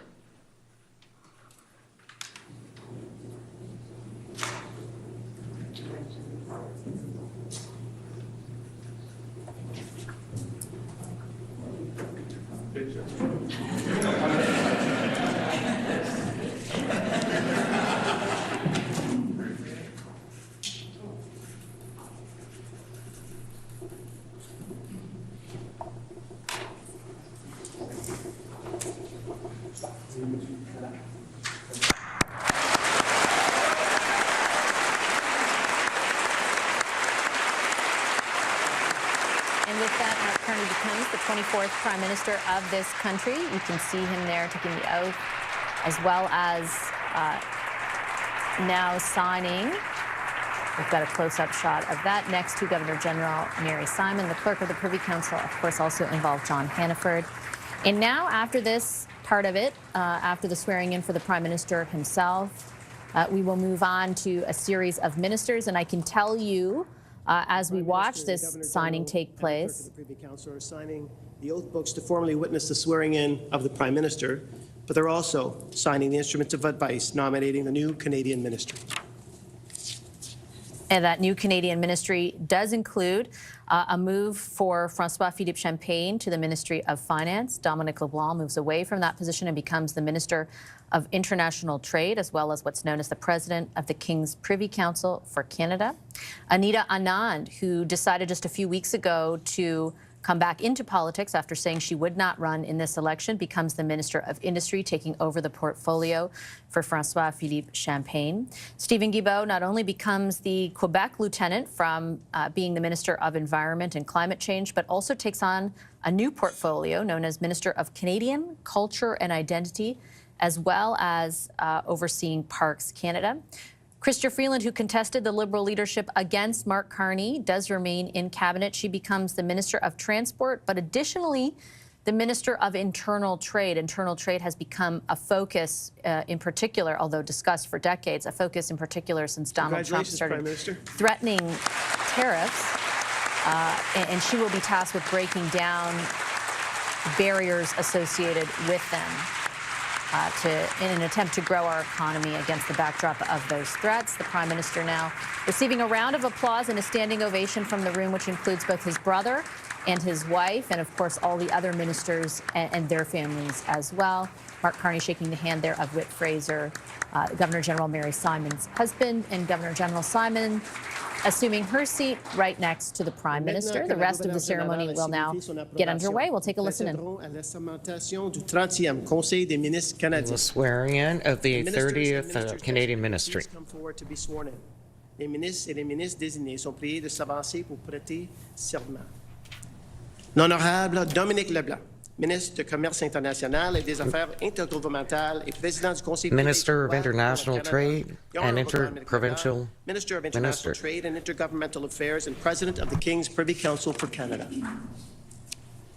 Moi, Dominic Leblanc, je promets et jure solennellement et sincèrement qu'au mieux de ma compétence et de ma connaissance, j'exécuterai loyalement et fidèlement les pouvoirs et je m'acquitterai des responsabilités qui m'ont été confiées en qualité de ministre du Commerce international et des Affaires intergouvernementales et président du Conseil privé du Roi pour le Canada. I, Dominic LeBlanc, do solemnly and sincerely promise and swear that I will truly and faithfully, and to the best of my skill and knowledge, execute the powers and trusts reposed in me as Minister of International Trade and Intergovernmental Affairs and President of the King's Privy Council for Canada.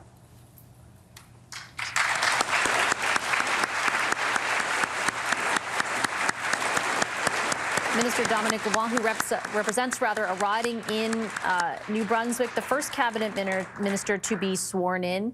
He has been at the helm of the Finance Department for the last number of weeks, but he has served in a number of different capacities in cabinet under former Prime Minister Justin Trudeau. He retains the portfolio of intergovernmental affairs. He was kind of the chief negotiator, if you will, between the federal government and provincial governments for the last number of years. But he now moves from finance to international trade, which does allow him to, I guess, stay at the forefront of negotiations with the United States. He was in Washington just yesterday, meeting with Commerce Secretary Howard Lutnick and Ontario Premier Doug Ford, and he seems to be the chief conduit between the White House, at the moment at least, and the federal government. It was supposed to be Mélanie Joly, but I don't believe she's there. She's still in Charlevoix.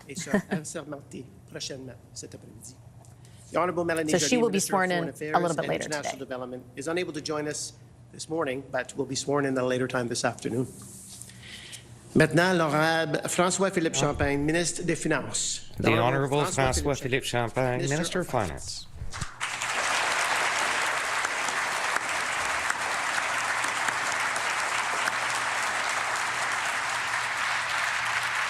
François-Philippe Champagne, who represents the riding Jean Chrétien did in Shawinigan, Quebec, becomes the finance minister. He previously served as industry minister. Anita Anand will take over that portfolio. François-Philippe Champagne, years ago, almost a decade ago, served as parliamentary secretary to then finance minister Bill Morneau, so he's certainly has some experience with the file more generally, but he too will remain alongside Minister Joly and Minister LeBlanc at the helm of the Canada-US file. That I will truly and faithfully, and to the best of my skill and knowledge, execute the powers and trust reposed in me as Minister of Finance. Thank you. Prime Minister.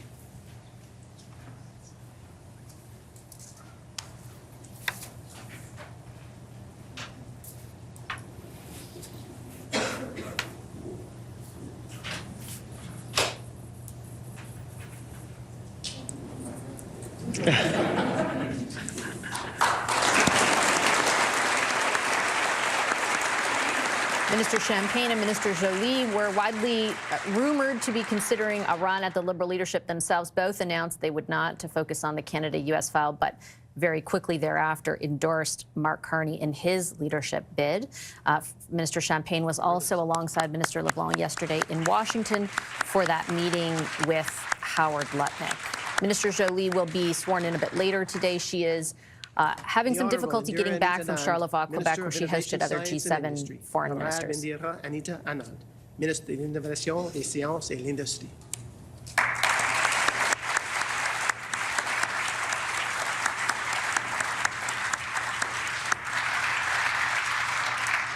I, Indira Anita Anand, do solemnly and sincerely promise and swear that I will truly and faithfully, and to the best of my skill and knowledge, execute the powers and trusts reposed in me as Minister of Innovation, Science, and Industry.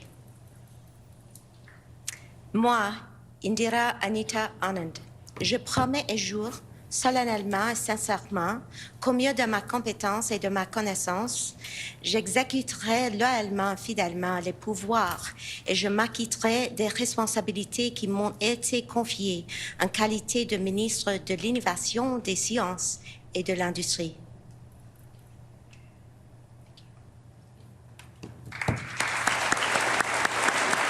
Anita Anand, the MP for Oakville, who about 6 weeks ago said she would not be running again, changed her mind just a few weeks ago. Last Friday, I believe, she stood next to Mark Carney in her riding. She endorsed Mark Carney in his bid to become leader of the Liberal Party, and she becomes the Minister of Industry. She has served also in a wide variety of roles. She was most recently Minister of Transport, right before then Minister of President of the Treasury Board. She also, during the pandemic, which many of you watching might be most familiar with, served as Minister for Procurement. She was in charge of getting vaccines for this country and one of the most kind of front-facing ministers during the pandemic. So once again, she becomes the Minister of Innovation, Science, and The Honourable Industry. William Sterling Blair, Minister of National Defence. L'Honorable William Sterling Blair, Ministre de la Défense nationale. Blair, National Defense.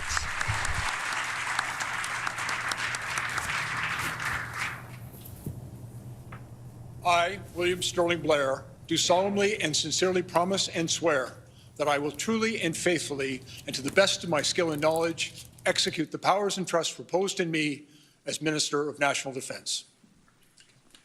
Thank you, John.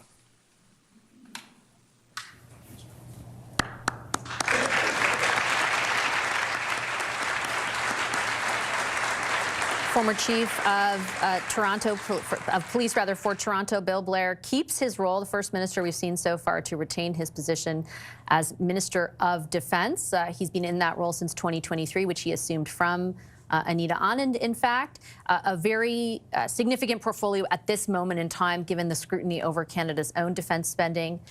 All leadership candidates in the Liberal leadership race had promised to accelerate the timeline put in place to meet NATO spending targets. Bill Blair himself talking about how that goal can be reached before 2032, which is the deadline or the outline put forward by the government last year. So a lot of focus on that portfolio going forward, too. L'Honorable Patty Hajdu, Ministre des Services des Autochtones. Indigenous Services. I, Patricia Hajdu, do solemnly and sincerely promise and declare that I will truly and faithfully, and to the best of my skill and knowledge, execute the powers and trusts reposed in me as Minister of Indigenous Services. Moi, Patricia Hajdu, Patricia Hajdu, solemnly and promise, or solemnly and sincerely, that to the best of my knowledge and skill I will execute truly and faithfully the powers and trusts reposed in me as Minister of Indigenous Services. So Patty Hajdu also retains her portfolio. She represents a riding in Thunder Bay in Northern Ontario. She also served in different capacities over her time in government, including during the pandemic as Minister of Health. She retains the portfolio of Minister of Indigenous Services. Gary Anandasangari also retains his portfolio of Minister of Crown Indigenous Relations, but adds to it that he will become Justice Minister and Attorney General of Canada. So a little bit of a shuffling there of the way in which these ministries will work, at least, through an election, which of course could be called imminently. So Patty Hajdu, again, retaining her portfolio as Minister of Indigenous Services.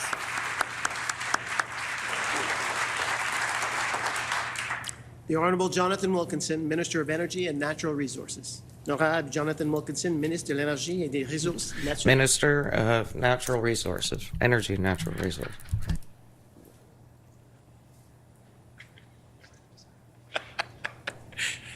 I, Jonathan Wilkinson, do solemnly and sincerely promise and swear that I will truly and faithfully and to the best of my skill and knowledge execute the powers and trusts reposed in me as Minister of Energy and Natural Resources. I, Jonathan Wilkinson, solemnly and sincerely promise and swear, and to the best of my skill and knowledge, shall faithfully the powers and trust reposed in me as Minister of Energy and Natural Resources.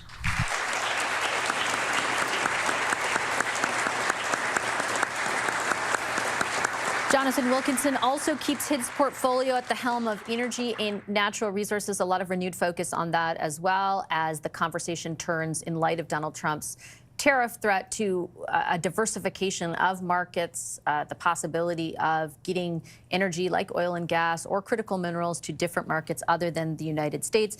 Interestingly, Jonathan Wilkinson becomes the sole representative, I believe, if I've done my calculations right, of British Columbia on this current cabinet, which has shrunk in size from 37 to 23 plus the Prime Minister. So Jonathan Wilkinson, who represents, I should say, North Vancouver, shaking the hand there of Stephen Guilbeault, former Minister of Environment. As he takes his seat, he will retain his portfolio helming energy. The Honourable Jeanette Petitpas-Taylor, President of the Treasury Board.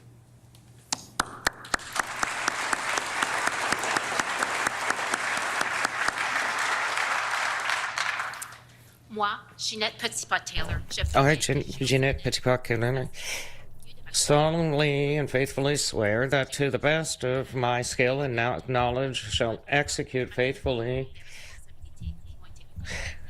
the powers and trust reposed in me as President of Treasury Board. I, Jeanette Petitpas-Taylor, do solemnly and sincerely promise and swear that I will truly and faithfully, and to the best of my skills and knowledge, execute the powers and trust reposed in me as President of the Treasury Board.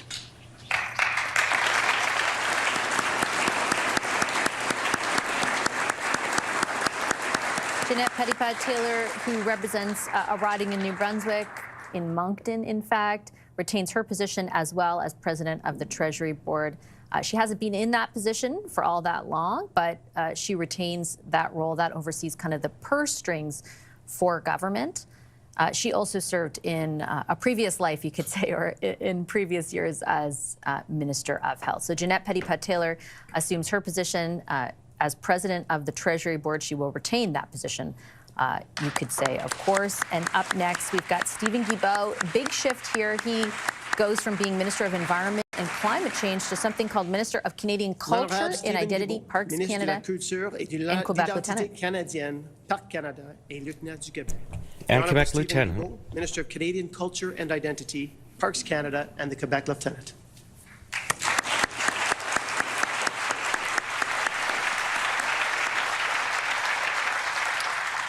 Moi, Stephen Guilbeault, je promets et déclare solennellement solemnly swear that I will truly and faithfully to the best of my skill and knowledge, will execute the powers and trusts reposed in me as Minister of Cultural Identity, Parks Canada. Do solemnly and sincerely promise and declare that I will truly and faithfully, and to the best of my skill and knowledge, execute the powers and trusts reposed in me as Minister of Canadian Culture and Identity, Parks Canada, and Quebec Lieutenant.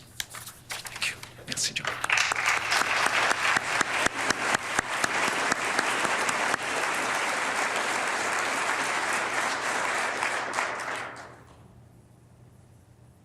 Quebec MP Stephen Guilbeault assuming a brand new portfolio. One of the more significant shifts in cabinet, he moves away from environment and climate change. He's a well-known environmentalist from Quebec, I should say, who has led the file on environment and climate change and the policies pursued by the federal government, some popular, others like the carbon tax not. Mark Carney, of course, promising to get rid of the carbon tax as soon as he assumes office. Stephen Guilbeault becomes the Minister of Canadian Culture and Identity. We'll look to find out this afternoon exactly what that means. He'll oversee Parks Canada and will also be the government's lieutenant. Christian Freeland, Ministre des Transports et du Commerce intérieur.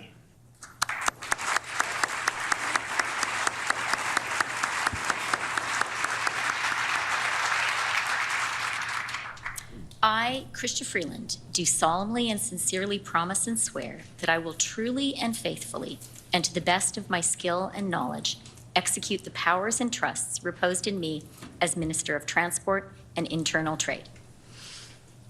Moi, Christian Freeland. I, Christian Freeland, do solemnly and sincerely promise and swear that I will truly and faithfully, and to the best of my skill and knowledge, execute the powers reposed in me as Minister of Transport and Internal Trade.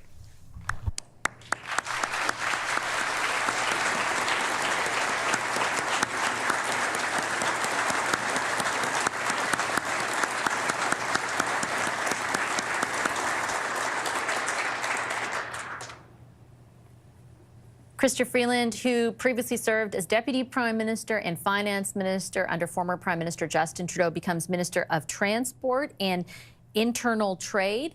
She ran against Mark Carney for the leadership of the party. She came a distant second, but ultimately did run against Mark Carney. They were friends, though. Before that, he is, in fact, the godfather of one of her children, and it looks like they remain friends after. She makes it into cabinet. Their other competitor, Karina Gould, did not get an invitation. She previously served as government House Leader, and she will be replaced by Ariel Kayabaga, who represents a London, Ontario The Honourable Kamal Khera, Minister of Health. L'Honorable Kamal Khera, Ministre de la Santé. Minister of Health.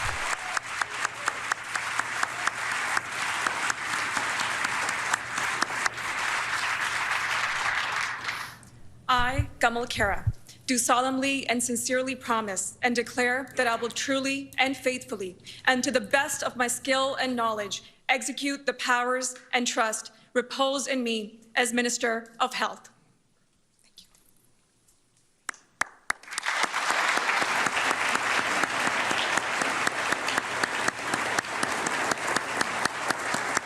So Kamal Khera moves from the ministry that oversaw diversity, inclusion, and persons with disabilities to Minister of Health. She represents a riding in Brampton. She is one of the top fundraisers as well for the Liberal Party. I'm told actually only below in fundraising capacity the leadership candidates themselves. She, before that, served, I believe, during the pandemic as a minister who oversaw long-term care and some health-related portfolios. So she moves up to the portfolio of health. That's Kamal Khera. She represents a riding in Brampton, so in the Greater Toronto. The Honourable Gary Anandasangri, Minister of Justice and Attorney General of Canada, and Minister of Crown Indigenous Relations and Northern Affairs. L'Honorable Gary Anandasangri, Ministre de la Justice, the Honourable Minister of Justice and the Minister of Crown Indigenous Affairs.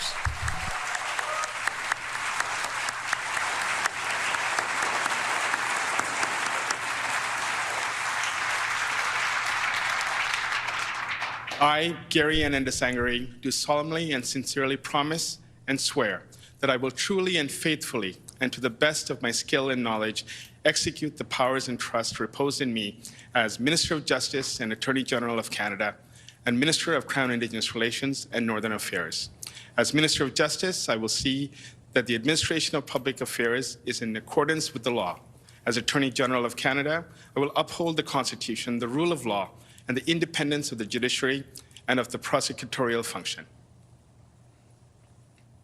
Moi, Gary Anandasangri, je promets Gary Anandasangri, do solemnly and sincerely promise and swear that I will truly and faithfully, and to the best of my skill and knowledge, will execute the powers and trusts reposed in me as Minister of Justice and Attorney General of Canada, Crown Affairs and Northern Affairs. And as Minister of Justice, I will ensure the observance of the law. And as Attorney General, I will ensure the Constitution is respected, and rule of law, and judicial independence, and the prosecutorial independence.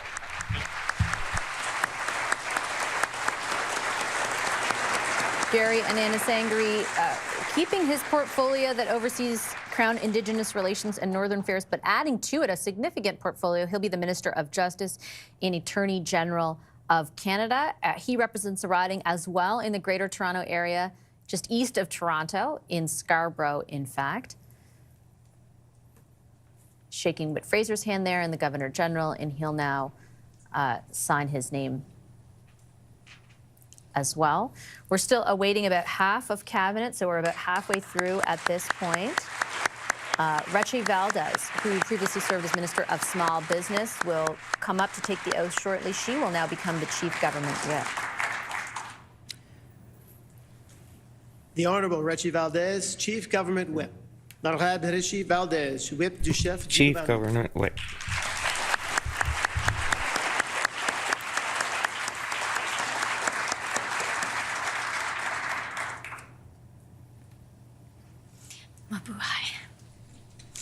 I, Rechi Valdez, do solemnly and sincerely promise and swear that I will truly and faithfully, and to the best of my skill and knowledge, execute the powers and trusts reposed in me as Chief Government Whip.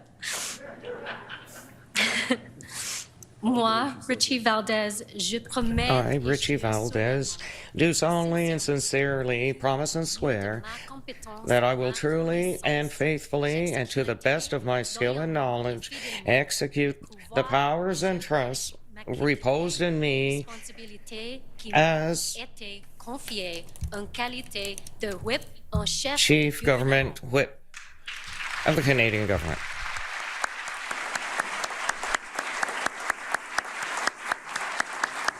Rechi Valdez, who also represents a riding in the Greater Toronto Area, this time west of Toronto in Mississauga, moves from the minister who oversees the government's dealings with small business to Chief Government Whip. She takes over for briefly Mona Fortier, but before that, Ruby Sahota and Steve McKinnon, who have both served in that role as well.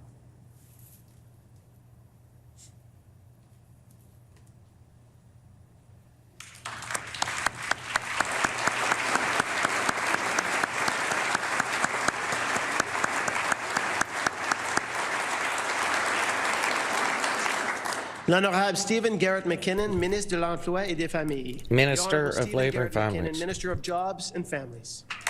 Jobs and Families.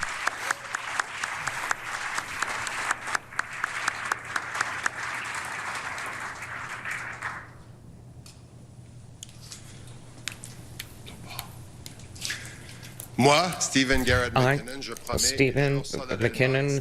do solemnly and sincerely promise and swear that I will faithfully and truly, to the best of my skill and knowledge, execute the powers trusts reposed in me as Minister of Jobs and Families. I, Stephen Garrett McKinnon, do solemnly and sincerely promise and swear that I will truly and faithfully, and to the best of my skill and knowledge, execute the powers and trusts reposed in me as Minister of Jobs and Families.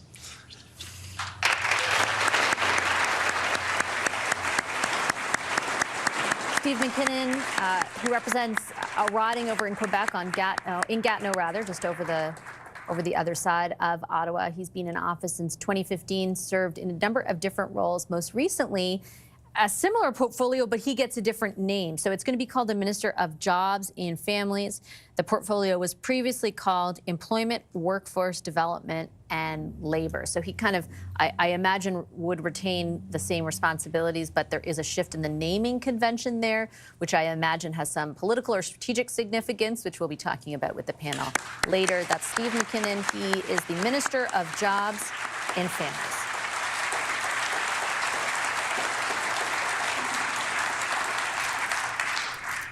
L'honorable David Joseph McGuinty, ministre de la Sécurité publique et de la Protection civile. Of Public Safety. Minister of Public Safety and Emergency Preparedness.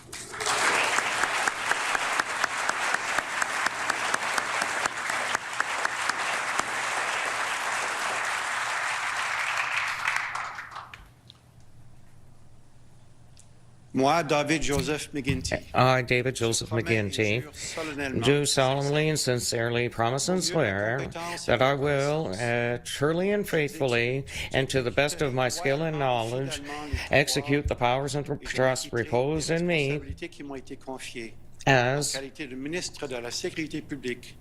Safety Minister and Emergency Preparedness. Joseph McGuinty, do solemnly and sincerely promise and swear that I will truly and faithfully, and to the best of my skill and knowledge, execute the powers and the trusts reposed in me as Minister of Public Safety and Emergency Preparedness. Thank you very much.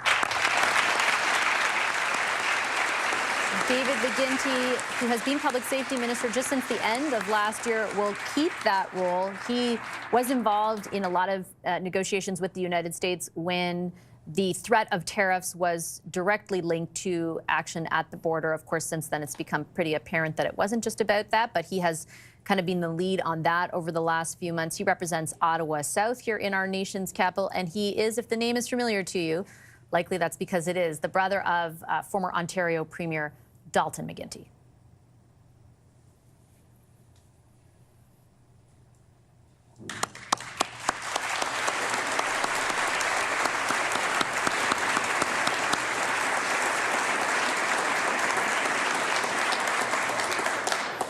The Honourable Terry Duguid, Minister of Environment and Climate Change. L'honorable Terry Duguid, Ministre de l'Environnement et du Climat. Minister of Environment and Climate Change.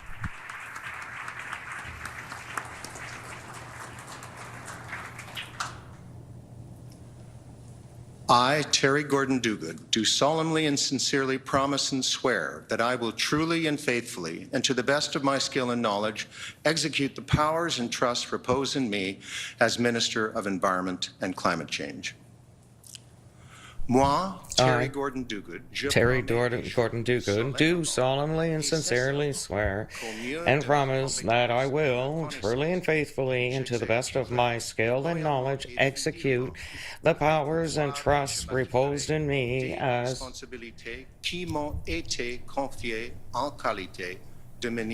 Minister of Environment and Climate Change.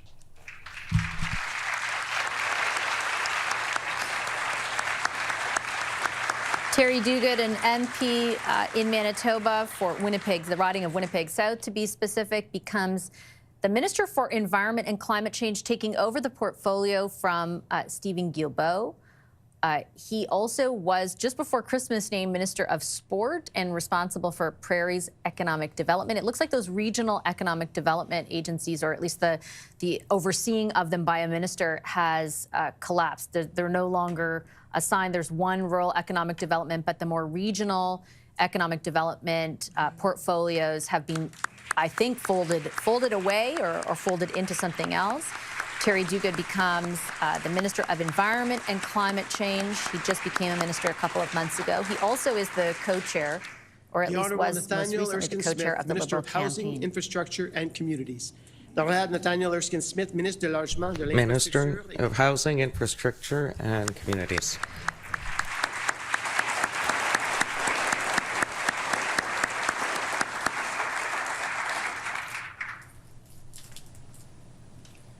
I, Nathaniel Erskine-Smith, do solemnly and sincerely promise and declare that I will truly and faithfully, and to the best of my skill and knowledge, execute the powers and trusts reposed in me as Minister of Housing, Infrastructure, and Communities.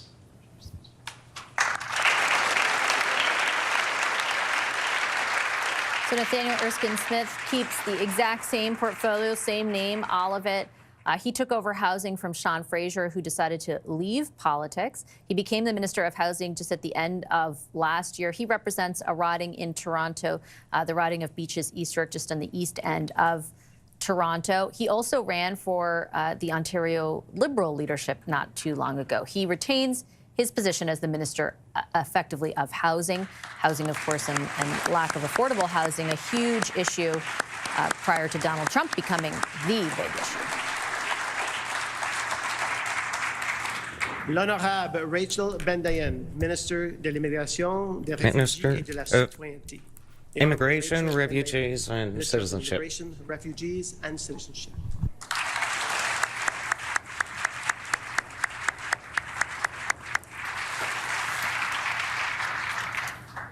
Moi, Rachel Bendayen, je promets et déclare I do solemnly and sincerely promise and swear that I will truly and faithfully, to the best of my skill and knowledge, I will execute the powers and trusts reposed in me as Minister of Immigration, Refugees, and Citizenship.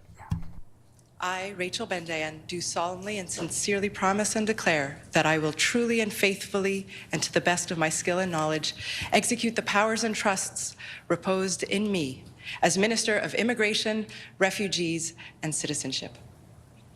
Thank you.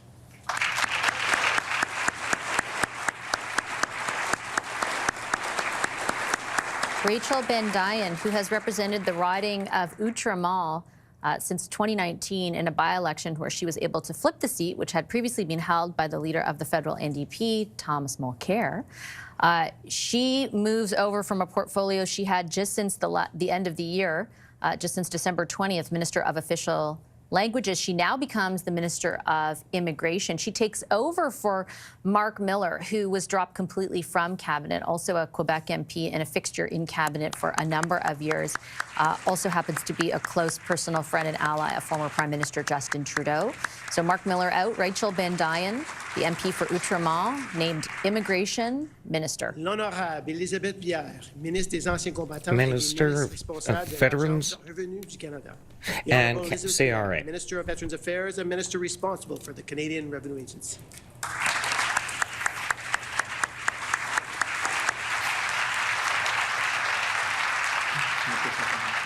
Moi, Elisabeth Brière, je promets et I do solemnly and sincerely promise and swear that I will truly and faithfully, and to the best of my skill and knowledge, execute the powers trust reposed in me as Minister for Veterans Affairs and a minister responsible for CRA. I solemnly and sincerely promise and declare that I will truly and faithfully, and to the best of my skill and knowledge, execute the powers and trusts reposed in me as Minister of Veterans Affairs and Minister responsible for the Canada Revenue Agency.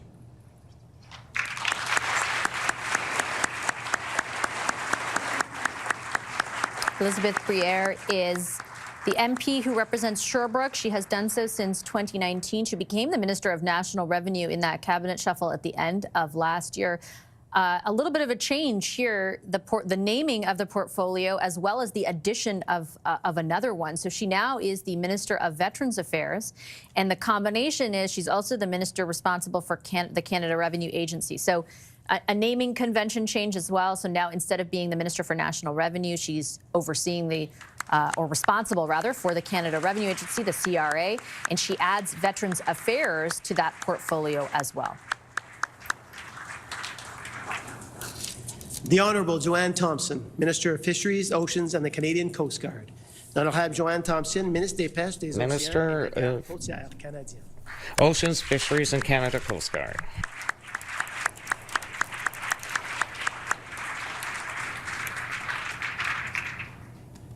Joanne Thompson, do solemnly and sincerely promise and swear that I will truly and faithfully, and to the best of my skill and knowledge, execute the powers and trusts reposed in me as Minister of Fisheries, Oceans, and the Canadian Coast Guard. Thank you. Thank you.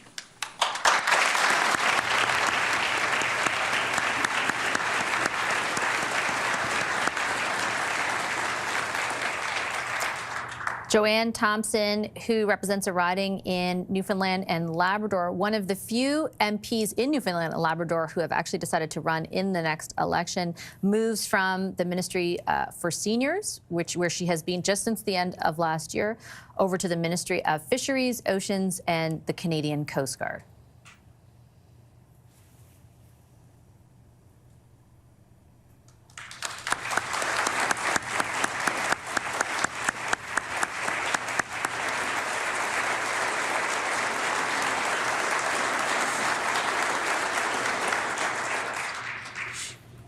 Ariel Kayabaga, Leader of the Government in the House of Commons and Minister of Democratic Institutions.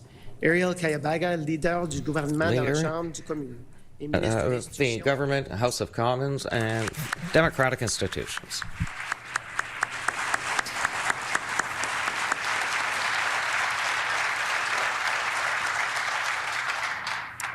I, Ariel Kayabaga, do swear that I will be faithful and bear true allegiance to His Majesty King Charles III, King of Canada, his heirs and successors.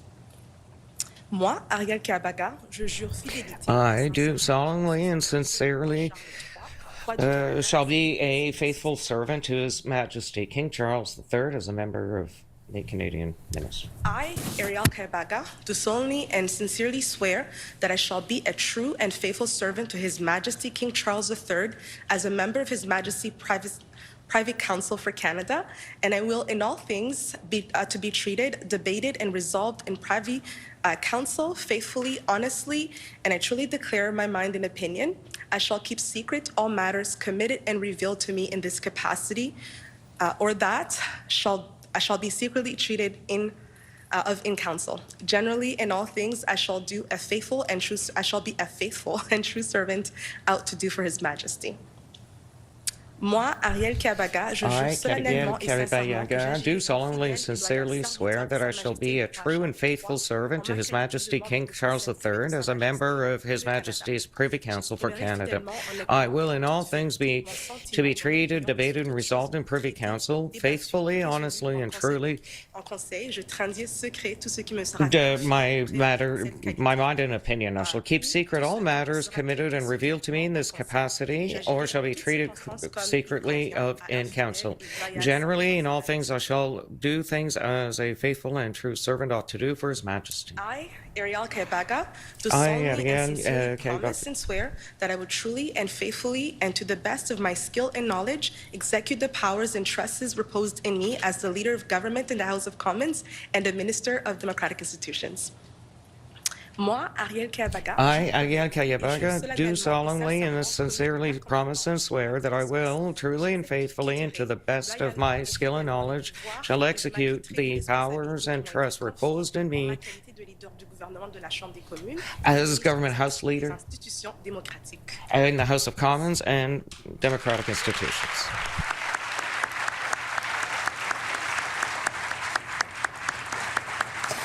Ariel Kayabaga, has been a member of Parliament representing London, Ontario since 2021. She is one of the 3 new faces in Cabinet today. She takes over as the Government House Leader and Minister for Democratic Institutions from Karina Gould. Karina Gould ran against Mark Carney to become the leader of the Liberal Party. She finished in 3rd place. She is no longer in Cabinet. Ariel Kayabaga takes over for her in that portfolio. Once again, she'll be the Government House Leader, so she'll do the negotiations when Parliament resumes. If she retains that position, and if actually Parliament resumes and everyone comes back, because right now with the timing of an election, that is likely not going to be the case.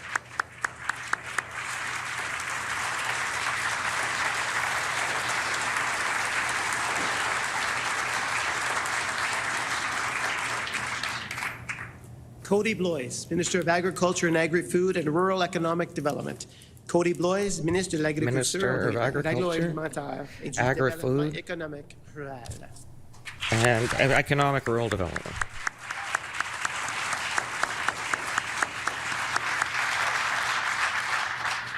I, Cody Douglas Blois, do swear that I will be faithful and bear true allegiance to His Majesty King Charles III, King of Canada, his heirs and successors. I, Cody Blois, do solemnly and sincerely swear that I shall be a true and faithful servant to His Majesty King Charles III as a member of His Majesty's Privy Council for Canada. I will in all things be treated, debated, and resolved in Privy Council, faithfully, honestly, and truly declare my mind and my opinion. I shall keep secret all matters committed and revealed to me in this capacity, or that shall be secretly treated of in council. Generally, in all things, I shall do as a faithful and true servant ought to do for His Majesty. I, Cody Douglas Blois, do solemnly and sincerely promise and swear that I will truly and faithfully and to the best of my skill and knowledge execute the powers and trust reposed in me as Minister of Agriculture and Agri-Food and Rural Economic Development. Thank you very much. This with you.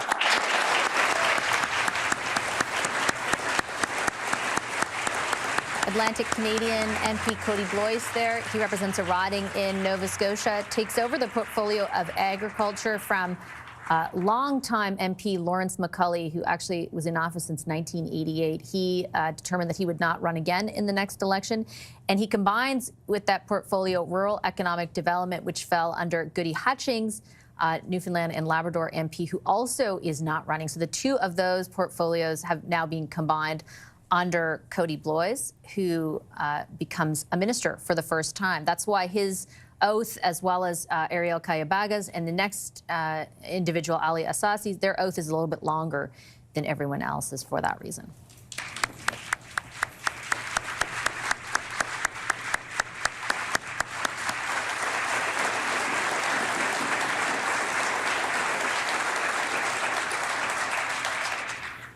Ali Assasi, Minister of Government Transformation, Public Services and Procurement. Ali Assasi, Ministre de Transformation du Gouvernement. Government Transformation, Public Services and Procurement.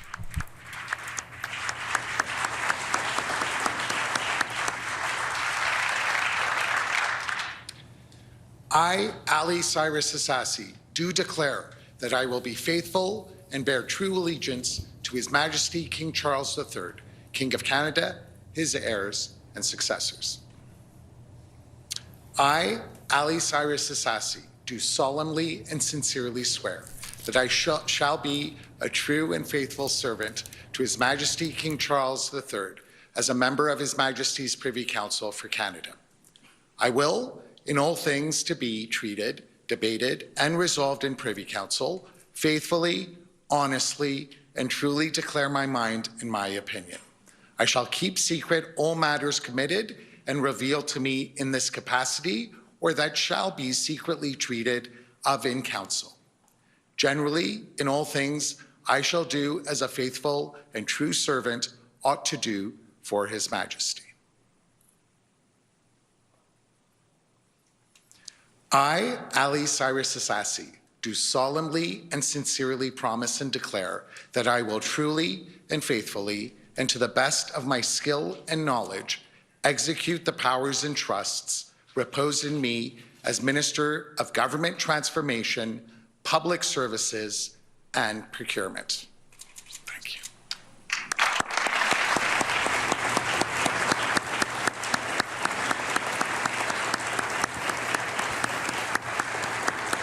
Ali Assasi, who represents the riding of Willowdale near Toronto, another kind of GTA area riding since 2015, is the third and final new member to be, or a new minister rather, to be sworn in. He becomes the Minister of Government Transformation, Public Services, and Procurement. That is a new name, at least in some respects. It's sort of a combination of the Ministry of Citizen Services, which was established back in July of 2023. Terry Beach served as minister in that capacity. He has been dropped from cabinet. Procurement and public services were all together, but this idea of government transformation, that is new.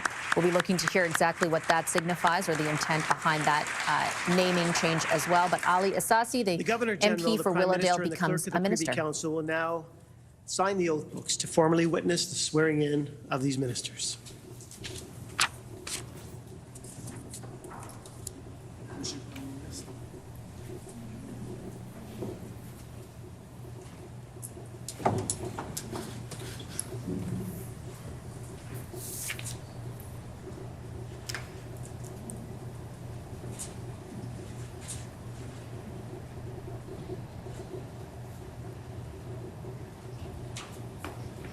Governor General there, Governor General Mary Simon, signing her name to her left, John Hannaford, the clerk of the Privy Council, to her right, the new Prime Minister, Mark Carney. Mark Carney will also add his signature to that. The whole ministry comes in at a total of 23 ministers in this cabinet, including Mark Carney. That makes 24.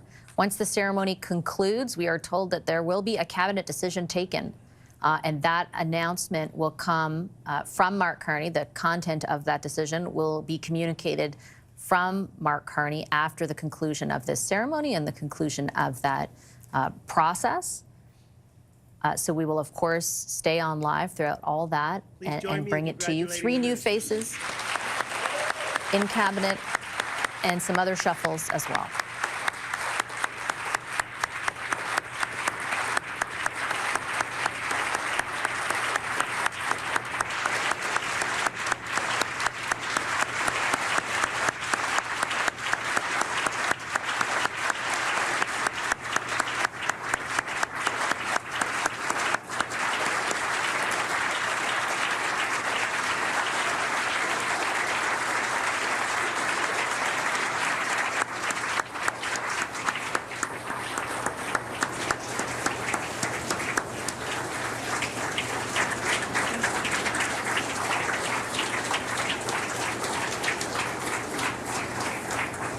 Merci, thank you. The Governor General will now entrust the Great Seal of Canada to the custody of the Registrar General of Canada. Le gouverneur général confiera maintenant le Grand Sceau du Canada à la garde du present the Général. Great Seal of Canada to the Registrar General of Canada.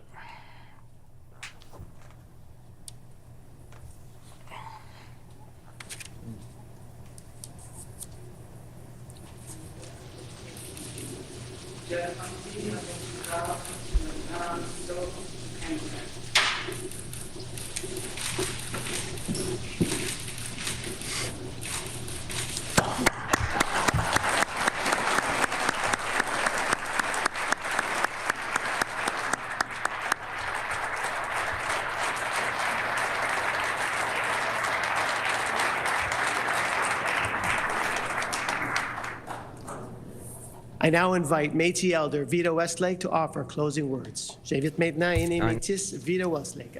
I now invite our Métis leader to say a few closing remarks.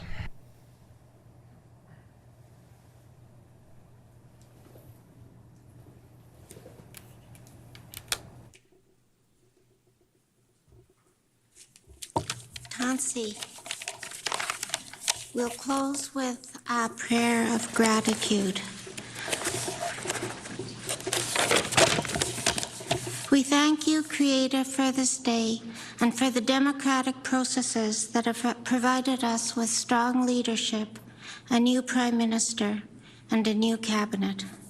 We acknowledge and express gratitude for Canada and the Canadian values that sustain all of us, that provide us with freedoms within these values to help us become our best selves. We acknowledge and express gratitude for the Indigenous peoples of Canada who have always been the caretakers and protectors of our lands and waters, and who, generation after generation, have welcomed newcomers to their territories and provided them with a place of safety, security, and peace. We acknowledge and express gratitude for the ongoing commitment of Canadians to one another, to provide each other with necessities in times of need, for our commitment to education, social supports, and health services for everyone. We thank you also for the inclusivity of our cultural mosaic and our ongoing commitment to fight racism and discrimination wherever we find it. We acknowledge and express gratitude for our children, our families, and communities. We thank you for all of those who work tirelessly to ensure that our borders, our waters, and lands are healthy, protected, and that we are safe. We thank you for those who work tirelessly in the areas of climate change and climate change adaptation. As we welcome a new Prime Minister and a new cabinet, we ask that you guide their steps and those of all of us in the days ahead as we work for the well-being of Canada and Canadians and for the well-being of our lands, waters, and the living beings living with us here on these, their traditional territories. We ask that our circle be strong, that our nation be healthy, strong, safe, and secure. Team Miigwech for all that you have given us. Merci.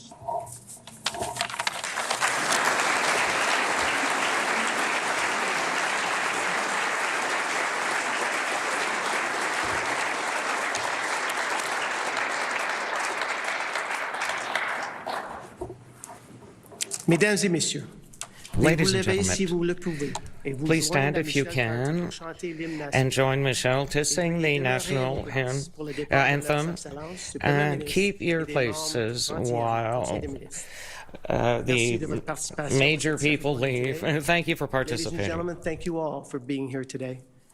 Will you please rise if you are able to join Michael Carney in singing of the national anthem today? And following the anthem, please remain at your places for the departure of Their Excellencies, the Prime Minister, and members of the 30th Canadian Ministry.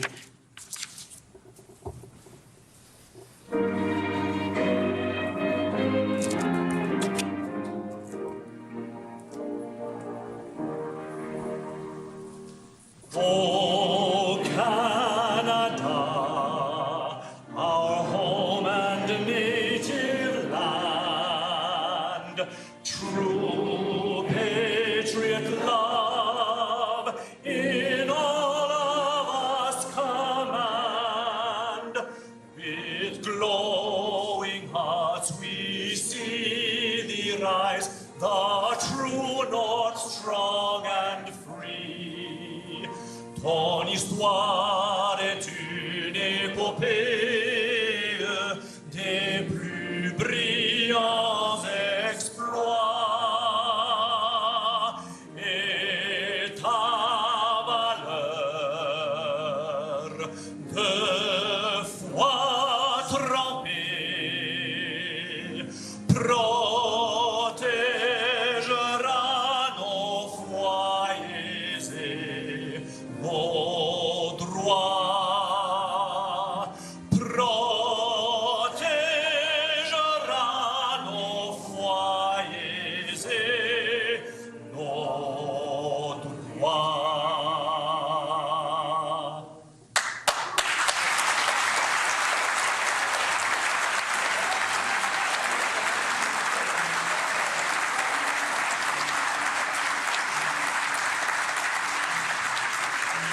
Our national anthem brings to a close the swearing-in ceremony for Mark Carney, who becomes the 24th Prime Minister of Canada, and his cabinet, who are now making their way outside. The size of the cabinet smaller than under Justin Trudeau. It goes from 37 ministers to 23, plus Carney himself. We do anticipate we will hear from the newly minted or newly sworn-in Prime Minister momentarily when he takes questions from reporters. As people file out there, I will head to my colleague, our senior political correspondent, Michael Couture, who is on the grounds just outside that room on Rideau Hall. I'm looking with great interest, Mike, at the press release that the government put out, that the Carney government now has put out. The quote that they offered from Mark Carney: "This team is built for immediate action and focused on protecting Canadian workers, supporting their families, and growing this great country. We are changing how things work so our government can deliver to Canadians faster, and we have an experienced team that is made to meet the moment we are in. Our government," they write, "is united and strong, and we are getting right to work." What do you think they hope the message around this cabinet sends to Canadians? Yeah, I think it's just that this is essentially now going to be run not necessarily like a corporation, but certainly making sure that they are making these types of decisions based on good services for Canadians, but also protecting Canadian interests. That, I think, is clear in what he's been saying when he stopped earlier on before heading into Rideau Hall, talking to reporters and really trying to make sure that they are actioning those three things that they had said that they wanted to make sure: change, focus, and action. Clearly, these are the types of things, Vassy, that I think we sort of see more in a company than in a government, and especially the previous government. I would also note that in that ceremony, I thought what was interesting was body language. Mark Carney shaking a lot of hands and doing a lot of holding of elbows, as opposed to what we used to see when ministers were sworn in with Prime Minister Justin Trudeau, oftentimes a big hug or some sort of emotional embrace with the minister. I think that Carney is really trying to sort of send a message to Canadians that this is how he's going to run this country and this is how they're going to go forward. I wanted to pick up on what you were mentioning when we had Ali El-Sassi introduced, and that sort of issue of Minister of Government Transformation. I put in a word to someone that is inside the Prime Minister's office of Mark Carney, and here is what they sent to me. The minister will begin a rapid change and modernization of the government, creating a new tech and AI-enabled advantage for Canada, also talking about improving the quality, efficiency, and productivity of Canada's incredible public service. And they're saying they're going to invest and ensure that our government and critical federal infrastructure are more resilient in the face of economic threat from the United States. So there again, I think trying to sort of give an idea to Canadians, especially when they say talking about the efficiency in the public service. That is something that Mark Carney has talked about during the campaign. A lot of people in the public service are concerned about how many jobs may be consolidated and may be lost, but it's clearly he is trying to make sure that the government is run like a machine now and run very efficiently, especially in the face of what we're seeing, as I had mentioned there in that last note, in the threat against Canada from the United States. So it'll be interesting to see how he picks up on that message when he comes out here to speak to reporters and essentially to Canadians his first time as the Prime Minister of this country. Well, specifics will also be interesting, right? Because part of what he promised during the campaign was what he is calling like balancing the operational side of the budget, which is definitely not the sort of way that budgets are formulated at this moment in time. And he said, he'd retain all the big program spending that the government is currently doing, but address the inefficiencies, as he called them, through the public service. No specifics at this point on what kinds of cuts that would entail or what that looks like, but clearly an indication, as you point out, with the renaming of that ministry, the addition of that sort of portfolio, that it will be something that he intends to talk about, though, again, we don't have any specifics. Speaking of what he might talk about, it's been a while since he's taken questions from reporters. The people who are watching us right now can see to the right of you that there is a podium set up. We do anticipate we will hear from Mark Carney himself. What kinds of things do you anticipate he'll be asked? Yeah, I think specifically around what he intends to do in this week or so, that I think a lot of people believe that he will be in government. I say believe because, widely believed and widely expected that, Parliament will not come back on March 24th as it is expected to or supposed to from prorogation. But I think specifically asking about what are you going to do in the face of Donald Trump? Are you going to try and get an audience with him? There is also these reports out there that he is planning some sort of a trip to Europe in the next week or so. We're trying to make sure, what that will actually entail. What is he trying to do? And what message would he be sending to the rest of the world in making that his first foreign trip, going to places like possibly the UK or France or even Italy? Unclear exactly where the schedule may take him. But what is that saying about what Canada is trying to do in our place? In the past, we know that relations with the United States were so tight that oftentimes the first foreign visit of a president or of a prime minister would try and be to go to the United States. But obviously, these are different times now, Vassy, and I think that would send a message if he does do some sort of a trip like that, that Canada is looking beyond our shores for friends and trying to make sure that they are rallying a number of our allies, including the UK and France, to try and be on the same page and try and diversify our trade as well. We know that the Canada-UK trade agreement is still in the midst of trying to be negotiated, and that type of sort of reaching out could be that type of message sending to the rest of the world that, look, Canada is trying to find friends and trying to solidify those other allies around the world that maybe in the last few years Canada has strayed from because we have had that close relationship economically and politically with the United States, but certainly one that has been strained not only in the last couple of months, but a number of years under Donald Trump. Okay, Mike, I'll leave it there. We'll check in with you over the next little while. I am here with Scott Reed, Lisa Raitt, Kathleen Monk, and Nick Nanos as we await Mr. Carney's entrance to that podium or walk up to that podium. Nick, I'll start with you. The list is out now. We know who's on it, the new faces, the people who retain their portfolios. What's the headline out of this cabinet choice for you? I was smiling when you said list because I thought it was going to be like Santa Claus, like the list is out and who's on it and who's not. You know what I saw here was what I'll call a proto-platform, right? When it comes to the cabinet picks and stuff like that. This in the context of Europe, you know, one part being diversification and where the future is.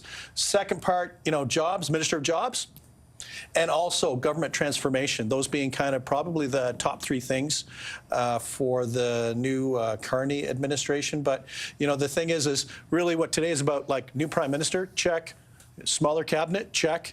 And here are our three priorities, whatever they might be. And you know, I think if he can stay on message, that'll be good. But he's going to start to get tough questions because now Mark Carney is prime minister and he's got to answer questions and he's going to have to explain what he's going to do over the next week.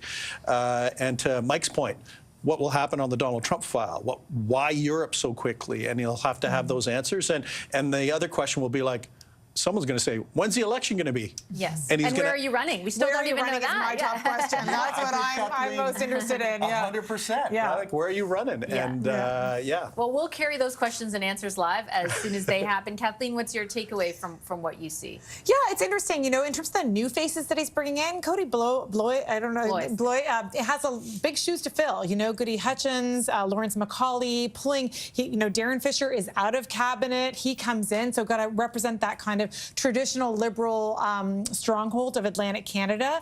Also interested to see, you know, some of the other new faces. The new Minister for Government Transformation coming from Willowdale, another new minister coming from London, Ontario. London, Ontario is a very typical, sometimes three-way, sometimes, you know, big race. Very kind of can be blue, orange, sometimes red. So to see those ministers come in, but I'm most interested, as I said, where is he going to run? When is the election going to be? You know, is he going to do anything like potentially roll out a speech from the throne, not at the House, but what else could he do? A budget, some kind of signaling about what his economic agenda could be. You know, when will the election be? Will he run in Don Valley West, as some people are saying, or is it going to be a safe seat in Toronto, another place in Toronto, or possibly the Yukon, as has been rumored? Lots of questions. I hope they all get answered in a few minutes. Lisa, I was reading to Mike sort of what they put in the press release, which every government does, right? When they release the list of who's in the ministry, and it gives you a sense of, I guess, what they had hoped to accomplish. It also said this team reflects the ambition that makes Canada strong, and it will work each day to protect workers, families, and businesses. It will take action to unite Canadians, defend Canada's sovereignty in the face of unjustified trade actions by the U.S., make Canada an energy superpower in both conventional and clean energy, create new trade corridors with reliable partners, and build one Canadian economy, the strongest economy in the G7. Sounds like Mr. Carney wants this to be all about the economy. Yeah, and they're going to do all that over 10 days because that's as long as this cabinet's going to be together. So take it for what it is. I would give this advice for anyone who wants to take it. Anything that rolls out of this cabinet, that rolls out of this prime minister, as official policy or something they're going to do, the AI stuff that was mentioned, these are all just election campaign promises. That's all that they can be. They have no supply of funds. They don't have a parliament to make changes. They're going into an election. I think that's pretty clear and apparent. So over the next 10 days, we'll hear about what the government wants to do. And they have absolutely, well, I can't say absolutely, they have very little power to actually implement. And I say I can't say absolutely because I don't know what they're going to come up with. But the AI stuff, they can't implement that. There's no money for that. There's a whole bunch of things that they can't possibly do. So take a look at the cabinet. What do we have? We are heavy GTA cabinet. Oh my gosh. Scarborough, Willowdale, Brampton, Mississauga, 3 downtown Toronto. I mean, that is where a battle is going to be. London, as Kathleen points out, Ottawa. This is where we're going to be seeing scrambling for votes. The other thing I would take away, I think he picked some of the most gifted communicators. To be honest, Stephen McKinnon, great communicator. Happy to see him back in cabinet, quite frankly.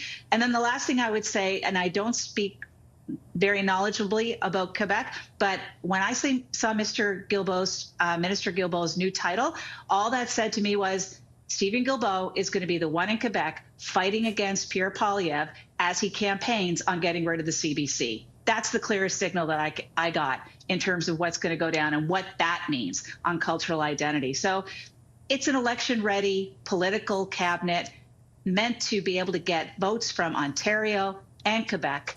And let's see where it goes in 10 days. The regional stuff on Ontario and Quebec, like particularly the GTA, stuck out to me as well, Scott. Your thoughts on, I thought the two most significant name changes were government transformation and national identity and culture. What are your takeaways there? Yeah, I think they were notable, and it gives you an indication of managerial impulse on the part of the new prime minister. Let's make things work. Let's get things done. Let's move away a little bit from the flamboyance and the big promises and the enlarged rhetoric of the Trudeau era. And then on the other hand, a raw political play, because I think Lisa's right. We're going to see the issue of Rad-Can galvanize people across Quebec, and we're going to see Minister Guilbeault talk a lot about that. But, I also want to mention this, like, in addition to all the stylistic changes in terms of his managerial manner, like, we shouldn't overlook the fact that we are watching something we haven't seen before in history, right? Like, we've not had a prime minister come into office with no prior political experience, take that oath and lead that cabinet. That's never happened. We've not seen someone try to dig their party out of a deficit of 26%. Never happened before to be this far back. We've not seen someone, have to try to face down an American president who is hell-bent on not just destroying our economic relationship, but seems to want to trample on our flag and actually annex our territory. So we've got a historic moment here, and Carney, it's such an unprecedented set of circumstances that I really wonder if the Conservatives are going to have to up their game. They have so many advantages, obviously. They still have got to be the odds-on choice to win the next election. But I think they're going to have to up their game from sneaky Carney and elite Carney and globalist Carney, and Carney's just like Trudeau. We're in an unprecedented historic circumstance here with Trump and with a bunch of issues that are coming together. And I think they're going to have to figure out how they fit into that ahistorical moment with something a little bit more novel than the recycled tactics and bumper sticker slogans that they've used. Okay, I want to get everyone to respond to that. I do have to take a quick commercial break. And we'll also hear from the Conservative leader himself a little bit later on this afternoon, I anticipate. On the other end of that break, our panelists will be back as we await Mark Carney's entrance, or exit, I should say, from Rideau Hall, and he will take questions from reporters. We'll take you there live as soon as that happens. We're back in a moment with our special coverage of Mark Carney swearing in. Senna, from the Senna flower plant, is an effective ingredient in Senecot laxatives, gently relieving occasional constipation. Senecot helps you achieve poophoria. Using the power of natural Senna, it works overnight to promote bowel movement and helps you poop. If it's hard to pass, try Senecot S. It's Senna plus a stool softener that hydrates and softens poop and keeps it moving comfortably. Achieve poophoria with the gentle overnight relief of Senecot. We're all busy, but sometimes we put off the important things, like helping to provide financial protection for your family if the worst happens. Welcome to Cover Direct. You're speaking to Sally. How can I help you? Hi, your commercial for family life insurance says I can get coverage over the phone with no complicated forms. Yes, that's right. You can arrange everything in just one phone call. If you're a Canadian resident aged 18 to 70, you can apply for up to $1.5 million in coverage and help give your family some peace of mind. Great. You won't need a medical or a blood test to get approved. You just need to answer a few health and lifestyle questions. Sounds great. If you choose $100,000 of coverage, it could be as little as $10.87 a month for the first year. That's just 36 cents a day. That's less than I thought. Family life insurance is exclusive to Cover Direct. You can't buy it anywhere else. Sounds great. I'll go right ahead. We're Canada's most trusted direct life insurance provider. To get a free, no-obligation quote, call one of our trusted insurance advisors today at 1-844-934-3220 or visit coverdirect.ca. Swiss Chalet's Seafood Fest is back. Hurry in for Canada's famous rotisserie chicken paired with garlic shrimp, our delicious fish and chips, fish sandwich, or our popcorn shrimp appetizer. All here for a limited time, starting from only $16.99, only at Swiss Chalet. We're just taking advantage of what Mother Nature's been doing right from the get-go. These grasses all evolved under a grazing dynamic, and we're trying to really mimic what the buffalo did. And it's just going to feed this whole landscape. and a society. Representation in media is important. There's a lot of people with disabilities that don't feel seen. I'm a music producer. Having a disability, it's not really shown in the industry. I make media representing women in wheelchairs. AMI is a broadcaster that strives to change the way people think about disability. I'm a very loud and proud deaf woman, and I want to be able to make a difference. Watch inclusive and accessible content on AMI TV or stream now at amiplus.ca.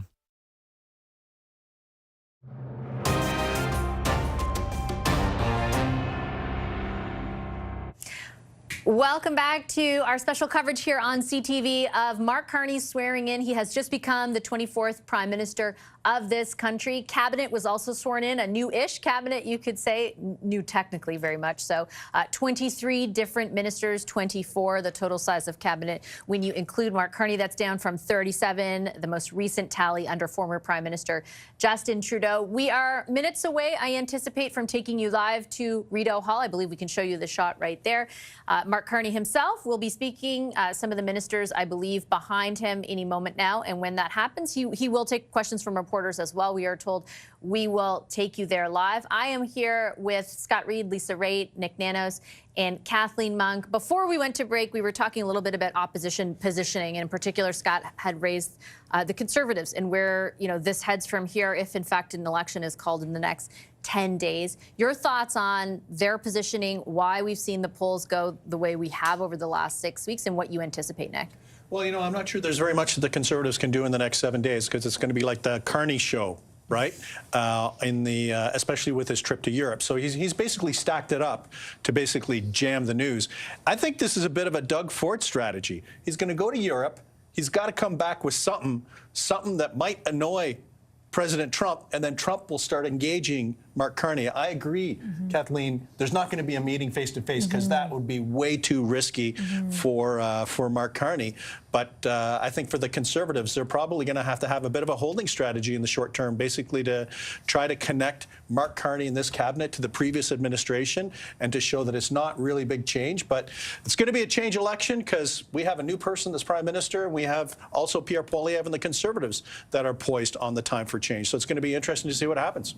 Kathleen, we do anticipate we'll hear from both the leader of the federal Conservatives as well as the leader of the NDP in the next few hours to get their reaction. What are your thoughts on their positioning ahead of an election call? So quickly on the Conservatives, I think, I want to give them a bit of credit here because for 2 years they ran a very effective strategy, but the whole script has been rewritten by, the reality TV president, Donald Trump. He has rewritten the script and they're struggling with their pivot. But they have the money, the resources, the research, the army behind them to probably do so. But they certainly have not figured out what that message is yet. You can see them struggling in the ads that they're putting out there and how the leader is responding. So they're going to need to settle on something quick. The challenge, as Nick has just pointed out, that all of the oxygen, all of the media oxygen will be sucked up by Mark Carney in the coming weeks, and just because of all the incoming rockets from Donald Trump. In terms of New Democrats, they have been drowned out. The leader has failed to resonate with Canadians in this, what we are in this economic war. So today and whenever an election is called, they need to change the narrative. They need to get back on ground that is safe for New Democrats. New Democrats protect people. They've brought in major programs into this country, obviously, like the Canadian Pension Plan, like health care. They have to go back to that we need to be elected as New Democrats to ensure that these two other right-wing leaders don't cut your social programs and that you're protected. So go back to that safe ground about where our values are aligned with Canadian values. And they can only hope to do that, frankly, when there's an even playing field of an election where media and resources are limited in some ways, that attention has to be given to all the party leaders. We're standing by, if you're just joining us, to take you live to Rideau Hall, where we anticipate we will hear from the newly sworn-in Prime Minister, Mark Carney. He'll take some questions from reporters, and we'll take you to that microphone as soon as it happens. Lisa, I wanted to get you in as well, of course, on sort of, let's start with the Conservatives and kind of the challenges that they face in this moment in time, given what all three of the other panelists, have laid out, and how you anticipate that they will navigate those. So it's interesting because just because we think that Mark Carney is experiencing a momentum and that he is the change candidate, it doesn't necessarily mean that it's going to translate down to votes at the door. And why I say that is on Sunday last week, the same day as the Liberal leadership race concluded, Pierre Poilievre had a really big rally in southwestern Ontario and London, Ontario, 2,500 people. They came out to see him. And, you know, the call went out to all of the ridings saying, please come out for the rally. And people showed up. And I think that motivated vote is going to be really important. It's a vote that Conservatives know that they have to place. And as a result, there's going to be, as you say, great efficiency in our vote. We're going to get it all out. What does the party have to do? Two things. First of all, they have to continue to hammer on that this is a Liberal government seeking a fourth mandate, because that is the fact. The second thing they have to do is to illustrate and show as best they possibly can that Mark Carney may say he wants to get rid of the carbon tax, but maybe he actually doesn't want to do it, and that you can't trust him to actually do it because he doesn't think it's a bad policy. He just thinks that you were told a bunch of stuff by the Conservatives to change your mind. You're not really feeling the pinch. And I think that's where they have to go. I think my guess would be, Scott, and I could be wrong, but I think they'll try to get the carbon tax thing. I think they would acknowledge, the people around Mark Carney, that it has been a huge vulnerability, and they will try to get that from a policy perspective done if they can, because I understand there were some challenges around not being in Parliament. Try to get it done as soon as possible to remove that as a tension point. Sure. Or try to remove it. They'll try. I mean, look, just in response to what Lisa was saying around carbon tax and fourth Liberal government, I agree. I don't see those as two things. I see those as one thing. That's one thing that the Conservatives have to do, which is to bring Mark Carney down to earth and try to beat him up a little bit and make it harder on him. Sure, they got to do that. But they have to do one other thing. Let's be honest. Because we are in such an unprecedented moment, because we are under such an unprecedented attack from Donald Trump, because it affects people's jobs and livelihoods, ultimately, I cannot believe that the person who wins this election will not also be the person that Canadians have the most confidence in to manage the Canada-U.S. file. And Pierre Poilievre is going to have to pass that test. He's going to have to beat Mark Carney on that specific test. That's not going to be done with an ad that criticizes Mark Carney or that just pounds away on the carbon tax and Trudeau. They're going to have to meet that specific test. I'll say one other thing, because I disagree with I think with most people here. I know that going to the Oval Office is a risk. I know that sitting down next to Trump, it could go crazy, could go haywire, could turn into a UFC cage match. But, you know, the river to re-election runs through the White House. I can't imagine that there won't be a moment in the middle of this campaign, especially with April 2nd coming up, where Carney as a new prime minister doesn't end up face-to-face, man-to-man, haircut to haircut with Donald Trump. And I wouldn't be all that afraid of being Zelensky. What does that mean?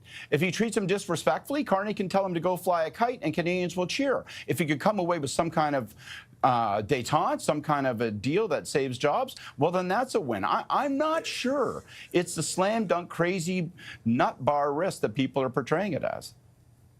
Okay, go ahead quick, and then I want to play something, because Marco Rubio just commented. You know, if you think of Donald Trump, why would he even meet someone who hasn't been elected prime minister? Like, let's face it. Well, he's a new prime minister. I mean, this is the way our system works. Donald Trump's going to say, you've never been elected dog catcher. Why would he, Donald Trump is the president of the United States. The thing is, I still think, Scott, it would be a big risk. Maybe it could work out, maybe it not. But I think it would be the advantage of Trump, who wants to disrupt things, would want to take a shot and kind of try to influence the outcome of the next election. You're 25 behind. You're 25 points behind. Yeah. 5 weeks ago, you're 25 points behind. Take a risk. Spin the wheel. Grab the brass ring. Live large. Okay, speaking of that, while we wait for Mark Carney to step up to the microphone, over in Charlevoix, Quebec, G7 foreign ministers have been meeting. Melanie Joly actually couldn't make the swearing-in ceremony because she couldn't get back in time. She remains foreign affairs minister. Secretary of State Marco Rubio was just at the closing press conference and was pushed by reporters on the threats to Canada's sovereignty, which he had said going into this meeting he did not want to talk about or did not want to be the focus of the agenda. Have a listen to what he said in response. I know that we're not speaking about Canada becoming the 51st state at this meeting, but I'm asking you now, do you consider what the president has said about Canada becoming the 51st state? Is he serious? I'll tell you how that came about, okay? He's in a meeting with Trudeau, and Trudeau basically says that if the U.S. imposes tariffs on Canada, Canada couldn't survive as a nation state, at which point the president said, well, then you should become a state. And that's where this began. That said, the president has made an argument for why. He says he loves Canada. He says he made an argument for why Canada would be better off joining the United States from an economic perspective and the like. He's made that argument repeatedly, and I think it stands for itself. But is it counterproductive? The Trump administration is expecting.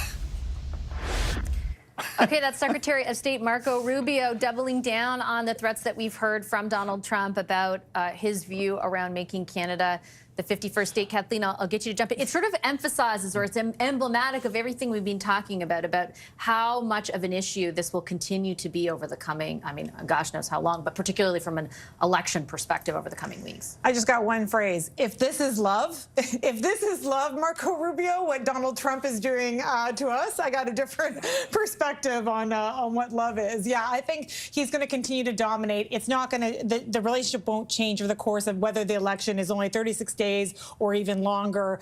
Carney will be dealing with this full time, and that's why the polling is so volatile. That's why we see people, they're loose. The universe for the Liberal voters is opening up. It's moving away from Conservatives.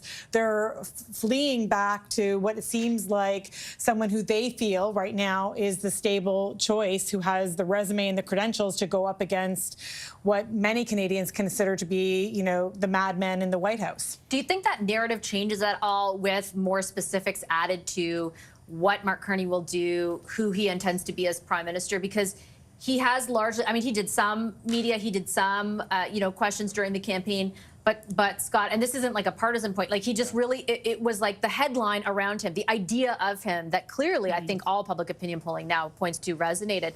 If there's less of just the idea and more specifics, is that a risk, or is the momentum, do you think, in his corner? Well, it does feel like momentum's in his corner, but you're exactly right. I mean, an idea is always more powerful than reality, especially when you seem to be tailor-made for the moment. And so almost anything you say, anything you do runs the risk that it might disabuse people, that you fulfill their dreams of what that idea could be. So, yeah, there's no question. I actually think that's his biggest challenge, is how do we maintain this focus? How do you maintain this momentum? How do you put meat on the bones in a 36, 37-day campaign, meeting the media, meeting Canadians, over and over and over again, without polluting, without complicating this critical, simple question that you want people to vote on: who is best to take on this lunatic in the Oval Office?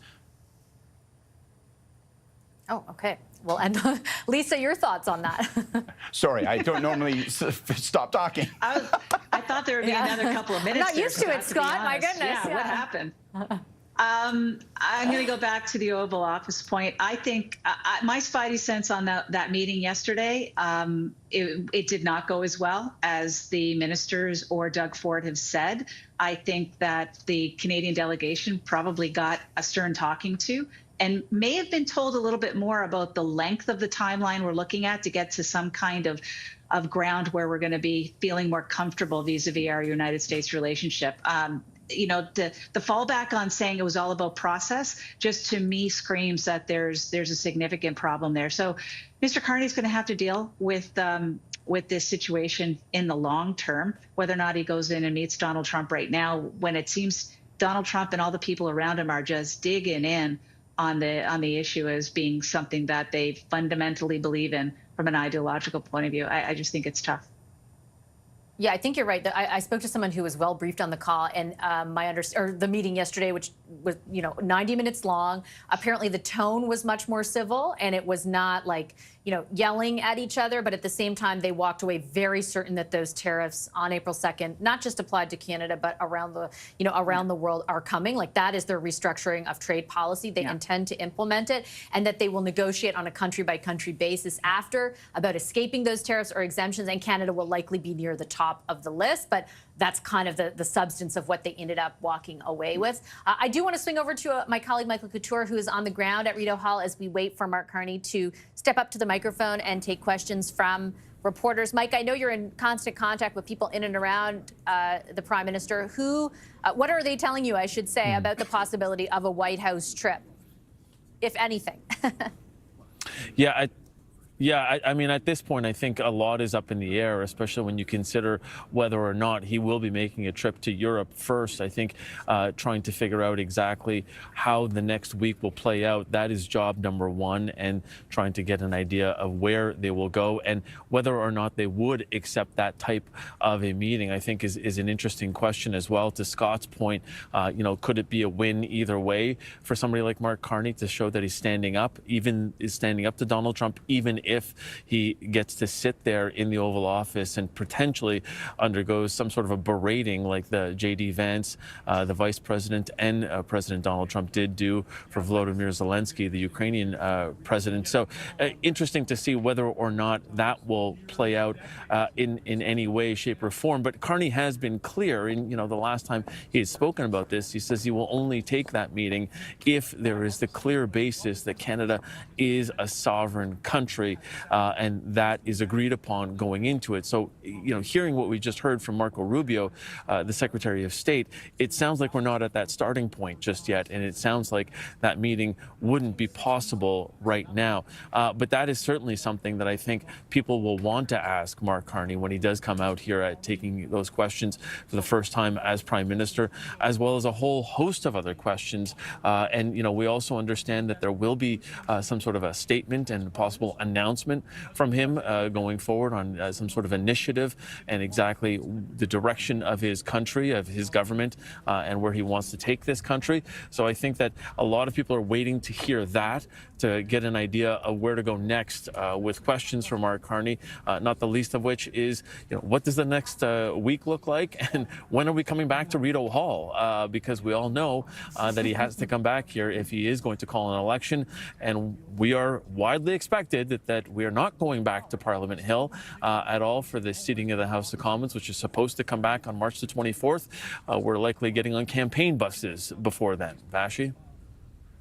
Yeah, let's lay out some of the markers over the coming hours and coming days, because you mentioned a couple of them. First of all, today, and we should say it looks like there's some action in and around the podium, so maybe Mark Carney is coming out soon. We certainly will listen in live as soon as that happens. After that, there's a cabinet meeting, and then we anticipate that he is headed to Europe next week. Lay out a bit more about what we know is set to come. Yeah, so following that, and I say following that with that possible, again, trip to Europe that we have not gotten any confirmation on, but certainly strongly hinted at. Then there will be the days of coming back to Canada and governing in some way. And I say governing without the House of Commons back. I think we can all, you know, start with that as a starting point. But what does he do in terms of the Canada-US file to try and send any kind of clear marker, or are other ministers going to go down to the United States again for another meeting, like we saw yesterday with François-Philippe Champagne and Dominic LeBlanc. Now Dominic LeBlanc in that new portfolio, and clearly he will be spearheading those conversations with Howard Lutnick and others in the United States, the Commerce Secretary. And so where does that go from here, I think is a big question as well, and how his team will try and tackle and really put their hands on the levers of government and make their mark. They don't have a large window to do that, Vassy. I mean, I think that has been underscored by Lisa and a number of other panelists. They have only days now, let's be honest about this, until they can tell Canadians and show proof positive to Canadians that, yeah, we have made change in this government. That's not a huge window. We all know that, yes, those ministers will remain in place. They will be ministers through the campaign. So if they do need to go down to D.C. to take some sort of action on the trade file, they will be doing that. But at the same time, they will have to be campaigning and making sure that they are earning back their seats and trying to return this government back into government as well. It's a minority parliament right now and a minority Liberal government. Are they able to do that? I mean, Nick Nanos would know, seeing the numbers better than I, but certainly can they capitalize on that kind of momentum? Can they leverage any of that? Those are questions for the campaign, but back to your point, in the next 7 days, doesn't have a lot of time to try and make his mark as the Prime Minister before he goes out and asks Canadians to make him the Prime Minister again. Mike, thanks so much. We'll continue checking in with you, our senior political correspondent. Mike Locouture on the grounds there at Rideau Hall to the right. You can see that microphone, that podium set up. As soon as Mark Carney steps up to the mic, we will take you there. Nick, I wanted to get your take also on, as we wait, cabinet ministers will come out with Mr. Carney as well. If the singular, primary focus is, of course, navigating the threats from Donald Trump, the shift at the top was kind of interesting. Dominic LeBlanc still stays, the primary, I guess, front person or at the forefront of that file, but is no longer Minister of Finance and becomes Minister of International Trade. François-Philippe Champagne moves from industry into finance and Anita Anand into industry. What do you read into that, if anything? Well, I think it's probably a recognition for Dominic LeBlanc, at least, is that Mark Carney believes he's the good point person or the best point person to interface with Trump. And then, that being his primary focus. And you know what? Dominic LeBlanc is tried and true. He's a political animal. He's trusted. He has a lot of support within the Liberal caucus. So, he's a natural to kind of take on that. And I think in terms of his experience, but also his personality when it comes to Donald Trump. And then Champagne kind of being in finance, I think makes a lot of sense because I think people always saw him as a potential finance minister. But, I think what this comes down to is, I would say, like a workmanlike cabinet where there are certain people put in different positions to manage different issues. Donald Trump, finances, CBC Radio Canada, right? And stuff like that, where they know where the battle lines will be drawn. And Mark Carney seems to be putting his team in place to deal with those issues that are going to have a material impact on the outcome of the next federal election. Critically, Dominic LeBlanc and Melanie Joly have really driven the U.S.-Canada relationship. Even if we rewind tape back to December, before Chrystia Freeland's resignation, it was LeBlanc and Joly and Trudeau who went down to Mar-a-Lago to have that meeting. That was the first kind of snub, if you will. LeBlanc. Joly went after. That's right. But so he's always been driving that relationship. So to cut him loose at this point would make no sense. He has to be there. He's been driving those relations with Letnick, even Bissant to some extent. So he's got to be a part of that mix. The other couple of dates that I wanted to throw out there to build on what Mike Locouture just said is that not only March 24th, obviously, when Parliament's supposed to come back, but April 1st, we're expecting that carbon tax hike. Right. So that legislation or something has to happen before that. Otherwise, that is triggered. Also, obviously, April 2nd, which is Trump's threat in terms of when the next tariff will be layered in. Do you think, Lisa, there's any way that Parliament does come back? Like, is that a scenario, like, I know that everyone in and around Carney was saying no way, but is that something we should be considering in any way? I don't know how they would work that. I mean, I'm going to have to give a good think to that, Vassy, and I'll text you the answer later. But right now, I don't know. But I do know one thing, because I've been reminded by a friend that you got to think that Mark Carney is also going to reach out to Mexico, because he has a lot of relationships out there. She's an economist. He's an economist. I mean, there must be something that he can draw on in terms of working with Mexico and make sure that we're kind of on the same page, as opposed to what we seem to be doing right now, which is almost running a different playbook. Oh, yeah, there have been instances in the past 6 weeks where we've had premiers say, just cut Mexico loose and go at it on a bilateral basis. But yeah, that's a good point. Scott, your thoughts on, is there any remote possibility that the election isn't called before March 24th? It's hard to see how that would work. I mean, I struggle with, I've tried to play this out in my mind a little bit and say, okay, well, what if they did compose Parliament and then said, now listen, it's going to be a purpose-built Parliament solely for the reason of introducing a support package for industry and workers that might be sideswept by Trump's actions. We'll do that. We'll, roll off the carbon tax, and then what? Like a commitment that once that package is passed, then we go to the we go to the election trail. It's hard to see. I mean, Jagmeet Singh has said that he will defeat the government at the first available opportunity. The first available opportunity would be a vote on the throne speech. So, I mean, if I was advising Carney, I'd be much more tempted to make a statement of policy, say, here are the three things that I'm going to do as my initial pieces of legislation, my absolute priorities when the House is resumed. But first, I got to get a mandate, and we need to know what the battle lines are in terms of taking on Trump. It feels to me like we're calling Parliament hands a bunch of opportunity, hands a bat to your opponents with which they can swing at you.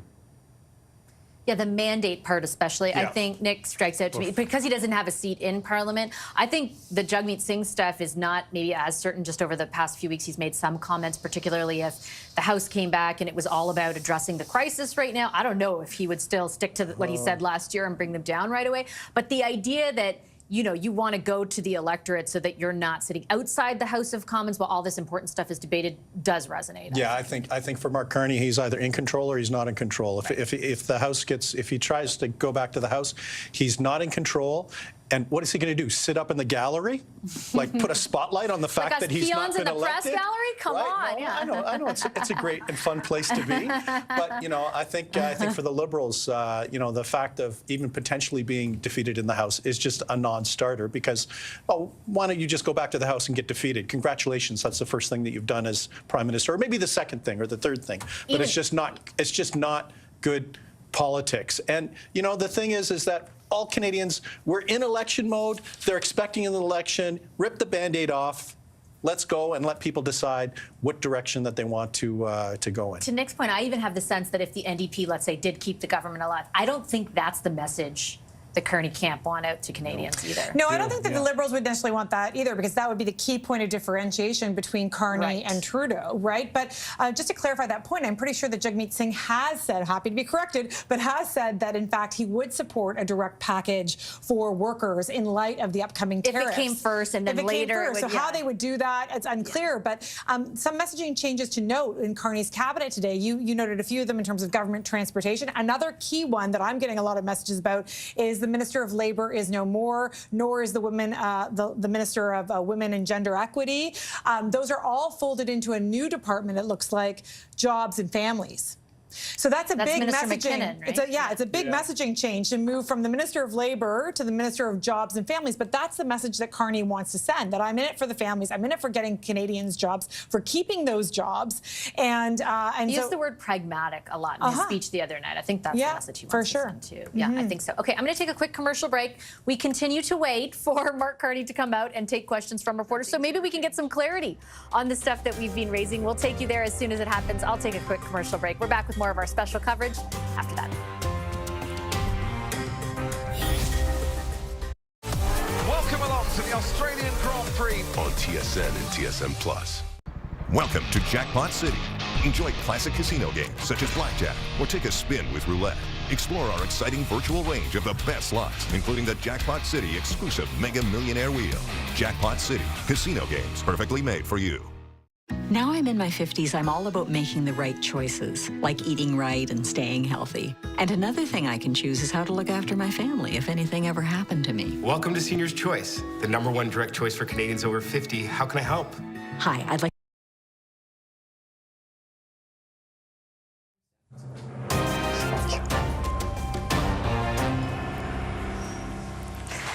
Welcome back to our special coverage. We're back already because the ministers have started to filter out. Let's show you a live shot outside Rideau Hall, where we do anticipate the Prime Minister, the newly sworn-in Prime Minister Mark Carney, will soon take questions from reporters. There is his cabinet lining up behind him.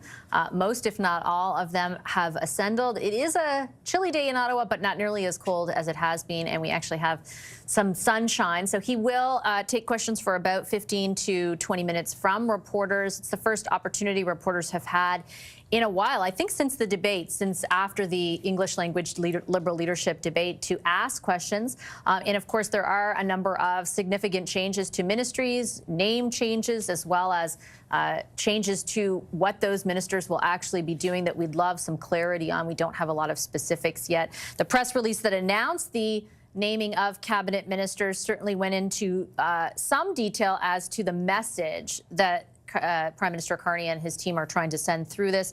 The quote that they attributed to the Prime Minister: "This team is built for immediate action and focused on protecting Canadian workers, supporting their families and growing this great country. We are changing how things work so our government can deliver to Canadians faster, and we have an experienced team," they write, "that is made to meet the moment we are in. Our government is united and strong, and we are getting right to work." Some of the front bench there, very familiar to Canadians. They retain their positions, kind of leading the Canada-U.S. file. Anita Anand, who was not going to run in the next election, has now decided to, and she becomes the Minister of industry. She previously served as the Minister of Transport and overseeing internal trade. That job, the second part of that job, goes to Chrystia Freeland, who ran against Mark Carney for the leadership. She's there, I believe, in the family photo or the Assembly of Ministers behind the microphone. She ran against Mark Carney, placing second, a very distant second with about 8% of the vote versus almost 86% for Mark Carney. A lot of speculation heading into today about whether or not she would get an invitation to join cabinet. So she assumes the internal trade file. And now here is Mr. Carney, who is walking up to the microphone, and we will listen in live as he speaks to reporters. Oh, he's not speaking to reporters yet. He's greeting his cabinet. We will listen in live now. OK. Que la fête commence. Alors, bonjour tout le monde. Hello, everyone. It is my honor to respond to the Governor General's request that I form a government. And it's a solemn duty to serve as Prime Minister at this time of great consequence for our country. The ceremony we just witnessed reflects the wonder of a country built on the bedrock of three peoples: Indigenous, French, and British. The opening and closing prayers evoke the original stewards of this land. They remind us of the deep roots from which we grow and underscore the values to which we aspire. The office of the Governor General links us through the Crown and across time to Canada's proud British heritage. Et la cérémonie s'est déroulée dans nos deux langues officielles. Took place in both our official languages. Our bilingual identity makes us unique, and the French language enriches our culture. Canadians have built a dynamic nation that celebrates its diversity, that cares for the vulnerable in society, and that always strives for a better tomorrow. Ce nouveau cabinet This new cabinet is fully aware of our responsibilities to strengthen the foundations of our nation during this crisis. We need to build an even better Canada. It is my pleasure to introduce the extraordinary and well-qualified cabinet that of part of my government and will defend the values that we hold dear. Our government will change our way of working, will focus on the base or the essentials and adopt an action-oriented approach to deal with the challenges we must face. How we work, so we can deliver better results faster to all Canadians. We have new ministers with new ideas, ready to respond to new threats and to seize new opportunities. Canada's new government is focused on the things that matter most to Canadians: growing more higher-paying jobs, improving affordability, and making Canada more secure. Canada's new government will be action-oriented, driven by a smaller but highly experienced team made to meet the moment we are in. Our leaner cabinet will focus on two priorities in particular. First, protecting Canadian workers and their families in the face of unjustified foreign trade actions.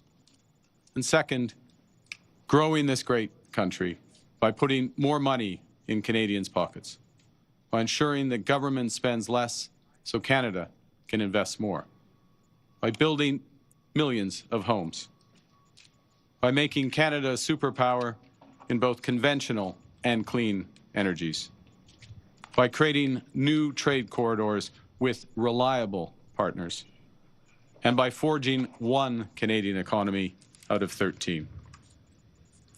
We will relentlessly pursue this positive agenda because Canadians know that negativity isn't strength.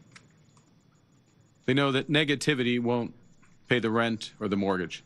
The negativity won't bring down the price of groceries. Negativity won't win a trade war. We know that by building together, we can give ourselves far more than anyone else can take away. Nous sommes maîtres chez nous. We are masters of our domain. And our country is Canada strong, and our government is united and strong. We will start immediately with our first cabinet. Our government is united and strong, and we will immediately get to work with our first cabinet meeting as soon as I respond to a few of your questions. Thank you very much.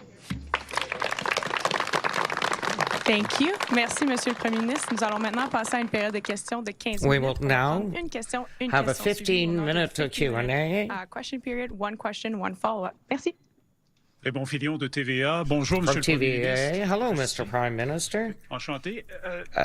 Vous allez vous Delighted rendre to en meet Europe you. au cours des prochains jours. Est-ce que You're vous due to comptez go to également Europe in aller the aux coming États-Unis days. Do you also intend to go to the U.S. to meet Mr. Trump before you call the election? J'ai reçu une invitation de I received an invitation from the President of France to have a conversation on several issues, commercial issues, trade issues, and security in Europe, the Ukraine and Canada. Received another invitation from the Prime Minister of the UK, so it's a good idea to go because we need to diversify our trade partners and strengthen our security. I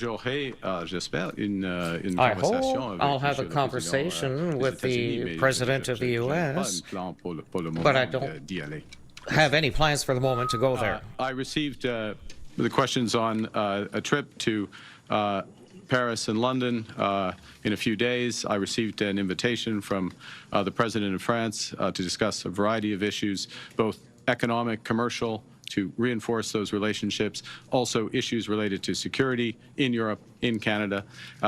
Similar discussions will be had with the Prime Minister in the United Kingdom. This is sensible. Security is a priority for this government, reinforcing our security, as is diversifying our trading and commercial relationships. Of course, with both Europe and the United Kingdom, there are many opportunities. And as I said a moment ago in my remarks, there are historic ties. With respect to the President, I don't have plans to go to the United States. I look forward to speaking to him at the appropriate moment. Thank you. Monsieur Carney, il y a Monsieur Rubio, Marco Rubio, ce matin dans Marco Rubio in Charlevoix this morning essentially repeated Trump's statement by saying that Canada would be economically better off as a 51st state. As Prime Minister, what do you say to that, to the U.S. Secretary? And he said it on Canadian soil. It's crazy. It's crazy. Simply, it's crazy. That's it. Full stop. It's crazy. In English? His point is crazy. That's it. Question. Yeah. Hi, Prime Minister. Tom Perry with CBC. Can I ask you what your plans are for the next few weeks? Are you going to be bringing back the House? Are you going to be calling an early election? And if so, when should Canadians expect to go to the polls? Well, they certainly should expect to go to the polls before November. The news today is behind me. An exceptional group of individuals who are serving Canada, united, focused cabinet, focused on action, focused on the issues for Canadians. We are, as I said a moment ago, we will be going to take some decisions which directly meet some of the objectives I set out in my remarks and we've been discussing. That's the news for today. There will be other news in the coming days with respect to ensuring that we have as strong a mandate that is needed for the time. Thank you. And when you're in Europe, are you going to be seeking assurances from Canada's allies that this country will never become America's 51st state? And when would it be an appropriate time for you to take that message to the U.S. President? Well, I've been clear.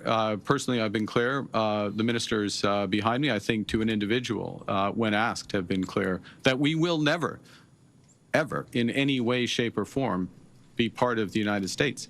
America is not Canada. Look at the ceremony we just had. You could not have had that ceremony. You would not have that ceremony in America. Look at the cabinet behind me. You would not have that cabinet in America. You do not have that cabinet in America. We are very fundamentally different country. So irrespective of any issues economically, fundamentally to our core, to our identity, is one reason why we have a minister, and I will thank Monsieur Guilbeault to be our Minister of Canadian Identity and Culture and bringing in all those aspects and reinforcing them. So before we get to the economics of it, we won't be part of it. And when we get to the economics, then the president is a successful business person and deal maker. We're his largest client in so many industries. As the Minister of Finance and the Minister of Industry, Monsieur Leblanc and Monsieur Champagne have made this point. And clients expect respect and working together in a proper commercial way. So the nature of Canada means we won't. The economics means we shouldn't. And what you will see from this government is focusing on building here at home, building with different partners abroad, and that will reinforce the point. It's good. We're doing it for our own reasons, to be clear, for our own people, for the high-paying jobs.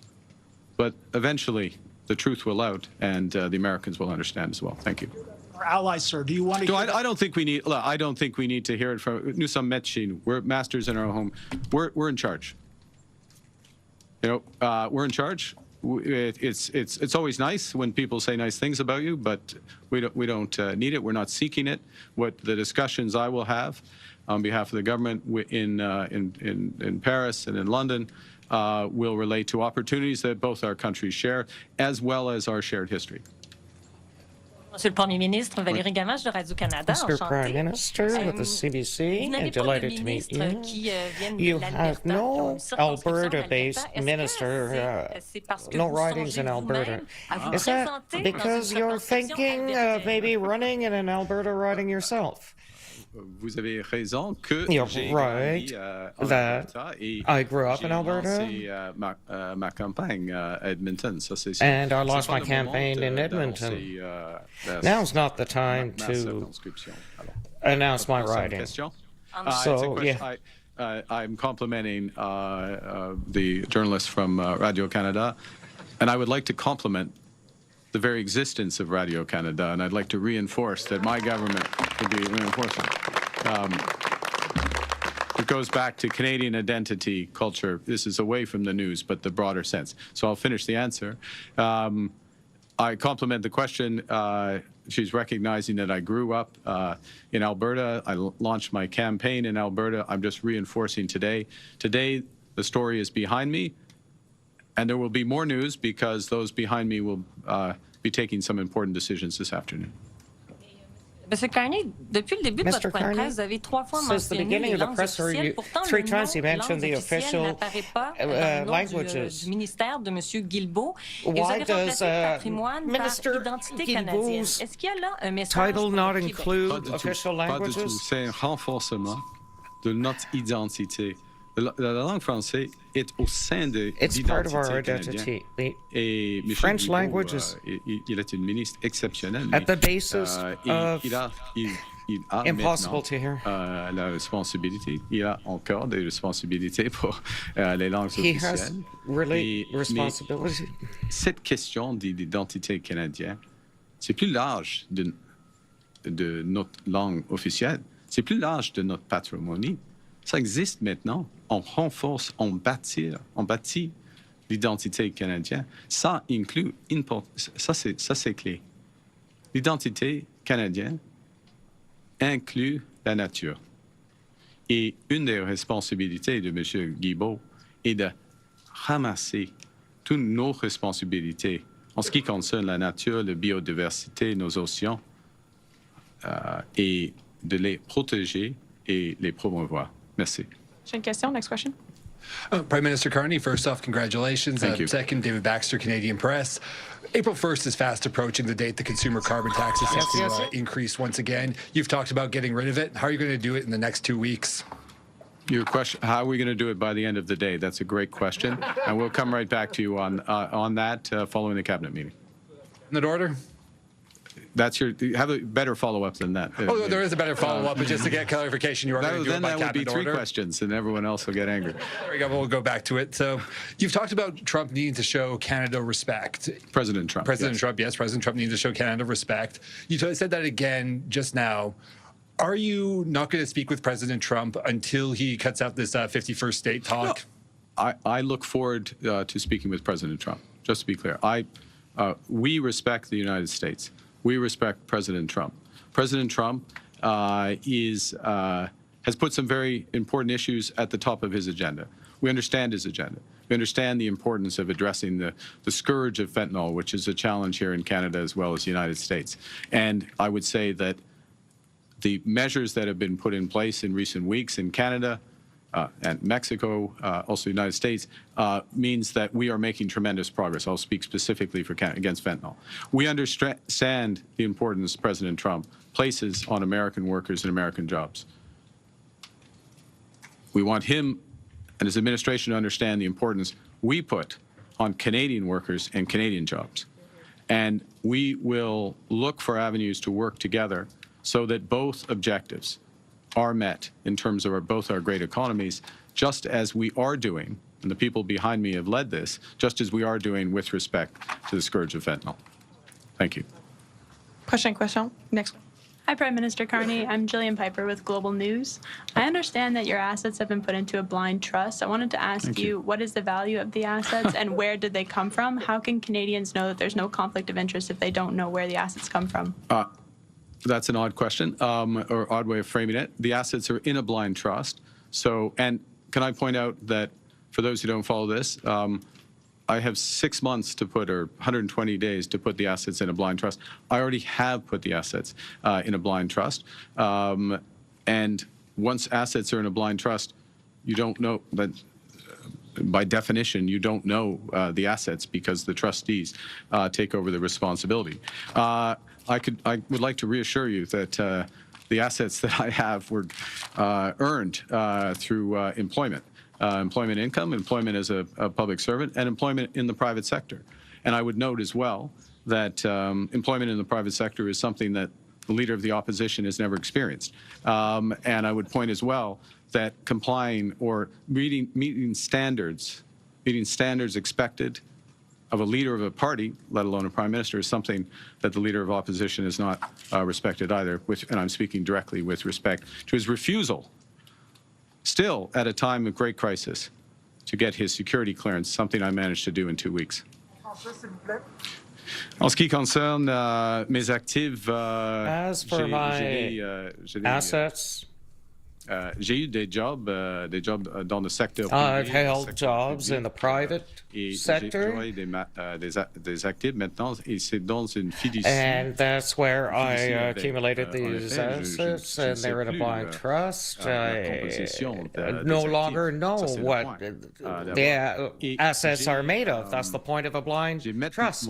Mes affaires dans une position en ce qui concerne la fiducie. I arranged my affairs. Avant d'être Premier ministre. Put them into a blind trust before becoming Prime Minister. Before becoming Prime Minister. 120 jours de le faire. I have 120 days to do it. And the opposition leader is unable. He refuses. He's probably able, but he refuses. D'avoir sa carte to get his security clearance. Après 3 années. After 3 years. It's unacceptable to me. Prime Minister, you keep pointing at the group behind you, your new cabinet. There's only 2 representatives from the West. What's your message to Western Canada? So the numbers in the cabinet are all necessarily smaller because the cabinet is much smaller. And the cabinet is much smaller because it's focused on the issues that are most important to Canadians. Meeting the moment, and the moment is a moment of crisis. We have very capable, exceptional members from Western Canada in there, as well as deputies from the West. But it's a factor when you reduce things down. And I'm Prime Minister of all of Canada, of course, and I'm from the West. And I would I would note maybe as well, and this is a challenge I think we have. I'll just make a general point. Let's take an example of Chrystia Freeland. Okay, exceptional minister, exceptional public service. Chrystia Freeland lives in Toronto. Chrystia Freeland is from the West. Chrystia Freeland is from Alberta. But people get classified in a way that limits the breadth of experience. I could give you many examples of the pan-Canadian nature of this cabinet. Last question and follow-up. Dernière question et question de suivi. Ramsey with the Toronto Star. Prime Minister, speaking of your cabinet, the front line of your cabinet and the vast majority of your cabinet were all ministers during Prime Minister Justin Trudeau's time. How does this represent change? Well, there's a couple of things. One is this first thing, smaller cabinet, more focused on action. Everybody in this cabinet is senior. Everybody in this cabinet is senior, so I don't accept the front line and the implication that there's a front line and another line. The second thing is one of the top issues, of course, is the crisis with respect to the United States and the opportunity with respect to trade diversification. So keeping together those individuals who have been on, and now I'm going to use your term, the front line, but the front line in a commercial battle, keeping together those individuals so that we are seamlessly addressing these issues and seizing the opportunities was very important to us, and that's reflected in the cabinet. But of course, it's reflected fundamentally in their capabilities, which are here for the moment. And on President Trump, what makes you think you personally would be better fit to handle him than Trudeau was, and why do you think he'll have more respect for you than he did for him? Look, I'm not going to put myself into to represent that President Trump in any way, shape, or form. President Trump and I, though, we share some experiences. I have been in the private sector. I have worked in the real estate sector. I have done large transactions. I have worked with him during his first presidency at the G20, at the G7. I respect what he is looking to accomplish. And we have built a base through the interactions that we've had, including as of yesterday with the meetings of the Minister of Finance, well, I'll say, because their roles have slightly changed, Monsieur Champagne and Monsieur Leblanc, and Premier Ford with the Secretary of Commerce, as well as the meetings that the Minister of Foreign Affairs had with her G7 counterparts, including Secretary Rubio. So we are building that base. But in many respects, part of my experience overlaps with that of the president. We'll both be looking out for our countries. But he knows, and I know from long experience, that we can find mutual solutions that win for both. Thank you. In French? Regarding Mr. En ce qui concerne Monsieur Trump. With regard to Mr. Trump. Alors, lui et moi, nous avons des expériences similaires. Have similar experience in the private sector, for example, investment investment, le secteur immobilier, and the real estate sector, for example.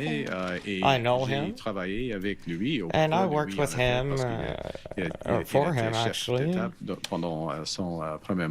It was because it was during his first mandate, in order to settle things in the financial sector at the G20. What's important is that Canada has made progress dans les discussions de Monsieur Champagne, Madame Joly, Monsieur with Leblanc, Mr. Champagne and Ms. Joly and Mr. Leblanc, along with their colleagues. There's a basis, a foundation, and we need to find solutions based on that. Thank you. That's the end of the press conference. And that is Prime Minister Mark Carney taking questions from reporters alongside his newly sworn-in cabinet. There will be a cabinet meeting later today.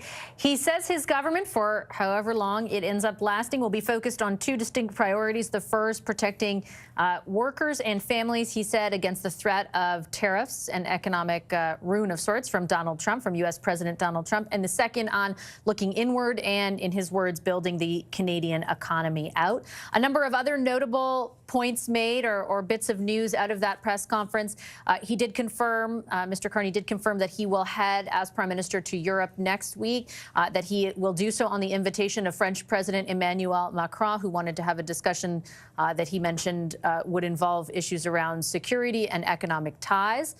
He also was asked what riding he would run in, when an election call was coming. He would not provide any specifics, just kind of tongue-in-cheek said that there would be an election before November, but then in another instance indicated that there would be other news on that in the coming days. I am back here with Scott Reed, Kathleen Monk, Lisa Raitt, and Nick Nanos. Nick, I'll start with you. Your read on, first of all, the big takeaway for me is I've been 10 years of covering Prime Minister Justin Trudeau. Those are the shortest answers I've heard in a long time. But your takeaway over how that went. You know, very quickly, 3 key things. Messaging to Quebec, he talked about being master of our own house. Quebecers understand what that means. It's very different than what I'll say Pierre Poilievre's Canada First. Resonates well in the Radio Canada stuff. Second, the West, you know, saying that he is a Westerner. He considers himself from Alberta. But most importantly for Trump, he's had 2 messages for Donald Trump. First of all, that he's going to work for and look for common ground between the Americans and Canada. And second of all, talks of Canada being the 51st state, crazy. You know, we talk about short. It's crazy. That was the shortest answer. That was the shortest answer. Crazy. And he didn't want to elaborate, didn't need to elaborate. It's kind of like crazy. Kathleen. Yeah. He said also that he was asked on multiple occasions, to the point all of you brought up, about whether or not he'd meet with Donald Trump, and he said that, you know, that there was no plan for that, no invite at the time, and then later on said, look, we have common ground. I can, you know, we have some shared experience, that kind of thing. Yeah, and I thought that was an interesting point, that he pulled out his resume, that he's actually worked with Donald Trump in the past, and he's done similar deals as Donald Trump. He has that kind of commercial experience, and then took the opportunity in another question to actually take a jab at the opposition leader, Pierre Poilievre, saying he doesn't have that experience. He hasn't worked in the private sector like Mr. Carney has. But listen, I thought, you know, the first thing that has to be said about that press conference, he took multiple questions at 5 or 6 different outlets by my count. You know, he survived it. And his message, which is the big, you know, when we have people like pollsters and pundits alike saying, you know, this guy's never been elected, he might not be able to do this job, he just showed on his first outing that he can do this job. And he said it was a time of consequence, and that he actually was looking for reliable partners in the world. So I think that's interesting to underscore why he is going to Europe right away. He pulled also from his speech from Sunday night and made this point that he's going to be pursuing a relentlessly positive agenda, in contrast to the negative agenda he's hearing from the opposition leaders, and saying directly that negativity won't pay the rent, it won't lower your grocery prices, and it won't win a trade war. And so driving that message home, I thought, was a polite way of basically taking a jab at Pierre Poilievre. Well, I think he's trying to create contrast right off the bat to what everyone was saying. Like, this is day one of the. I mean, day one of the campaign felt like December 6th, but it's really it's really right now though. So certainly while he was, you know, there was some content to what he said. It was political in nature too. Scott, your takeaway? I was struck by a couple of things, both substance and style. On substance, almost a singular focus on economic issues, on economic management. You know, when you talk about the 2 priorities he highlighted, both of them fundamentally about the economy, how we manage our relationship with the United States and making certain that we grow our economy and then we return more money to people's pockets. That's like bang on the polling numbers right now. So wasn't a lot of talk about much else. That was the concentration, economic, a managerial focus. And then secondly, with respect to style, as you guys said, I mean, you know, Trudeau would speak grandly of opportunities. He spoke plainly, directly about obligations. He was short and direct and to the point. And again, it brings up the word, in my mind, of managerial. He presents himself as a man who is here to meet this moment, to manage our challenges with the United States, manage our economy, experienced, maybe a little dry, maybe a little gray, but maybe that's just what people need and want in this moment. So I thought both in terms of substance and style, it was very interesting. Last thing, going back to substance, I think he made it crystal clear that the news of the day coming out of the cabinet is going to be the death of the carbon tax. How they execute that, we shall see, but he previewed that unmistakably. Yeah, he said, he was asked, how are you going to get rid of it before April 1st in the next 2 weeks? And he said, before the end of the day, we'll have more news on that. Lisa, the last word goes to your takeaway from that press conference. Yeah, I mean, honestly, the talking points, what that he gave out on his 2 priorities, sounded like what I ran on in 2012. To be honest, it's exactly the same kind of platform. What Mark Carney has to do, though, is he has to separate. He has to actually suspend the belief that the reason why we have to fix the economy is because the previous Liberal government wrecked the economy. And he's got to be able to create distance between those two. I'm here to fix it, but he doesn't want any responsibility or liability for the situation that they find themselves in today after almost 10 years of a Liberal government. So that is going to be tricky footwork. And maybe I think he did fine today. I think he did fine for his first outing. I'm not going to take that away from him at all. But debates are going to be a different thing. And he may have thought that he landed a blow on Pierre Poilievre today, kind of like, whacking at him with respect to his security clearance. You got to have more than that, my friend. It's going to be a lot harder than that when you get into the full battle of this general campaign that's coming. Okay, I'm going to leave it on that note. Thanks, everyone, for sharing so much of your time in your analysis today. I sincerely appreciate it. Scott Reed, Lisa Raitt, Kathleen Monk, and Nick Nanos, as well as a thanks to my colleagues Michael Couture and Colton Prale on the ground at Rideau Hall. There will still be more reaction to come to the swearing in of the 24th Prime Minister of this country, including the leaders of both the NDP and the Conservatives. We will bring those press conferences to you live when they happen. I'll leave our special coverage there. I'm Vassy Kapelos in Ottawa. Thank you so much for watching. After the break, Todd Vander Hayden will pick it up in Toronto. Welcome along to the Australian Grand Prix on TSN and TSN Plus. Whether you're starting your adventure, seat buddies, or coming back from it, we know the flight isn't the whole story. It's where your story takes off. Swiss Chalet's Seafood Fest is back. Hurry in for Canada's famous rotisserie chicken paired with garlic shrimp, our delicious fish and chips, fish sandwich, or our popcorn shrimp appetizer. All here for a limited time, starting from only $16.99, only at Swiss Chalet. Being a dad and granddad means ensuring I've got all the tools to make the right choice. And now I'm in my 50s. That's more important than ever. That's why I'm choosing to look after my family, just in case. Welcome to Senior's Choice, the #1 direct choice for Canadians over 50. How can I help? Hi, I'd like a quick quote for Canadian seniors life insurance, please. If you're a Canadian resident age 50 to 80, you can choose the right amount of coverage for you and your family up to $250,000. That kind of money would help a lot. You can choose to apply over the phone now in just a few minutes with no medicals or blood tests needed, only a few health and lifestyle questions. Okay, great. Depending on the coverage you choose, it could be as little as $17.02 a month. That's just 56 cents a day. That's less than I thought. And that money could help cover my funeral costs, settle debts, or help my wife with retirement planning. I'll do it. Now that's done, I can get on with something much more interesting. To get a free, no-obligation quote, call one of our trusted insurance advisors today at 1-844-808-7120 or visit seniorschoice.ca. We created these. We're 4 Canadian friends that quit our jobs because we hated our underwear. We couldn't take the chafing, riding up, and constant adjusting. So we spent 12 months creating our own. They're made with a premium modal fabric that's breathable like cotton, but it won't stretch out. And we designed them to contour and support the boys, preventing sticking. We also made it to Dragon's Den and received offers from 4 different dragons. So visit manmadebrand.com to experience ultimate crotch comfort today. All right, welcome back to CTV News Channel. I'm Todd Vander Hayden. Good to have you with us today. It is a big day for Canada. Some big changes coming for our country, and new history being made as Mark Carney has been sworn in as the next Canadian Prime Minister, the 24th Prime Minister in Canadian history, along with a new slimmed-down cabinet. I, Mark Carney, do solemnly and sincerely promise and swear that I will truly and faithfully, and to the best of my skill and knowledge, execute the powers and trust reposed in me as Prime Minister. And with that, it is official. The oath of office administered at Rideau Hall in the capital and the oath book signed. Mark Carney officially became our country's next leader at a swearing-in ceremony that was presided over by the Governor-General. There she is, Mary Simon. You can see there, and some funny moments there about where to stand. Of course, there is a lot of protocol sometimes at these events. The ceremony came about 1 hour after Justin Trudeau formally resigned. Mark Carney talking about a slimmed-down cabinet. He mentioned it numerous times later in a speech and answering questions to the media. media today. Some of the notable changes are a lot fewer portfolios, but there are familiar faces as well. A lot of the cabinet ministers that were in Justin Trudeau's cabinet are back, among them Melanie Joly, who will continue as Foreign Affairs Minister. I talked a little bit about the cabinet being smaller, dropping from 37 ministers under Justin Trudeau to just 24 ministers under Mark Carney. I, Dominic LeBlanc, do solemnly and sincerely promise and swear that I will truly and faithfully.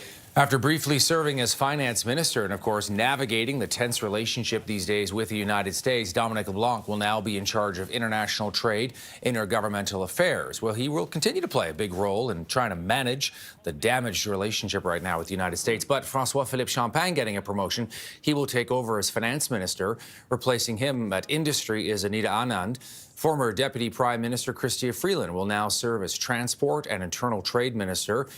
For Quebec, Stephen Guilbeault will be the lieutenant from that province, but he's also in charge of Canadian culture and identity, again, as well as serving as Mark Carney's chief lieutenant in that province. Canada's new Prime Minister, take a look, saying he is building a government to meet the moment. Carney saying he's putting together a smaller, experienced cabinet, one that moves faster, secures our economy, and protects Canada's future. And Mark Carney holding a press conference at Rideau Hall as well, answering a number of questions from the media, but taking a moment to talk about what Canadians want these days is not negativity, but rather solutions on the economy. No doubt a comment on Conservative leader Pierre Poilievre. All right, we're going to have a lot more coverage of Mark Carney as Canada's 24th Prime Minister, being sworn in officially today. A new era. We don't know whether a federal election will be called anytime soon. That is in all likelihood going to happen, but that announcement not being made today. Foreign Affairs Minister, meantime, Melanie Joly, wrapping up a G7 foreign ministers meeting in Charlevoix, Quebec, north of Quebec City. She was asked about how her interactions with Donald Trump's top diplomat, Secretary of State Marco Rubio, went, given the fact that Canada and the U.S. are locked in a trade war. Listen to this. Of course, Canada's sovereignty is not up for debate, and we had a long conversation on tariffs and trade. The approach when it comes to a relationship with the U.S., and through my conversation with the Secretary, was we will put maximum pressure on the Americans. And meanwhile, we'll work on finding off-ramps. Because we know ultimately, at the end of the day, the Trump tariffs are going to hurt Americans.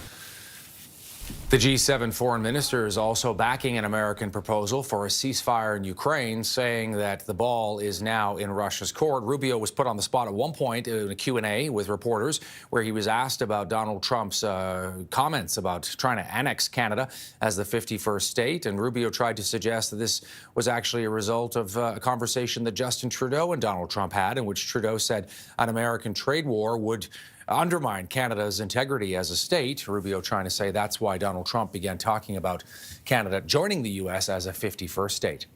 Some other news we're following. Ottawa is offering a path to citizenship for so-called lost Canadians after missing a court-mandated deadline to address their situation.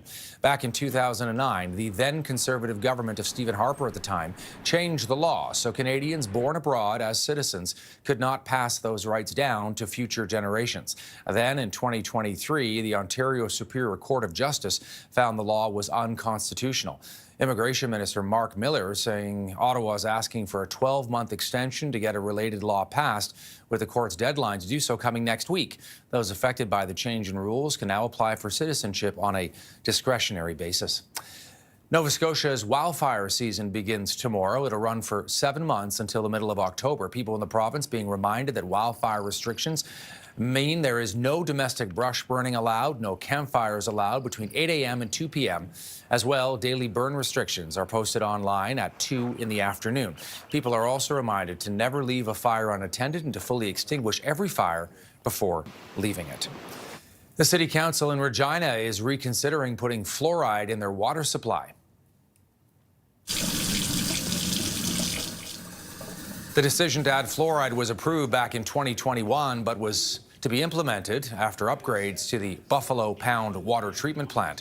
A motion submitted by a councillor recommends the city postpone the fluoridization project until there's conclusive evidence there is no significant toxic effects or other bodily harms. A special council meeting will be held on May the 2nd. Health officials are reiterating the importance of immunization as they work to contain a measles outbreak in northern Alberta. The highly transmissible airborne viral illness is flaring up in North America. It's also causing some to speculate about confusing messages that may be adding to the issue. CTV's Tim Brooke explains. John Doerr Prairie is one of 3 communities that make up the Little Red River Cree Nation in northern Alberta. On Sunday, it made headlines. There's a worldwide increase in measles, and it's a concerning finding to see a case in Alberta. Officials tell CTV News there have been 6 confirmed cases and 1 probable case of measles. An investigation is underway. The big issue is the contacts and then trying to figure out where these individuals were exposed. This came from somewhere else. The illness has been moving quickly throughout North America in 2025. It just spread so violently to large numbers of people, in the time before you get a rash and know what's going on. So it's a difficult one to contain, honestly. And it's a tough thing to deal with. Health experts say more than a quarter of cases need to be hospitalized for supportive care, and every case needs to isolate for 3 weeks.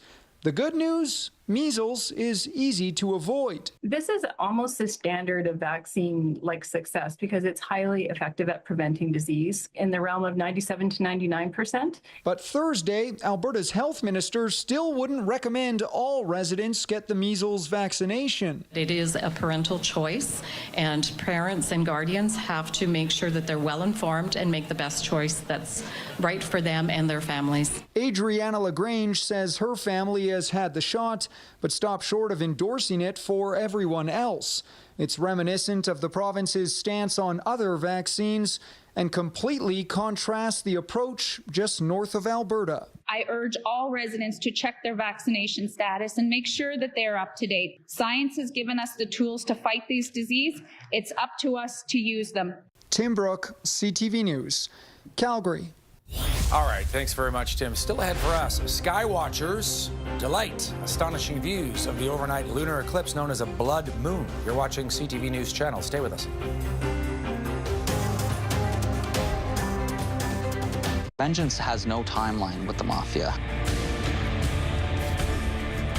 What's next in pain relief? Salonpas Roll-On and Cream, the only products with 2 clinically studied anesthetics, lidocaine and benzyl alcohol. Salonpas starts to work on contact to numb pain away. Salonpas, it's good medicine. This is the story of Molly and Sid, retired grandparents who love keeping up with their grandkids. With Manulife Cover Me health and dental insurance, they were covered for everything from sensitive teeth to vision care, even prescription meds for high blood pressure. Molly and Sid can relax knowing they are covered for pre-existing conditions like diabetes.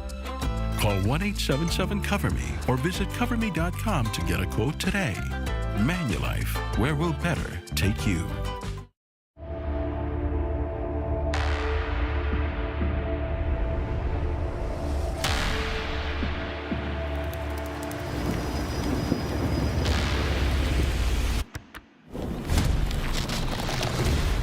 Get dirty.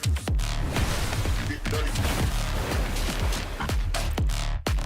Get dirty. Get dirty. Shop and get dirty. At Wayfair, we get pretty excited about furniture. Around here, it's not a patio, it's patio. Oh, I love those chairs. Shed-tastic. Let's go. This rocks. My queen. Yeah? Oh, I'm at the bed. Girl, you nailed it! No, this set, it's just a couple of screws. They're a perfect combo. They got a fire pit. Wayfair, every style, every home. I'm Francesco Mutti, and nobody loves tomatoes as much as I do. So you can enjoy the freshness and taste of Mutti tomatoes. Mutti, one family, one passion. Tomatoes. Welcome back to CTV News Channel. I'm Todd Vanderheyden. Canadian music icon Anne Murray is set to receive a major honor at this year's Juno Awards.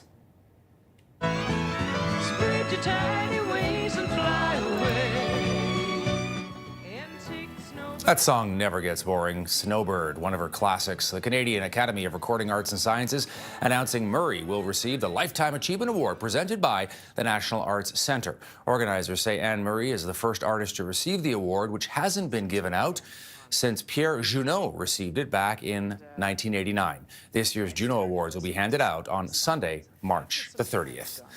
Well, many people start to slow down when they get into their 50s. One woman from Quebec is really defying the odds. She's gearing up to represent Canada at an international gymnastics competition. CTV's Swida Vassy has more on this remarkable feat from Montreal.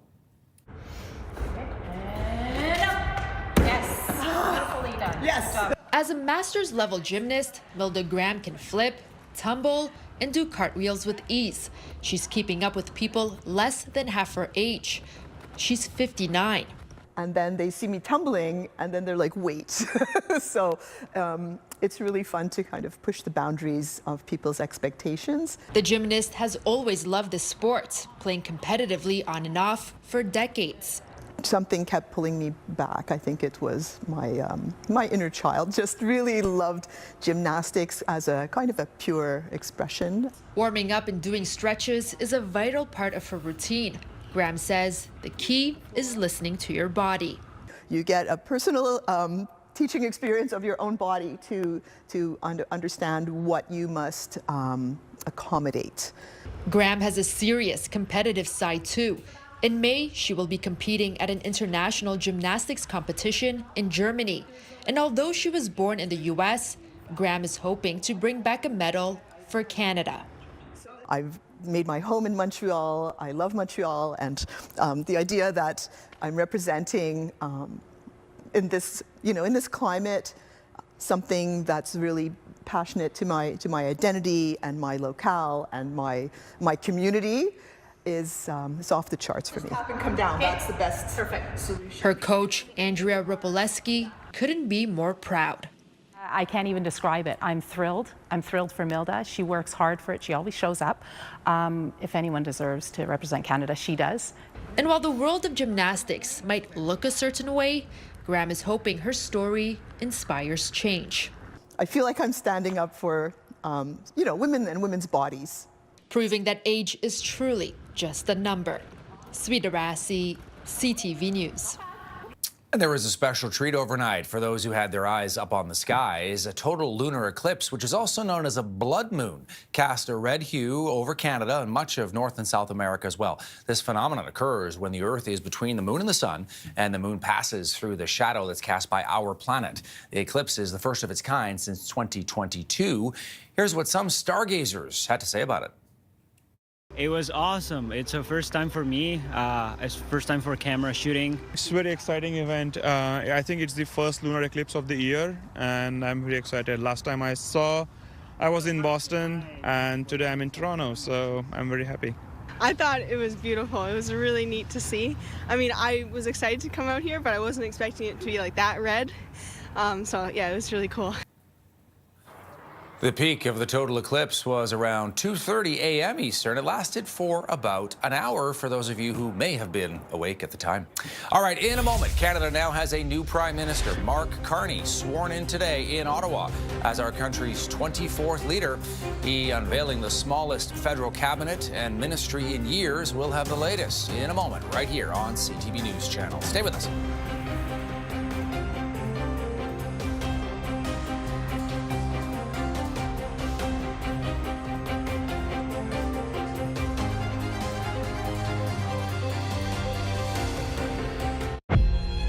Your chance to set everything right and keep her alive. Save who you can save.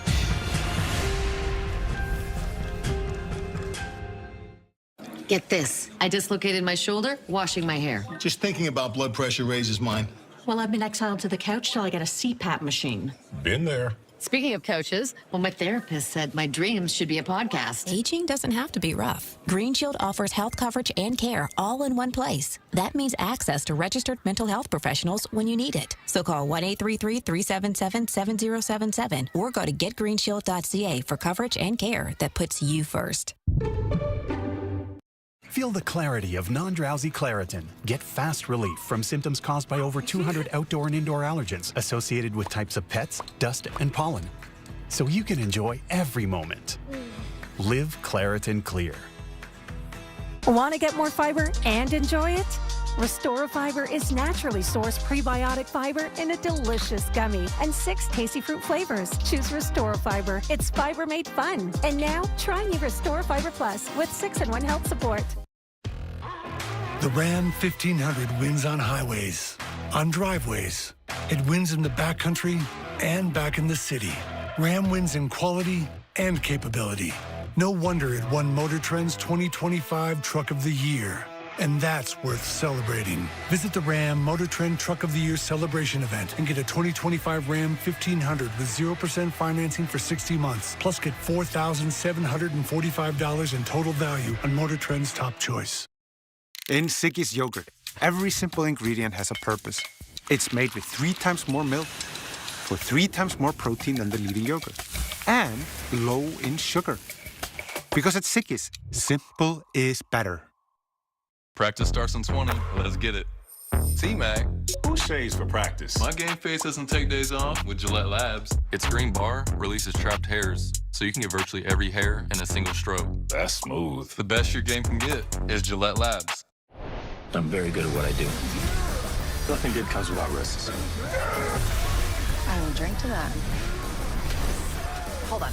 Did you say Arrow? An all-new Tracker, Sunday on CTV.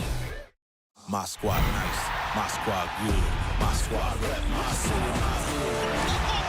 My squad ready, yeah, we coming for them shots. Top 10 plays, yeah, we coming for them spots. Got 10 ways I can put you on lock, put you on blocks, K.I. with the rock. My squad nice, my squad good, my squad rep, my city, my hood. Yo, I'm the main event dog, I'm the last fight. Hit you with the right, and the left flurry. It's like Chef Curry, gold medal, no mercy. I am the best attorney in the country, and I can prove it to you right now. Are we gonna fight? We're gonna dance. I believe they said when they have no chance, that they need a win. Now, do you trust me or not? Yes. Damn right. Remember this guy? Harvey. He's the only person I knew cockier than you. That's exactly why I liked him. Suits LA, all new Sunday, 9/10 Mountain on CTV. Stream next day on Crave.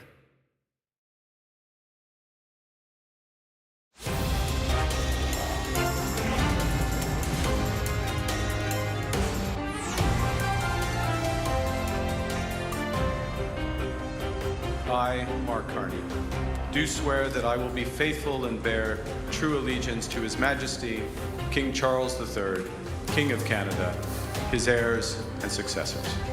You're watching CTV News Channel on this Friday. It's March the 14th. A new Prime Minister for Canada, Mark Carney, officially sworn in today in Ottawa.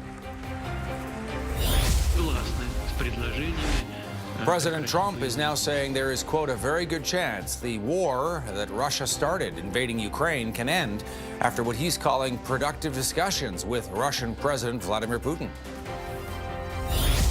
I thought it was incredible. We just got to watch the moon like slowly turn black and then turn red again.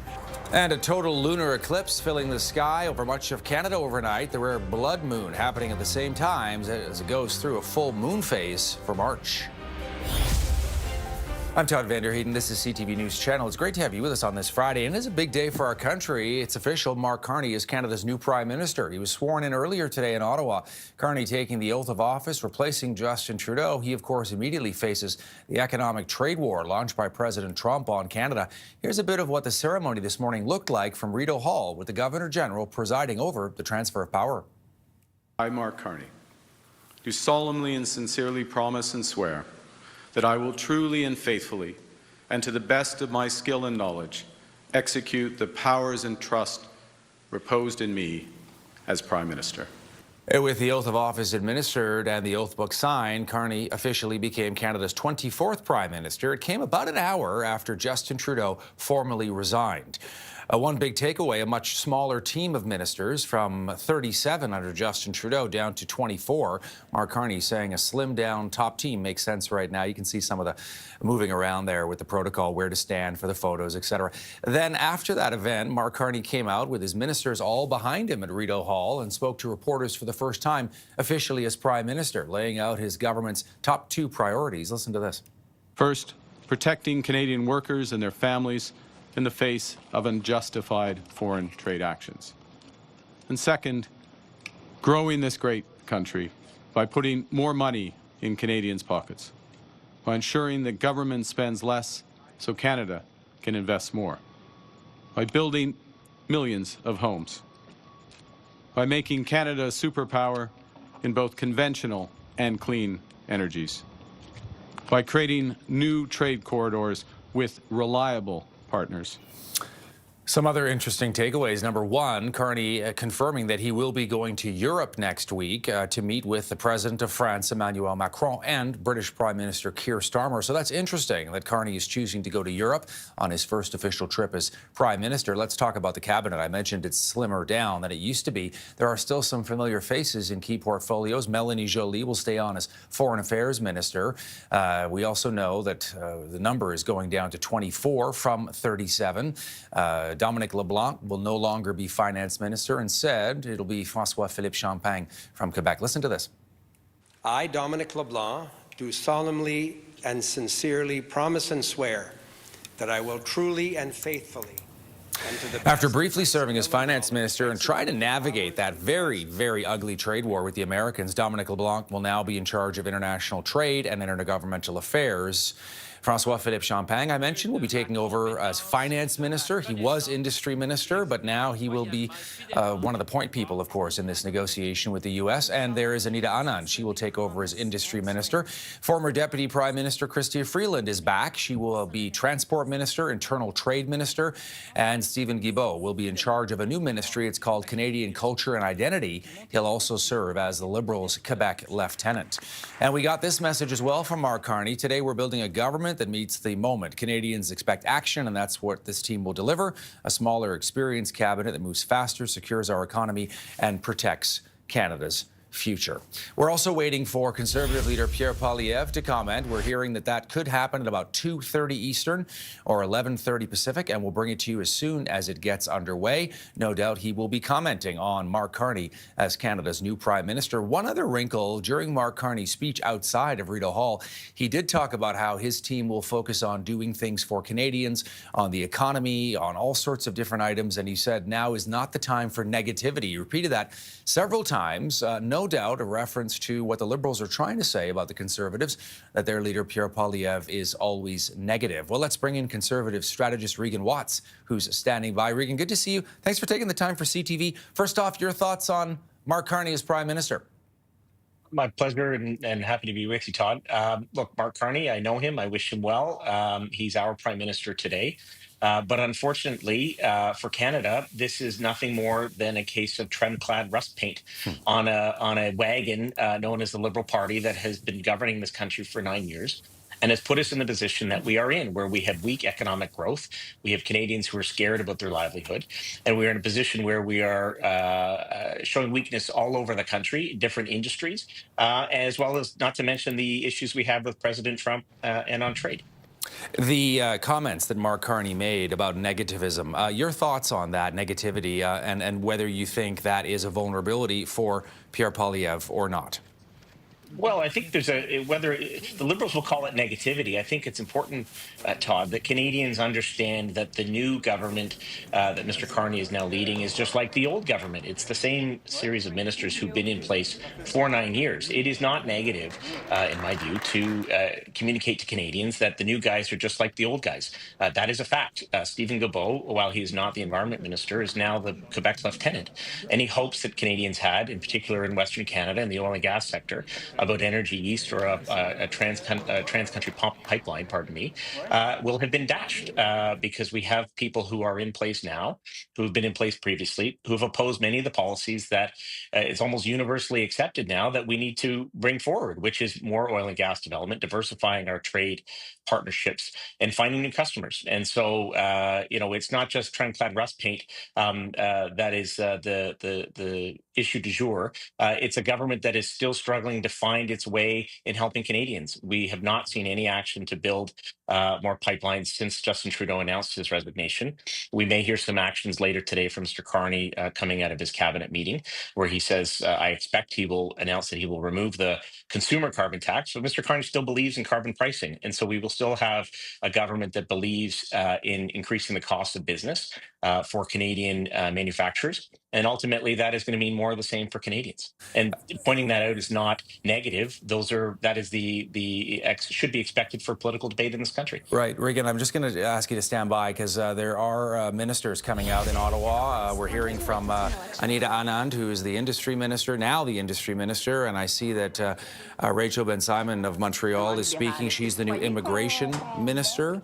We're just going to listen in here a little bit. Quelques-uns, oui. Évidemment, l'équipe qui a mené les négociations jusqu'à date avec le président Trump, c'était important de les garder en place. Moi, je suis très contente it's important to keep them at the front line. I'm very happy with that war cabinet. That's more, that's leaner. I'm going to maintain the levels plan that was announced in November, but I think as the world continues to change, we need to look at how we do things here in Canada, not only how we govern, how we welcome people to Canada, and how we grow as a country. And are you expecting to be more prominent on the Canada-US file now that you'll be dealing with issues like immigration, illegal immigrants crossing over the border? I have my first cabinet meeting in a few moments, and I'll learn more. I'm looking forward to all of the challenges ahead, and I'm definitely ready to rumble. All right, so Rachel Ben-Simon there. She is Canada's new immigration minister in the cabinet. Let's bring back Regan Watts, who's standing by as a Conservative strategist as we continue to follow big news. Canada has a new Prime Minister, Mark Carney, sworn in today at Rideau Hall. Carney not announcing, Regan, and I want to get your take on this, Regan, not announcing an election yet, but we are expecting that to happen. What about the fact? All right, sorry, there's lots going on, Regan, so stand by because we're getting the latest. David McGuinty is also speaking in Ottawa. Let's see if we can go there and get the comments from the Public Safety Minister. He is staying in that role in this new government. Mr. Carney, he has so much experience here in Canada, but also at the international level. He has an enormous experience with the United States, in the United States. He's worked with President Trump himself, as mentioned. I think we're in a different situation with regard now with the dialogue. What will he do? Because you're pretty much the same ministers, but Mark Carney is not known by the Trump administration. How will it go? Oh, Mr. Carney is known by Trump, I can assure you. And I think Mr. Carney will eventually go through his plan. He leaves next week to meet European leaders in France and UK, and I think we'll see impressive advance and an open dialogue with the United States now. Plans yet to go speak with Mr. Trump. Do you think that's something? I would be quite confident that Prime Minister Carney will eventually, of course, interface with the President. He'll have more to say about that in due course. Meanwhile, operationally, we keep working with our colleagues in the United States. We need to keep this on an even keel. There's progress to be made, but the most important thing for Canadians to know is that the dialogue continues, and that's important. You have to keep talking. Est-ce que la stratégie change? Mr. Carney said that he is going to keep all of the measures in place that have been announced in the last few months, like the strike force, like the fentanyl czar. We're in the middle of going into our first cabinet meeting together. I have confidence that the measures that we put in place have made an enormous difference in making a strong border stronger. Remember, a strong border also means safer communities on both sides of the border. The Americans understand this. We understand this. Our Canadian communities understand this. So we're going to continue moving forward and making improvements. We have an obligation to do that. But we also have to manage this relationship carefully with discipline with the United States, and that dialogue is going to continue. At the same time, the Minister Jolie said the other day that some of these fentanyl issues have been exaggerated by the U.S. administration. So have some of these responses been for an exaggerated reason? Not at all. The border's being made stronger. That's a good thing for Canada. It's a good thing for our Canadian communities. There should be no fentanyl on the ground. There should be no fentanyl in the streets. That's our objective. It's a terrible scourge on both sides of the border. And I can assure you one of the messages I'm imparting to my American colleagues regularly is we have to do this together. We cannot wrestle the fentanyl crisis to the ground alone. We must cooperate, which is why we have joint strike forces, which is why we have information sharing between our countries, which is why we are working together, both the CBSA and the Customs and Border Patrol in the United States. There's many, many areas where there is very close working relationships. These are positive. It's important for Canadians to know that we're really on this. Are you going to take on the Prime Minister's white paper on RCMP reform? Looked at the paper. I've looked at Prime Minister Trudeau's suggestions about the reform of the RCMP. Much of it was, I think, predicated and based on the National Security and Intelligence Committee report, which I actually wrote with my committee. There's progress to be made.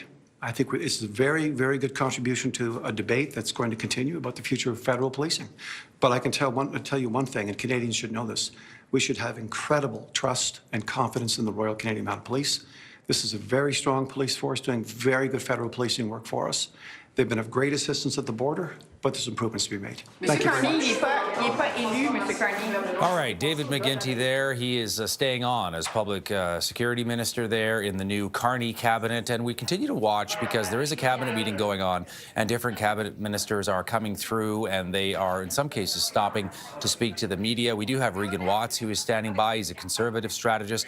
Let's take a look here. Looks like Jagmeet Singh is speaking too. Let's see what the NDP leader has to say about this new cabinet.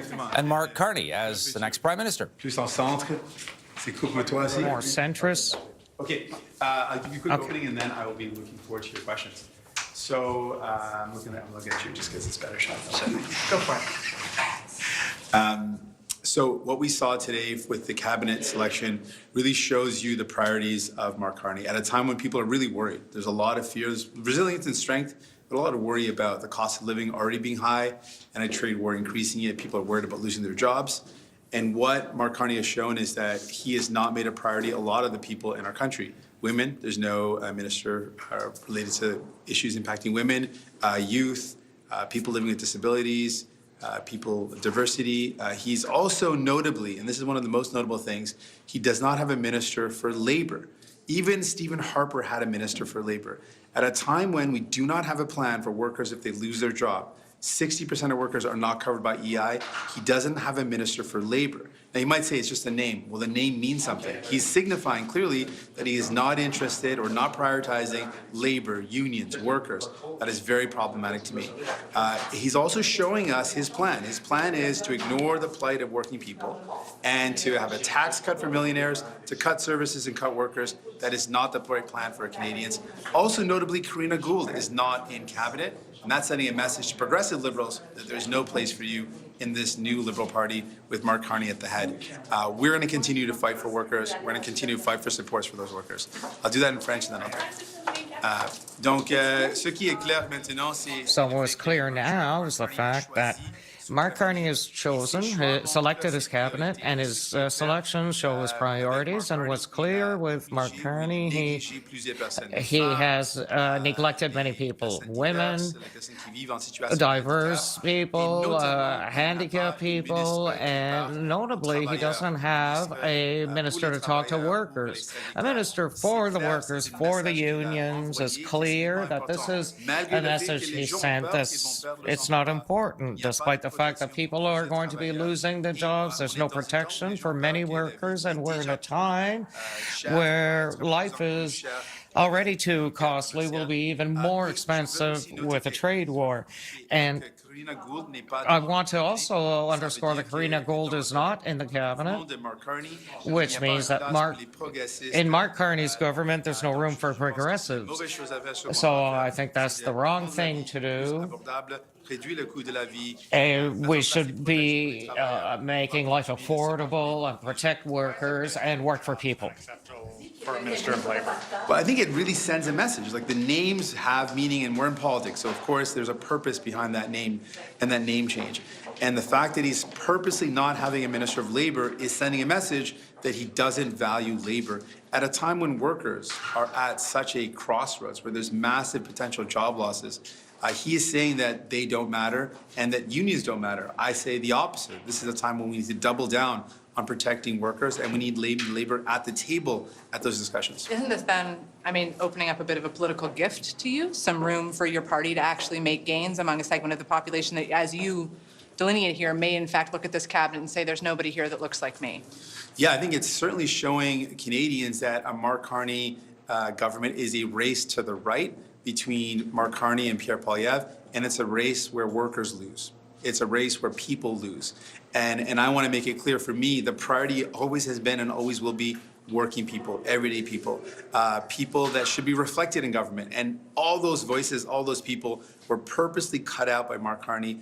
He's not building a Canada where everyone belongs. He's building a Canada where only some people will get ahead. And that's, frankly, it tracks. That's his track record. He has been someone that has made billionaires really rich at the cost of workers, and he's going to do that again. Has Mark Carney asked you for...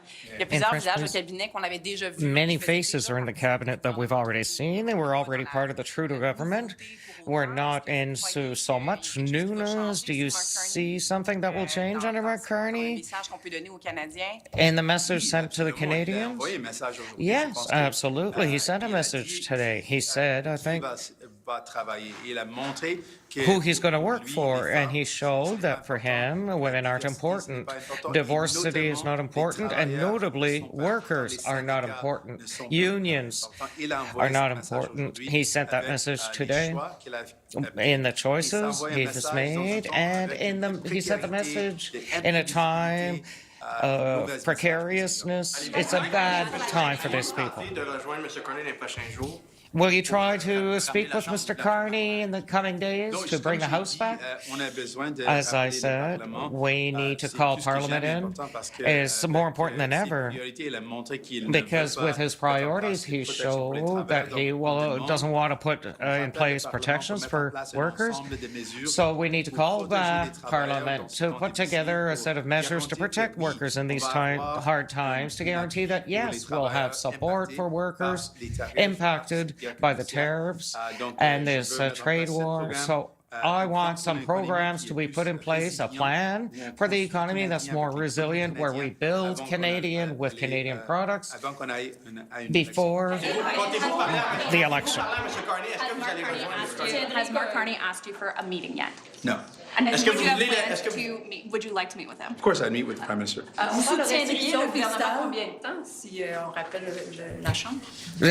much time if the House is called back? For me, the priority is the goals. The goals are a set of measures to protect workers. We don't have this set of measures, and we've already been through some job losses, so that's primordial. That's first. And now, with the unpredictability in U.S., we need a plan in Canada to create good jobs with our supply system, to buy Canadian, using Canadian workers. But that's... When you're talking about sanctions, did you hear anything from the Liberals of something you want? Yes, we heard that Mark Carney would cut programs and services. He already said that. He said he wants to cut the budget. The Liberals themselves have said the only way to stabilize or balance the budget means cuts, and that's health cuts and pension cuts and daycare cuts. And Pierre Poilievre says the same thing. He wants to cut services that people need. I think it's the worst thing you could do at this time of unpredictability and Trump's threats. We need to strengthen our programs, help workers, and help people. That's what I want to do. But they'll keep the dental care system, if I understood correctly. When he said he wanted to balance the budget, the other Liberals said that the only way to do that is with cuts. And cuts in what? They didn't say. But cuts are needed to realize what he's promised to do, and I think it's the wrong thing to do right now. Supports for workers are. Would you be willing to work with the Carney government to stay in power even after March 24th? What I've said is my priority right now is at a time of unprecedented unpredictability and threats to our very sovereignty, that given that seriousness, we need a protection in place for workers, and it's not there right now. Right now, only 40% of workers are covered by the current EI. So for workers that are staring down the barrel of potential job losses in a massive degree, a massive level, they don't have protection. So I want to see those measures put in place. We can make that happen rapidly. We also need an economic plan to create jobs in our own country. We can't predict what's going to happen in the States, but let's have a plan in Canada where we use Canadian products, Canadian workers to build up our country. I want to see that plan passed first, and then an election afterwards. If it takes more time to get that plan, if it takes more time to get that plan in place, would you be open to cutting a deal? All right, so we're listening into the leader of the NDP, Jagmeet Singh. Not a surprise, he is on the attack against Mark Carney, the newly sworn-in Prime Minister of Canada, saying that Mark Carney is pushing the party to the right and that he doesn't understand the needs of average Canadians and workers, and that Mark Carney is out of touch. Also saying that Parliament needs to be reconvened. That's in all likelihood not going to happen. We do expect that there will be a federal election called within the next week. We're not sure exactly of a timeline. Mark Carney saying today was about being sworn in and his new cabinet, a slimmed down cabinet of 24 ministers versus 37 under Justin Trudeau. And obviously the number one goal for Mark Carney here is trying to navigate this very tricky trade relationship with the United States. All right, let's bring in Regan Watts. He's a conservative strategist. He's been listening in as different ministers have been coming out, and Jagmeet Singh as well. Your thoughts on what we just heard from the NDP leader? I know you're a conservative, but your take on what Singh is saying, Regan. Well, Mr. Singh has been saying what you would expect an NDP leader to say when a left-leaning prime minister like Mr. Carney is sworn in. Mr. Singh has been losing voters to his left when Justin Trudeau was the prime minister, and he continues to lose voters to the Liberal Party because the Liberal Party have been tacking left with their policies, whether it's environment, climate change, immigration, labor. This is the Trudeau government and now the Carney government are among the most NDP-leaning government we've ever had in this country. So none of what he says surprises me. I would be shocked if Mr. Carney sat down with Mr. Singh between now and whenever an election is called. I suspect Mr. Carney has a very busy schedule. And there's, the fact that he's not in the House of Commons means it's unlikely he is going to return the House. Ergo, there's probably no need for a discussion with the NDP on working together because Mr. Carney needs a mandate from Canadians. We are expecting to hear from Pierre Poilievre coming up in the next couple of minutes, possibly 2:30. We'll see, but we'll bring it to our viewers. Regan, what do you think we're going to hear from Poilievre? Well, I think Mr. Poilievre will do a couple of things. One, I think he'll point out, and I think it is accurate, I don't think it's quote-unquote going negative to your earlier question about the Carney cabinet being just the same as Mr. Trudeau's cabinet. These are all the same ministers that have been in place previously. I think 87% of Mr. Carney's cabinet, give or take, is the same as Prime Minister Trudeau's. And so you're going to hear a message, I'm sure, around this is just the same as the old guys. It reminds me of that scene in Dallas with Bobby Ewing in the shower and waking up and it's all a dream. The new guy is just the same as the old guy. And I suspect you'll hear some of that. I think you'll also hear Mr. Poilievre talk about his vision for the country. A few weeks ago on Flag Day, Mr. Poilievre gave quite a thoughtful speech on how he would approach Canada-U.S. relations, how we would tackle issues around housing and climate change and the environment and jobs. I suspect you'll hear more of the same from Mr. Poilievre, not only today, but in the days and weeks ahead as we get into an election campaign. The other thing I'm curious about, and I appreciate your Dallas reference, by the way, I remember that show. Your thoughts on Mark Carney versus Donald Trump? He's saying that he's going to be going to Europe, to France and the United Kingdom. Is that sort of an indication that Canada is now looking for old allies, new allies in Europe, based on what Trump has done to Canada? Well, Todd, I think there's a consensus in this country as a result of Mr. Trump's actions that we need to do more to diversify our trade partnerships. I don't think there's anybody in Canada who disagrees with that. I do find it curious that Mr. Carney is going back home to Europe for his first trip as Prime Minister. I would have expected some type of federal, provincial, territorial First Ministers meeting, which would have communicated that he was in charge. Regan, I just have to and jump trying to in lead the because country. I'm just hearing that the Foreign Affairs Minister is speaking. Let's just listen in here to Melanie Joly. She will stay on as Foreign Affairs Minister in Mark Carney's government. She did endorse him as Liberal leader. Oh, there, and she's walking away. All right. As you know, Regan, it's hard to keep up sometimes. The cameras come to us and we go to them and they just speak briefly and they're all going into a big cabinet meeting. I cut you off there. You were talking a little bit about you thought it might be more of a meeting with Canada's premiers versus necessarily European leaders. Yeah, well, I think if I were advising Mr. Carney, and I guess perhaps I'm feeling generous today in offering this advice, is he should be meeting with Canada's premiers. There has been an absence of federal leadership, particularly with Mr. Trudeau when he was in the seat as Prime Minister, in dealing with the existential threat that is our trade relationship with the United States. And instead of convening Canada's premiers, some of whom have been just elected, he's running off to Europe. Now, there may be good reason for that.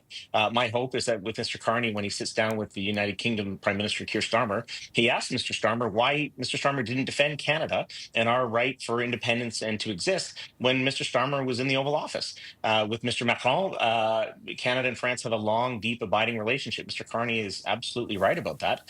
But neither the United Kingdom nor France have stood up for Canada recently in the Oval Office with President Trump.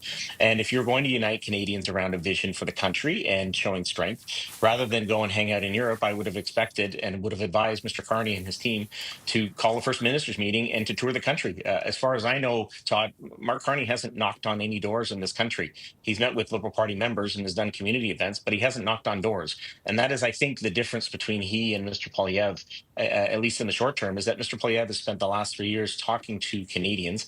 Mr. Carney has spent the last 6 to 8 weeks running for the Liberal leadership, and before that, advising the Prime Minister. So I do think running to Europe is and for him to go back home to Europe is a strange and curious choice, but obviously he feels that that's good politics for him to do so. Regan Watts is my guest. We're just waiting for Pierre Poilievre to come out.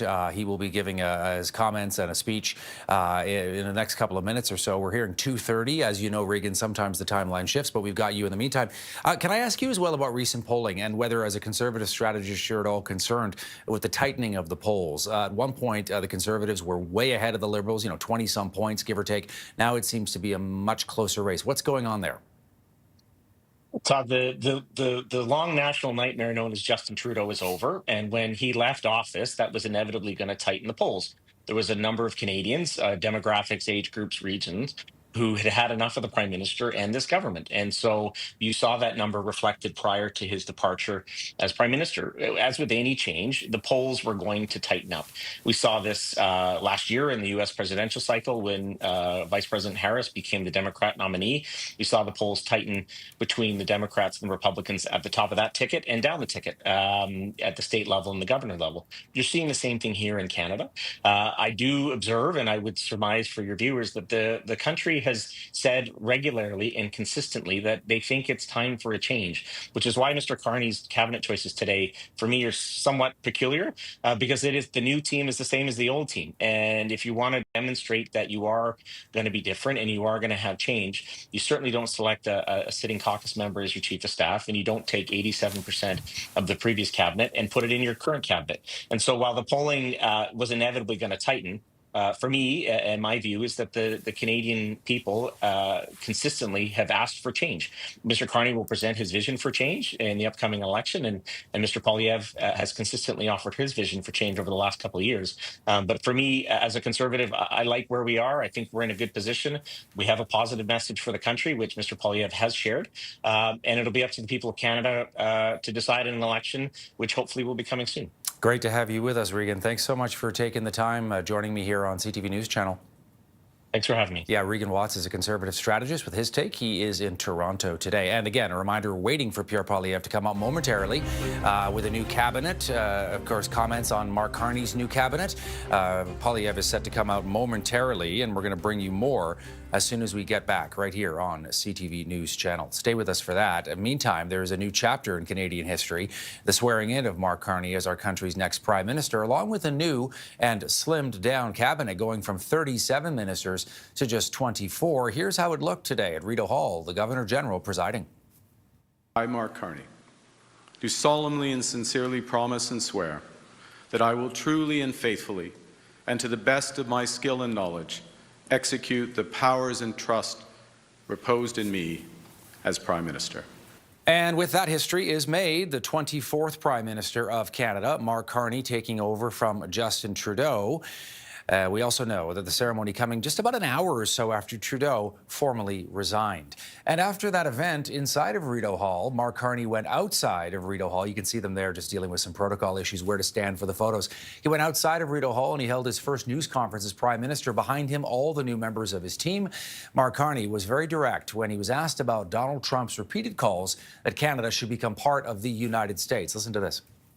Personally, I've been clear. The ministers behind me, I think, to an individual, when asked, have been clear that we will never, ever, in any way, shape, or form, be part of the United States. America is not Canada. Look at the ceremony we just had. You could not have had that ceremony. You would not have that ceremony in America. Look at the cabinet behind me. You would not have that cabinet. There are some notable changes to Mark Carney's new cabinet, along with some familiar faces that were in portfolios under Justin Trudeau. Melanie Joly will stay on as Foreign Affairs Minister. And as I mentioned, this new cabinet will be much smaller, only 24 ministers versus 37 under Justin Trudeau. I, Dominic LeBlanc, do solemnly and sincerely promise and swear that I will truly and faithfully, and to the best of my skill and knowledge, execute the powers and trusts. Dominic LeBlanc is no longer the finance minister. He is now intergovernmental affairs minister and international trade. Francois-Philippe Champagne gets a big promotion. He will become finance minister. And Anita Anand, the MP from Oakville, will now become the replacement for Champagne. She becomes the industry minister. Former Deputy Prime Minister Chrystia Freeland, who ran to become Liberal leader, will now serve back in cabinet as Transport and Internal Trade Minister. And this man, Stephen Guilbeault, will be in charge of a new portfolio called Canadian Culture and Identity. He'll also serve as Mark Carney's Quebec lieutenant. And here was a message that Carney shared on social media. Today, we're building a government that meets the moment. Canadians expect action, and that's what this team will deliver. A smaller, experienced cabinet that moves faster, secures our economy, and protects Canada's future. Meantime, Ontario's Premier Doug Ford says he's optimistic the temperature of that ugly trade war triggered by Donald Trump is going to cool down after Ford met with Donald Trump's Commerce Secretary Howard Lutnick in Washington. This, I can honestly say, was the best meeting I've ever had coming down here. Why do you say that? Why? Well, because I feel and I keep saying we feel like the temperature's come down. How so? I'm not commenting on their behalf. We also know we're an extremely important trading partner, I'd say top tier in the world, to the United States, and how we can continue working together to support each other. So we're not sure exactly what is going to come of the meeting. There were a lot of generalities, but not specifics. Doug Ford, as well as Canada's outgoing finance minister, Dominic LeBlanc, meeting on Thursday with Howard Lutnick amid this trade war. The meeting was held after President Trump backed down on his threat to double tariffs on Canadian metals, steel and aluminum. That came after Doug Ford paused his plan to put a surcharge on electricity exports to the U.S. It does get a little confusing, hard to follow sometimes. I can appreciate that. Ford telling reporters afterward that another meeting has been set up for next week. All right, and Pierre Poilievre is now speaking. Let's go to the Conservative leader here, commenting on Mark Carney as the new Prime Minister. Let's listen in. Notre mission conservatrice pour mettre le Canada d'abord. Mission is to put Canada first. Afin de reprendre le contrôle in order to take control de notre back économie over our et relancer les emplois. Get jobs back, renforcer nos frontières, strengthen our borders, rebuild our military, and become a stronger and more independent and more sovereign country. with the mission of reestablishing the promise of Canada, that regardless of your origins, you can work hard to make your dreams true, which will give you a great job with a big paycheck and a great life in a beautiful home, in a safer neighborhood, protected by our brave troops underneath our proud flag. That's our mission, and that's what we're going to do. So first, I want to wish good retirement to Mr. Trudeau and to congratulate his economic advisor, Mark Carney, for becoming Prime Minister of Canada. He became Prime Minister 3 months only after having moved the HQ of his business from Canada to New York. A decision made 6 days after Trump threatened our Canadian economic with his tariffs to ruin jobs, and Mr. Carney did exactly what Trump wanted.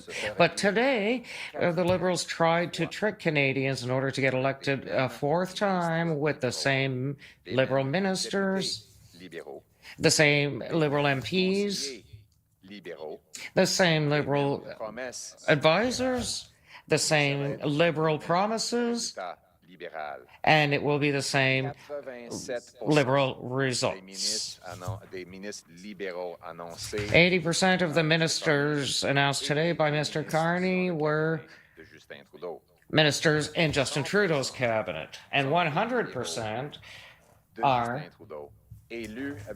Justin Trudeau's Liberals elected with Mr. Trudeau, and in Mr. Trudeau's caucus is the same Liberals who voted to increase carbon tax, income tax, lineups to food banks, and double the cost of housing. They also support the block of the pipelines and natural gas, and the anti-energy, anti-resource bill C-69, which made Canada even more dependent on the U.S. Stephen Guilbeault, the radical activist, the anti-development activist, was arrested twice for having climbed up buildings to protest against Canadian resources, was promoted to Canadian identity and culture, and he's in charge of the nature. Also, he is a lieutenant for Quebec. He's a so-called, and his own words, a socialist. From the left, from the Montreal Plateau, who will work against the rural Quebec, which means that with Mark Carney's Liberals, Guilbeault will not allow natural gas to sell to Europe. He doesn't want highways, and there'll certainly not be a third link for the people in Quebec City. He also wants to build a federal decree on forest rangers that will destroy thousands of jobs, rural jobs, and it will help Donald Trump steal our forestry jobs. And that's not all. Mark Carney has completely abandoned the region of Quebec, the regional of the national capital of Quebec. No Liberal representation, and there will never be a third link. In addition, Mark Carney suppressed the official languages ministry, a lack of respect for the French language with the nomination of the immigration minister, who's already said that French is not in decline. And he will continue to pursue radical policies of the Liberal immigration plan to triple immigration is still out of control. All the Trudeau ideas. Gerald Butts, are the main advisors to Mark Carney. His cabinet leader was a former Trudeau minister who had to resign for several scandals, including lying about the Liberal transfer of Paul Bernardo out of a maximum security prison. Mark Carney thinks that Canadians are stupid. He thinks that Liberals will be able to conceal their true nature and forget what they've been doing for the past 10 years. However, it's still the same team, same Liberal team with the same programs, same results, same Liberal promises after 10 years. And now he is seeking a fourth mandate because Mark Carney will try to scam Canadians with the carbon tax. For 60 days, he'll hide it. Today, he'll announce that he will conceal the carbon tax. But don't forget that. That's the law. That's the law. Carbon tax. It still exists. And without a convening parliament, it will still be in place after the election. And if the Liberals win, they'll use the same powers in this law to bring back a carbon tax for all consumers. And Mr. Carney is proposing an industrial carbon tax that will apply in Quebec because he thinks it's going to raise millions of dollars to fund his programs and his spending. He's calling it a ghost carbon tax, but it will cut in real life. Recently, he said that this tax will affect steel at the same time that Mr. Trump is attacking our steel sector with tariffs. It will destroy our industries. Instead of supporting our workers and stimulating the economy, he's choosing to increase the bill for Quebecers and all Canadians.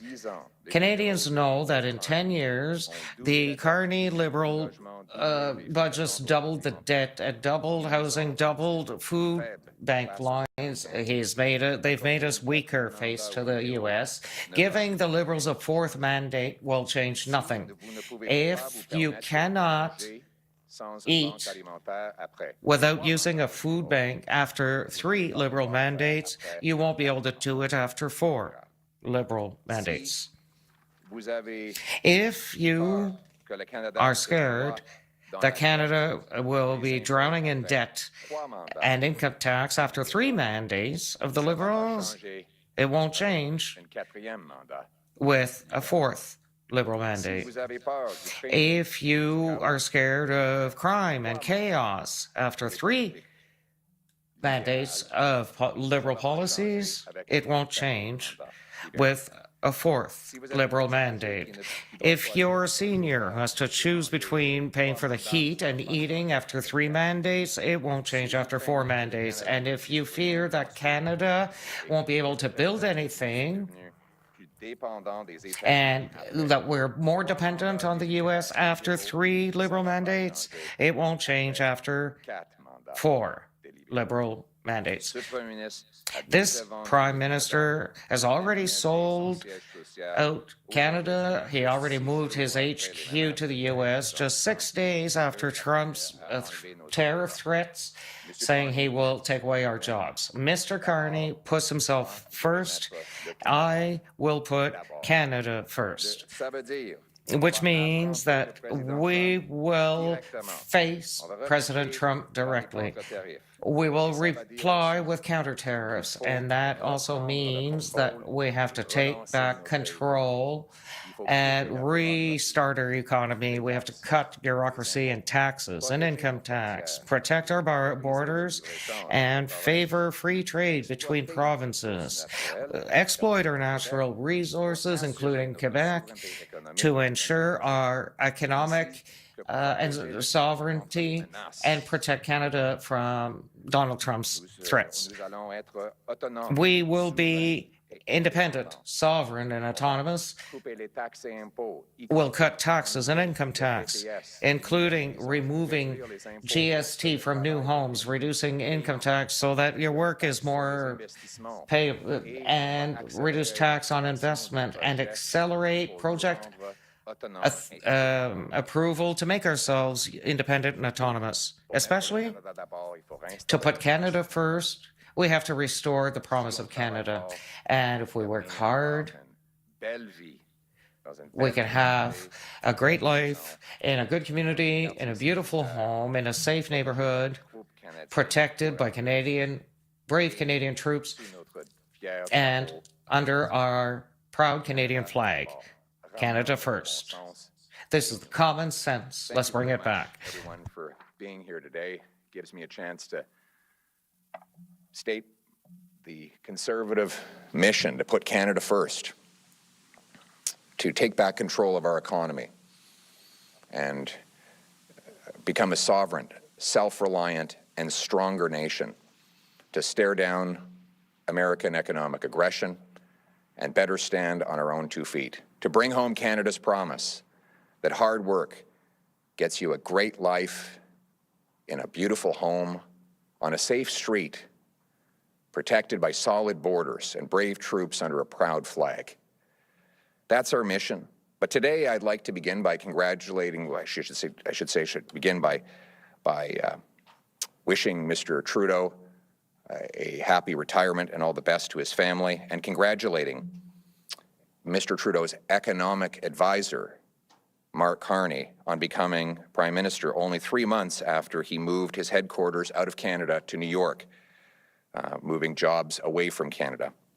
Today, Liberals are trying to trick Canadians into electing them for a 4th term in power, with a cabinet that is 87% the same as Trudeau's cabinet.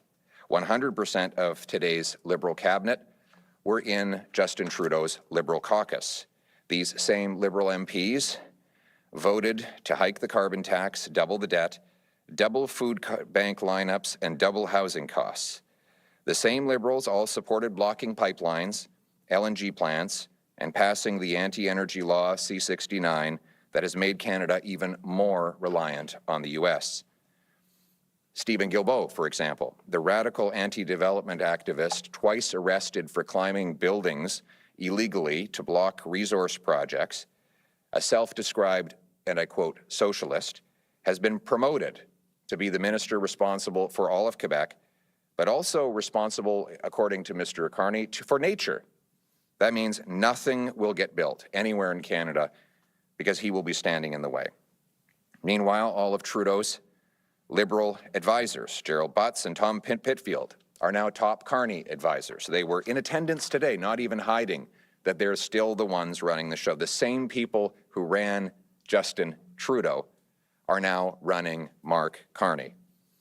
Carney's chief of staff, his Liberal chief of staff, is a former Trudeau minister forced to resign for many scandals, including lying about moving Paul Bernardo out of a maximum security prison. You see, Mark Carney thinks Canadians are stupid. He thinks that a little bit of cosmetic surgery will allow the Liberals to disguise who they are and make people forget what they did for 10 years in order to elect them to a 4th Liberal term. But it's the same Liberal gang with the same Liberal agenda, the same Liberal results, and the same Liberal promises of the last 10 years. Only they want you to be fooled, and they want to take 4 terms.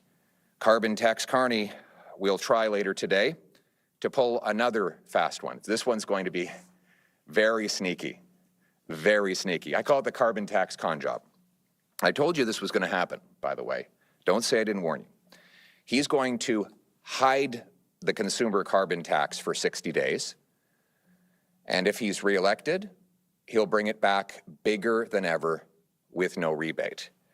Let's be clear. He says that the carbon tax he intends to bring in after the election will be a, quote, shadow carbon tax. And we know that he loves carbon taxes because he publicly advised Trudeau over the last 5 years to raise the taxes even more. But here's what I've got. This is the Liberal carbon tax law. This law cannot be eliminated unless Parliament resumes to vote it down. Mr. Carney could have asked Trudeau to do that months ago. Mr. Carney could have reconvened Parliament today to vote this law down, but he won't.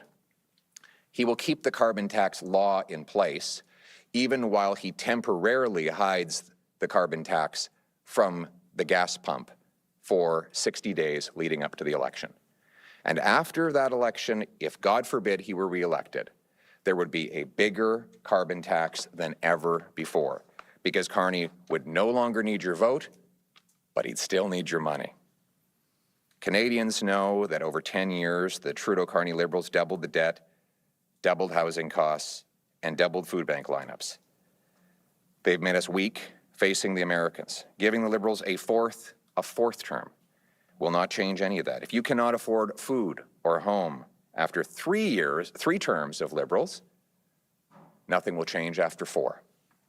If you're worried Canada is drowning in debt and taxes after 3 terms of these Liberals, that will not change after a 4th term. If you're afraid of crime, chaos, drugs, and disorder after 3 terms of these Liberals, nothing will change after the 4th term. If you are a senior choosing between heating and eating after 3 terms of Liberals, nothing will change after a 4th term. And if you're worried that Canada can't get anything built and that our economy has become helpless and dependent on the Americans after 3 terms of the Liberals, that will not change after a 4th term. And it certainly will not change with a heavily conflicted Prime Minister who already sold out Canada to move his headquarters to the U.S. only days after President Trump threatened tariffs to steal our jobs. Carney put himself first. Conservatives will put Canada first. Putting Canada first means taking back control of our economy and relaunching our industries. It means confronting President Trump to his face, hitting back with counter tariffs, but it also means making Canada stronger at home. It'll mean bringing in a massive, beautiful, patriotic, bring-it-home tax cut on work, investment, energy, home building, and making stuff in Canada. A tax cut that will allow you to get ahead through your own hard work with lower income tax. We will cut bureaucracy, debt, and taxes. We'll take GST off homes so that you can save up to 50 grand while we incentivize municipalities to speed up permits, free up land, and cut development charges. We'll axe the carbon tax forever, for good, and for real. We'll also repeal Liberal laws like the No New Pipelines Act, C-69, and instead grant rapid permission to our companies to build more pipelines, more natural gas exports, more data centers, mines, and other natural resources to bring home powerful paychecks and production to our people. We will carry out the biggest crackdown on crime and drugs in Canadian history. Our borders will be secured, and our military will be strong. We will be self-reliant, sovereign, and stand on our own 2 feet as we stand up to the Americans. To stand up for ourselves, we will reward work, unleash entrepreneurs, harvest resources, make our own goods, trade with each other, build homes for our youth, rebuild our borders and military, honor our history, and raise our flag to restore Canada's promise that anyone from anywhere can achieve anything, that hard work gets you a great life in a beautiful home, on a safe street, protected by solid borders and brave troops under a proud Canadian flag. Canada first. Let's bring it home. Thank you. We'll now take questions on the floor. Hi, Mr. Poilievre, Alexa Lavoie for Ribbon News. If you can answer the question in French and in English. So my question is about the Liberal contest. The Liberals say that nearly 400,000 people registered to vote in their leadership contest, but only 150,000 of those were verified, and they have not explained why nearly 250,000 voters were disqualified or otherwise didn't vote. And the riding-by-riding results are remarkable. Karina Gould only got 190 votes in her own district, and Chrystia Freeland only received 188. How concerned are you about the integrity of Carney's mandate? First of all, Mr. Carney has no mandate. He has not been elected by the Canadian people. He's been installed by the Liberal establishment and Justin Trudeau's insiders. They prevented people from debating him. They've been hiding from the media because every time he answers questions, he gets caught in lies or says incredibly idiotic things. As for the Liberal leadership result, those numbers are either just pathetically low because Canadians did not want to vote for a weak, conflicted Mark Carney who had sold out the country by moving jobs and money out of Canada, or they show something more suspicious.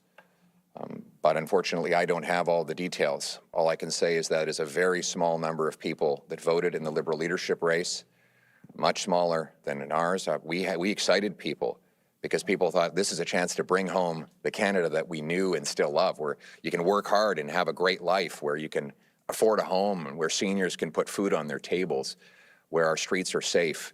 That's one of the reasons why I was blessed to receive the biggest number of votes of any leadership candidate in Canadian history that I'm aware of. Thank you.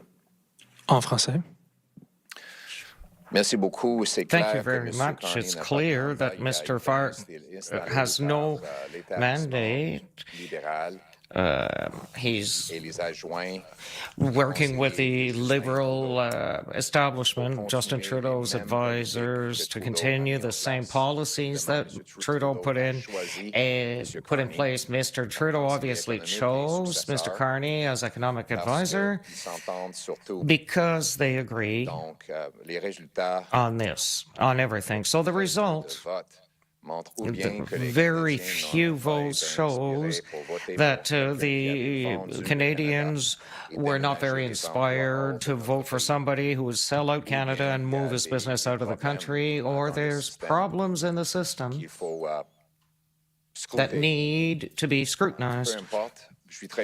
Regardless, I'm very happy that we have a much better result when I ran for leadership of Conservatives, because the people were inspired by my approach to put Canada first, to restart our economy and take back control, to put Canada first, and to reestablish a promise of Canada that if people work hard, they should be able to buy a great home in a nice community protected by our soldiers under our proud flag. Thank you. Bonjour, Monsieur Poilievre. Maxime Ruard, Hello, this is Radio Canada. If you could answer in French and English, it'd be great. Mark Carney Yes. a dit un peu plus tôt Mark Carney said earlier that he was happy to cut the carbon tax as of today. Does that cut your grass as Conservatives? He doesn't have the power to abolish it today because the law that created the tax is still in place. If he wants to abolish it, he has to call back Parliament to hold a vote in order to get rid of this law, but he won't do that. What he will do is conceal the carbon tax for 60 days in order to trick Canadians by making them forget about the tax just before the election, and afterward he'll bring back a bigger tax with no rebates. So this is just a card trick. Mark Carney had a single criticism of the carbon tax during the Trudeau years. That was too low. Who would believe that he has changed his mind? Who believes that all those in his cabinet who voted dozens of times not only to impose a tax but to increase it will suddenly change their minds. Quebecers in particular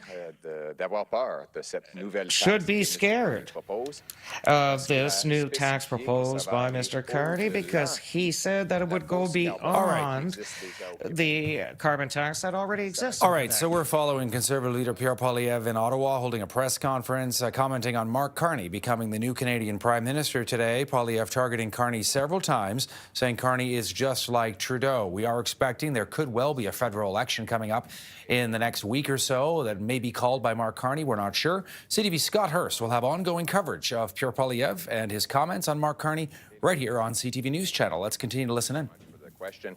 The question in French was about whether I think that Mark Carney will abolish the carbon tax. Well, the truth is he can't do that without recalling Parliament. This is the carbon tax law. It's in place today.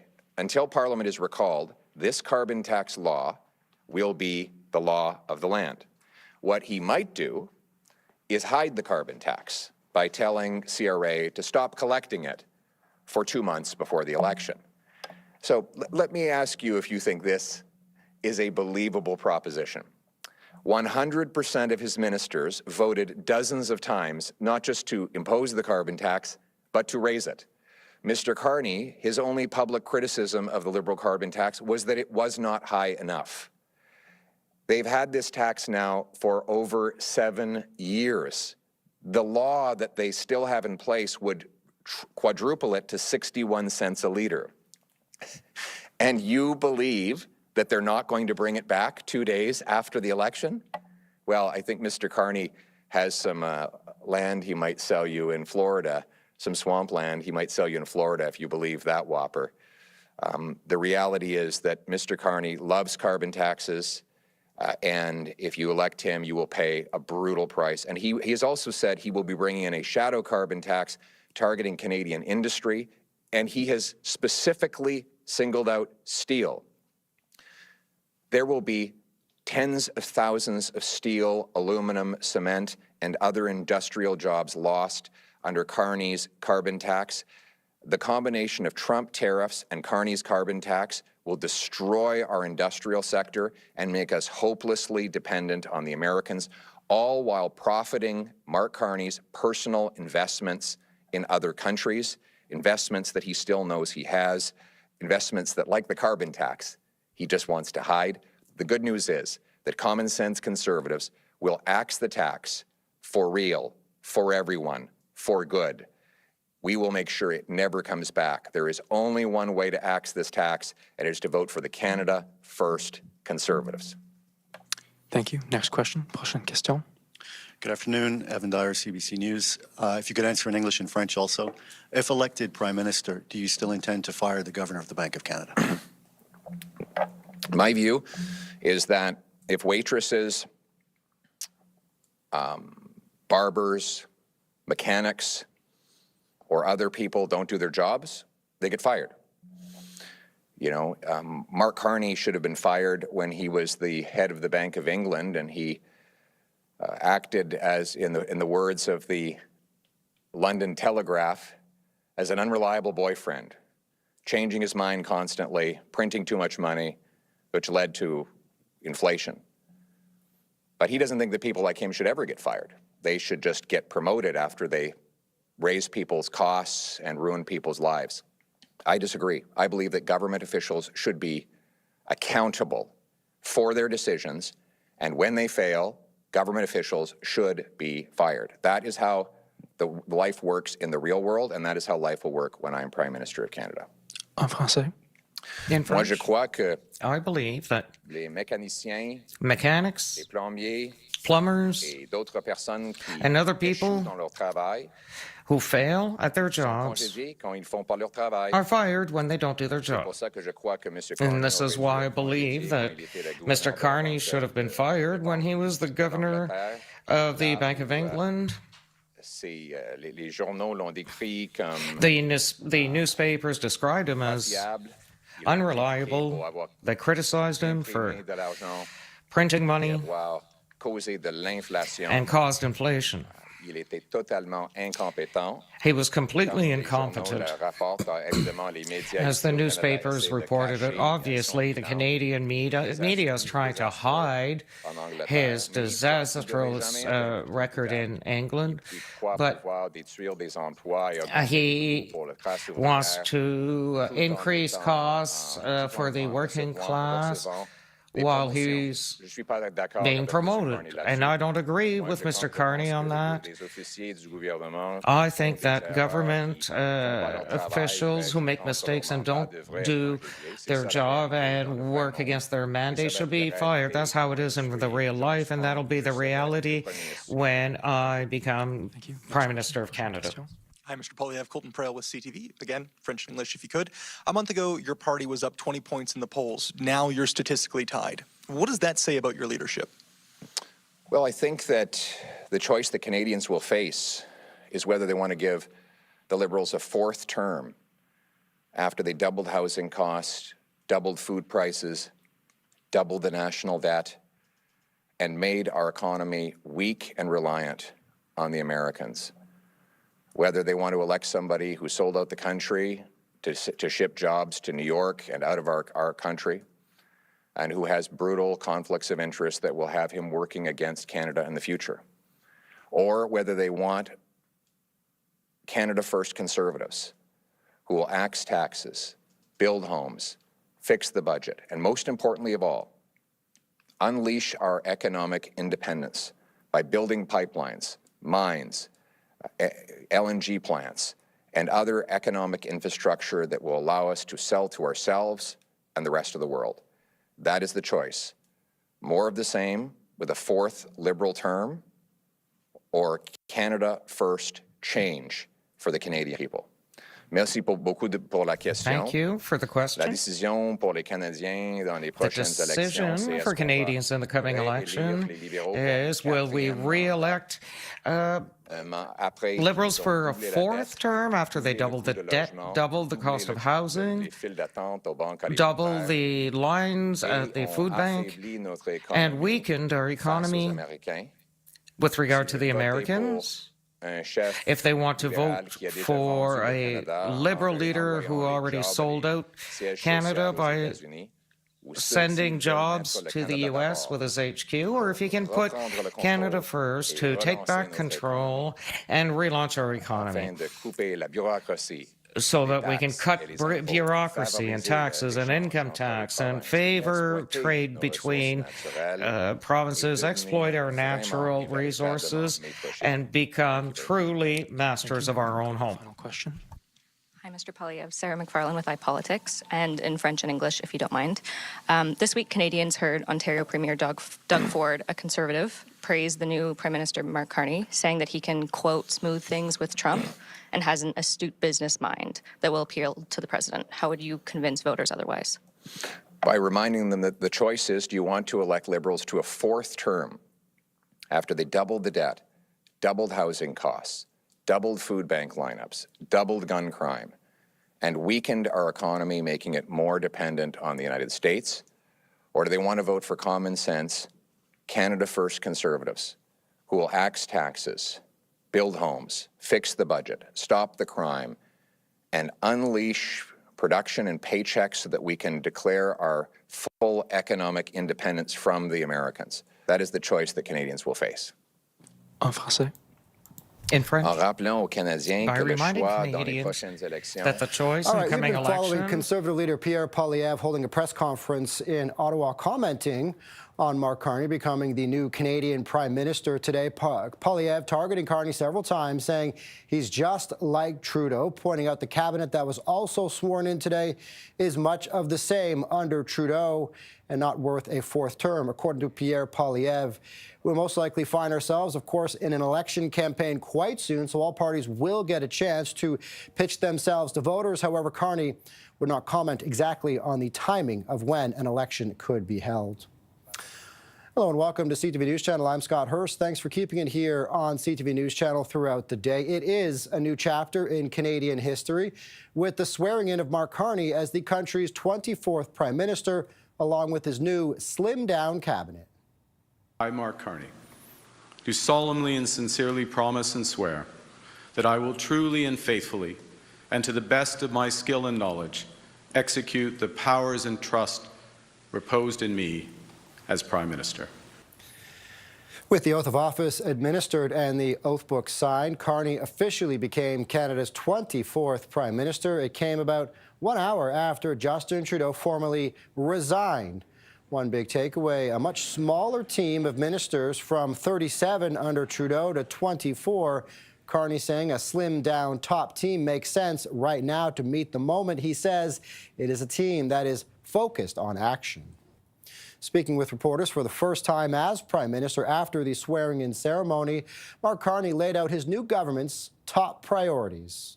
First, protecting Canadian workers and their families in the face of unjustified foreign trade actions.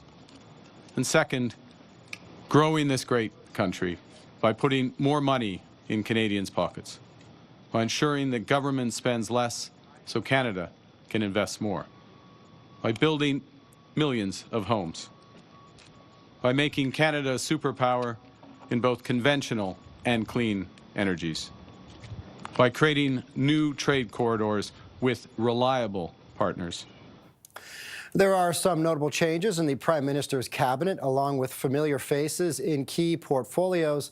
Among them, Mélanie Joly will continue in her role as Foreign Affairs Minister.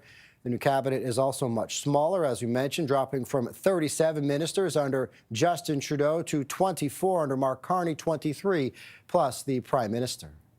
I, Dominic LeBlanc, do solemnly and sincerely promise and swear that I will truly and faithfully, and to the best of my skill and knowledge, execute the powers and trusts. After briefly serving as Finance Minister, Dominic LeBlanc will be in charge of international trade and intergovernmental affairs, so he will continue to play a major role in Canada-U.S. relations. François-Philippe Champagne gets a promotion, taking over as Finance Minister. Replacing him on the industry file is Anita Anand. Former Deputy Prime Minister Chrystia Freeland will now serve as Transport and Internal Trade Minister. Stephen Guilbeault is in charge of Canadian culture and identity and will serve as the Liberals' Quebec Lieutenant.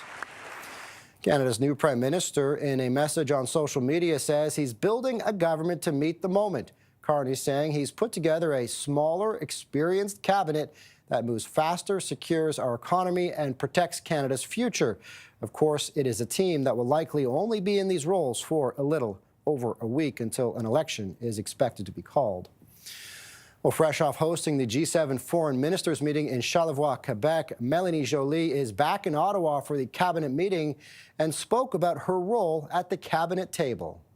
So it's a pleasure for me to be your new Foreign Minister and Minister in charge of also international development. I was just sworn in by the Governor General. Thank you.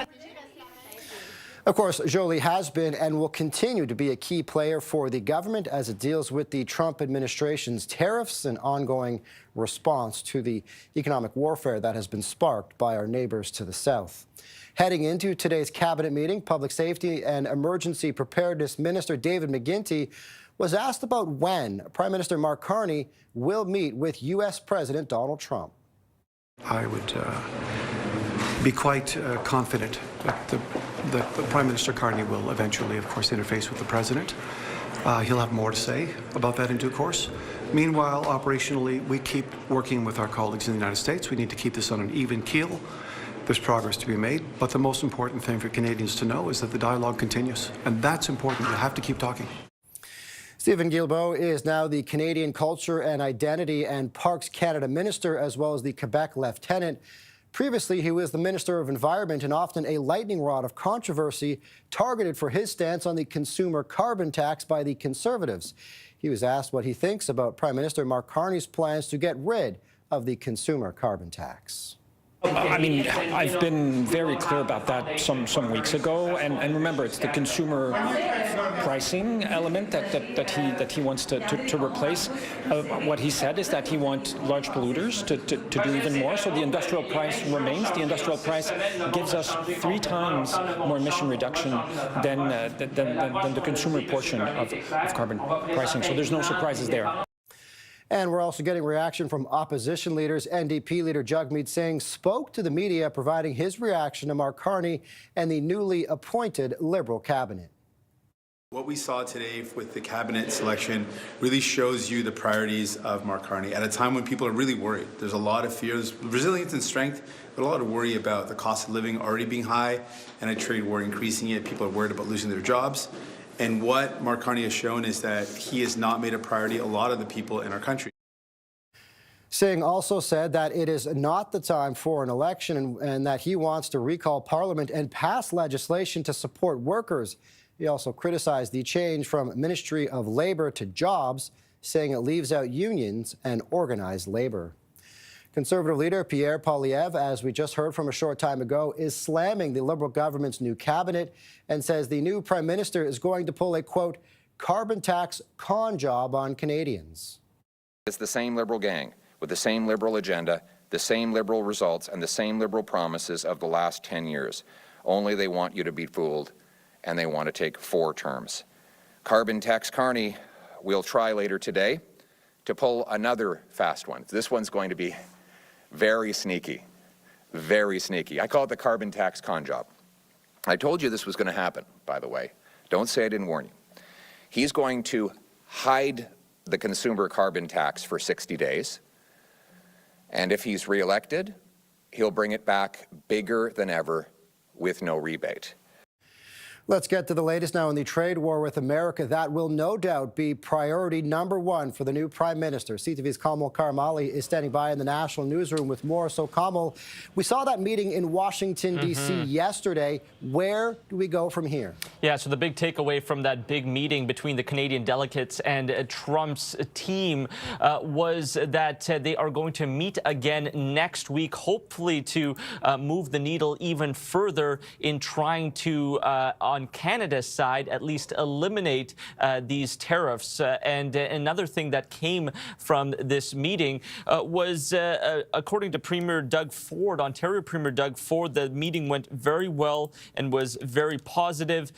Another noteworthy outcome was something that didn't happen, which is that the tariffs were not removed and still remain, at least the 25% tariffs on aluminum and steel being shipped from Canadian manufacturers into the U.S. So those are the outcomes of yesterday's meeting. We also heard from François-Philippe Champagne, the former industry minister, or at least at the time of the meeting yesterday, was the industry minister. He said both sides are making progress and that they're getting a better understanding of Trump's policies and, quote, the rules of the game.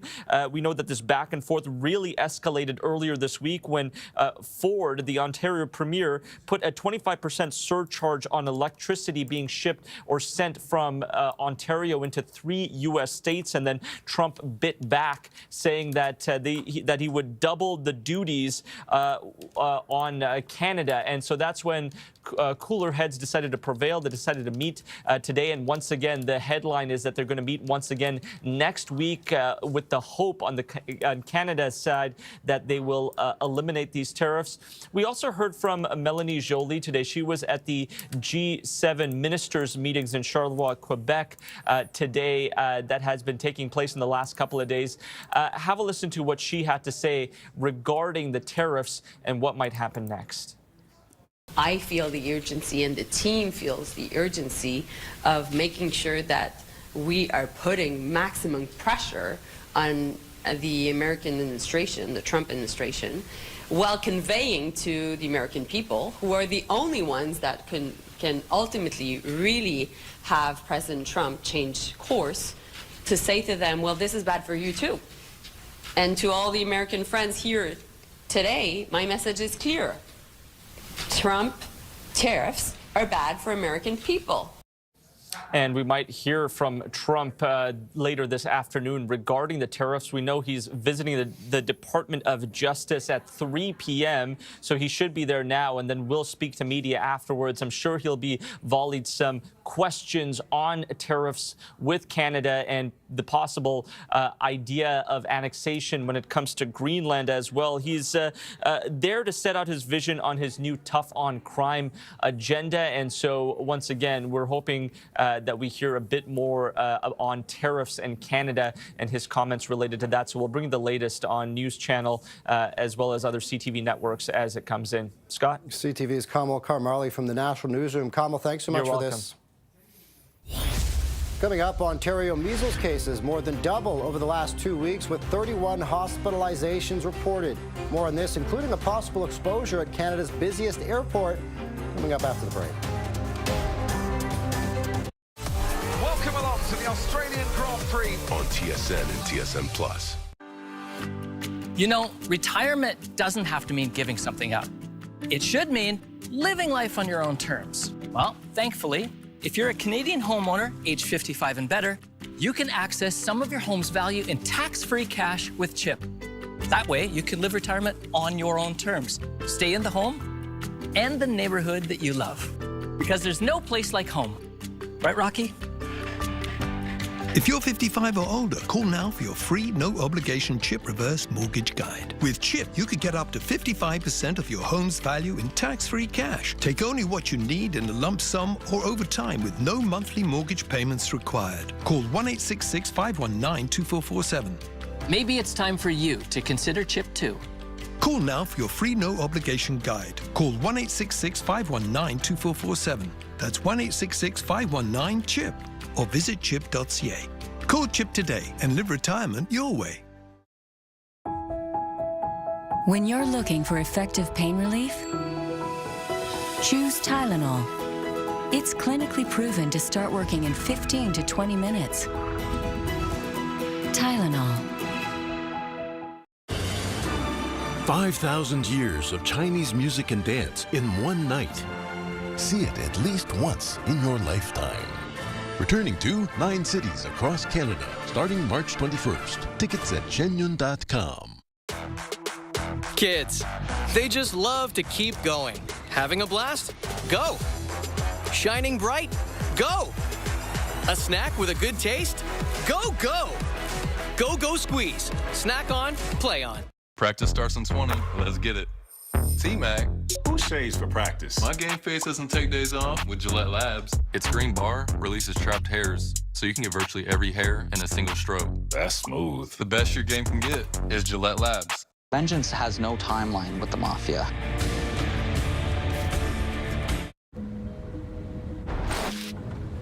This is severe weather. It's getting worse in Canada, and we are all paying the price. But this is what protecting Canadians from the impact of severe weather looks like.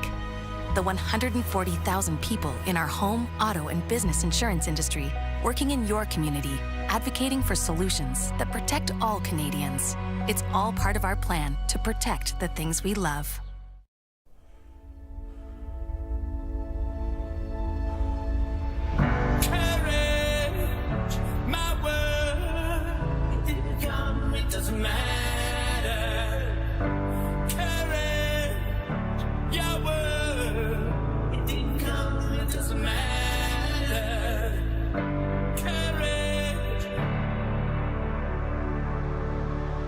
If I don't make it, the marathon of hope better continue. Introducing Rogers Xfinity with internet that handles it all. Awesome. I'll be right back. Built for more devices. Okay. What if I crash through the window? That's genius. Let's do that. Excellent. Let the art come from within. From within. So Keanu can do everything. You're so done, bro. Well, almost everything. Why don't you stick to acting, Uncle Keanu? Let's go. Rogers Xfinity Internet changes everything. We got you. Tenement. Hi. Now we're comfortable. Let's talk urine leakage. Tena Men protective underwear are designed for men with a discreet, secure fit and protects like Tena. No more dribble dramas. Keep control. Discreet protection designed for men. Swiss Chalet's Seafood Fest is back. Hurry in for Canada's famous rotisserie chicken paired with garlic shrimp, our delicious fish and chips, fish sandwich, or our popcorn shrimp appetizer. All here for a limited time, starting from only $16.99, only at Swiss Chalet. Public Health Ontario says the number of cases of measles in the province has more than doubled in just the past 2 weeks. And in Toronto, there have been 2 confirmed cases. CTV's Pauline Chan has expert advice on what to do if you may have been exposed.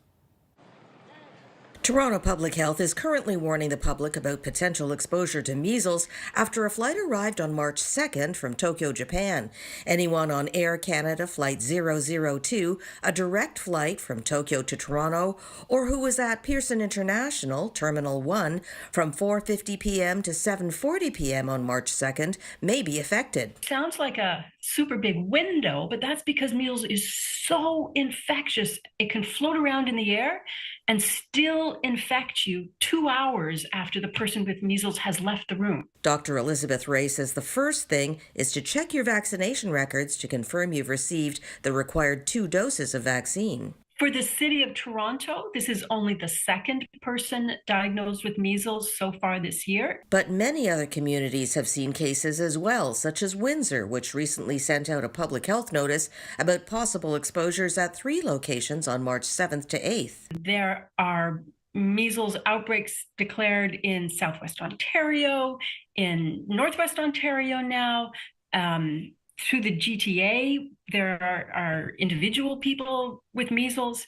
So that more than 140 so far this year is way more than the entire decade, 2013 to 2023. Dr. Alan Grill, Chief of Family Medicine at Markham Stouffville Hospital, says measles was declared eradicated in Canada in 1998. Now, we're starting to look out for any patient that comes to our office with the classic signs of measles. You know, they call it the 3 C's. There's cough, there's something called coryza, which is where you get this sort of runny nose, and conjunctivitis, sort of like, you know, red, watery eyes. Canadian children are typically vaccinated against measles at 1 year of age, and they get a booster around 4 to 6 years of age. That's the key. Ensure that the vaccine rates are high, 95+%, so we don't see community transmission when we get these inevitable imported cases. And for the rare few who have no way to track down their vaccine records, experts say a 3rd dose, just to be sure, won't hurt you.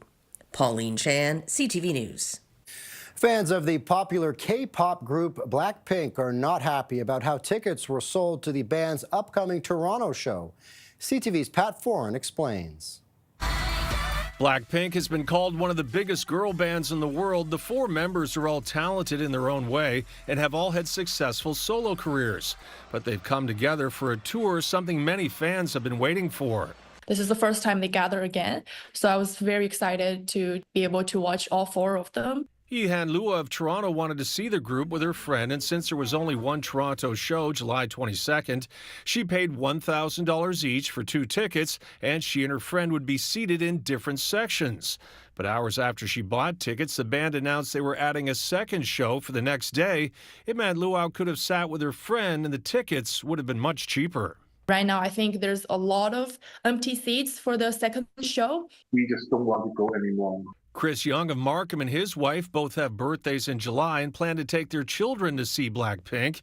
He paid almost $4,000 for 4 tickets, also in 2 different sections.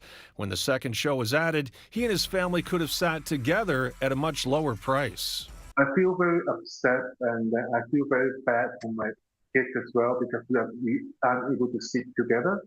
Both fans wanted refunds but couldn't get them. According to Ticketmaster's website, the artist sets their ticket prices and the artist plans their tour with their manager, agent, and promoter. Together, this group decides which venues to play and when to put tickets on sale. I think for decades, artists were seriously undervaluing what the price of a concert was. Eric Alper says concerts are now where artists make most of their revenue, and he doesn't blame them for charging what the market will pay. They're not making that much money on music streaming services. They're not making that much money on places like YouTube offering their videos. Everything is more expensive. Still, fans feel if an artist is going to play 2 shows in a city, they shouldn't say they're only going to play 1. That's just unfair, and that's a deception to the consumers. We really feel cheated. Pat Foran, CTV News.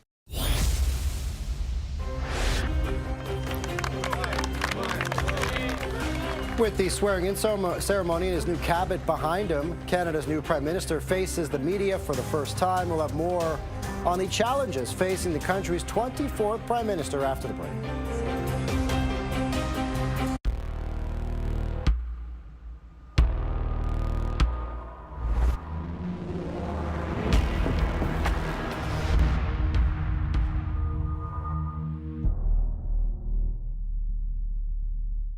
Now I'm in my 50s, I'm all about making the right choices, like eating right and staying healthy. And another thing I can choose is how to look after my family if anything ever happened to me. Welcome to Senior's Choice, the #1 direct choice for Canadians over 50. How can I help?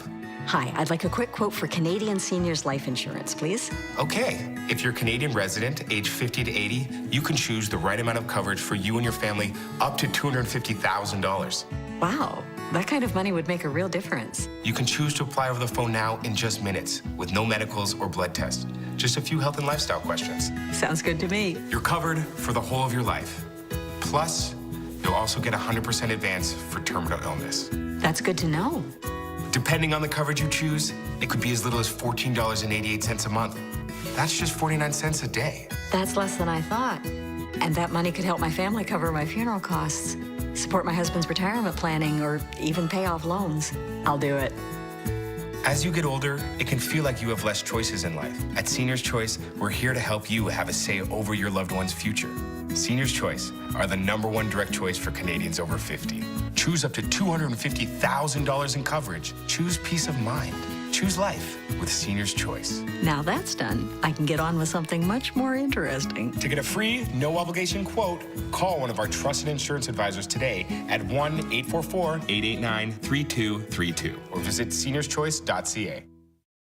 Practice starts in 20. Let's get it. T-Mac. Who shaves for practice? My game face doesn't take days off with Gillette Labs. Its green bar releases trapped hairs, so you can get virtually every hair in a single stroke. That's smooth. The best your game can get is Gillette Labs. I grew up here, and so did a lot of the girls working the avenue today. Saturday, 3 females have been found dead. Mickey, what's going on? It's Casey. Why are you looking into this? She's still out there. This thing is far bigger than we thought. Mickey, don't go in! You gotta let it go. Amanda Seyfried. I'll let it go when I find her. Long Bright River, 2-episode premiere. Saturday at 10, 7 Pacific on USA Network and Crave.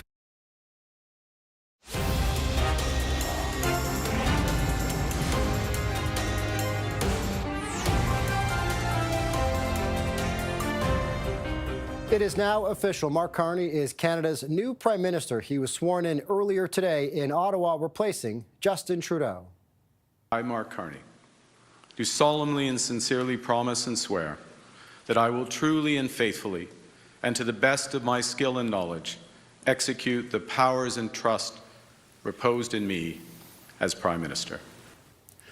With the oath of office administered and the oath book signed, Carney officially became Canada's 24th Prime Minister, and Carney is already faced with several big challenges that he needs to tackle right away, including all the economic uncertainty caused by Donald Trump's tariffs and the economic warfare that has been sparked by the Trump administration. Carney spoke with reporters after the ceremony and laid out his new government's top priorities. First, protecting Canadian workers and their families in the face of unjustified foreign trade actions.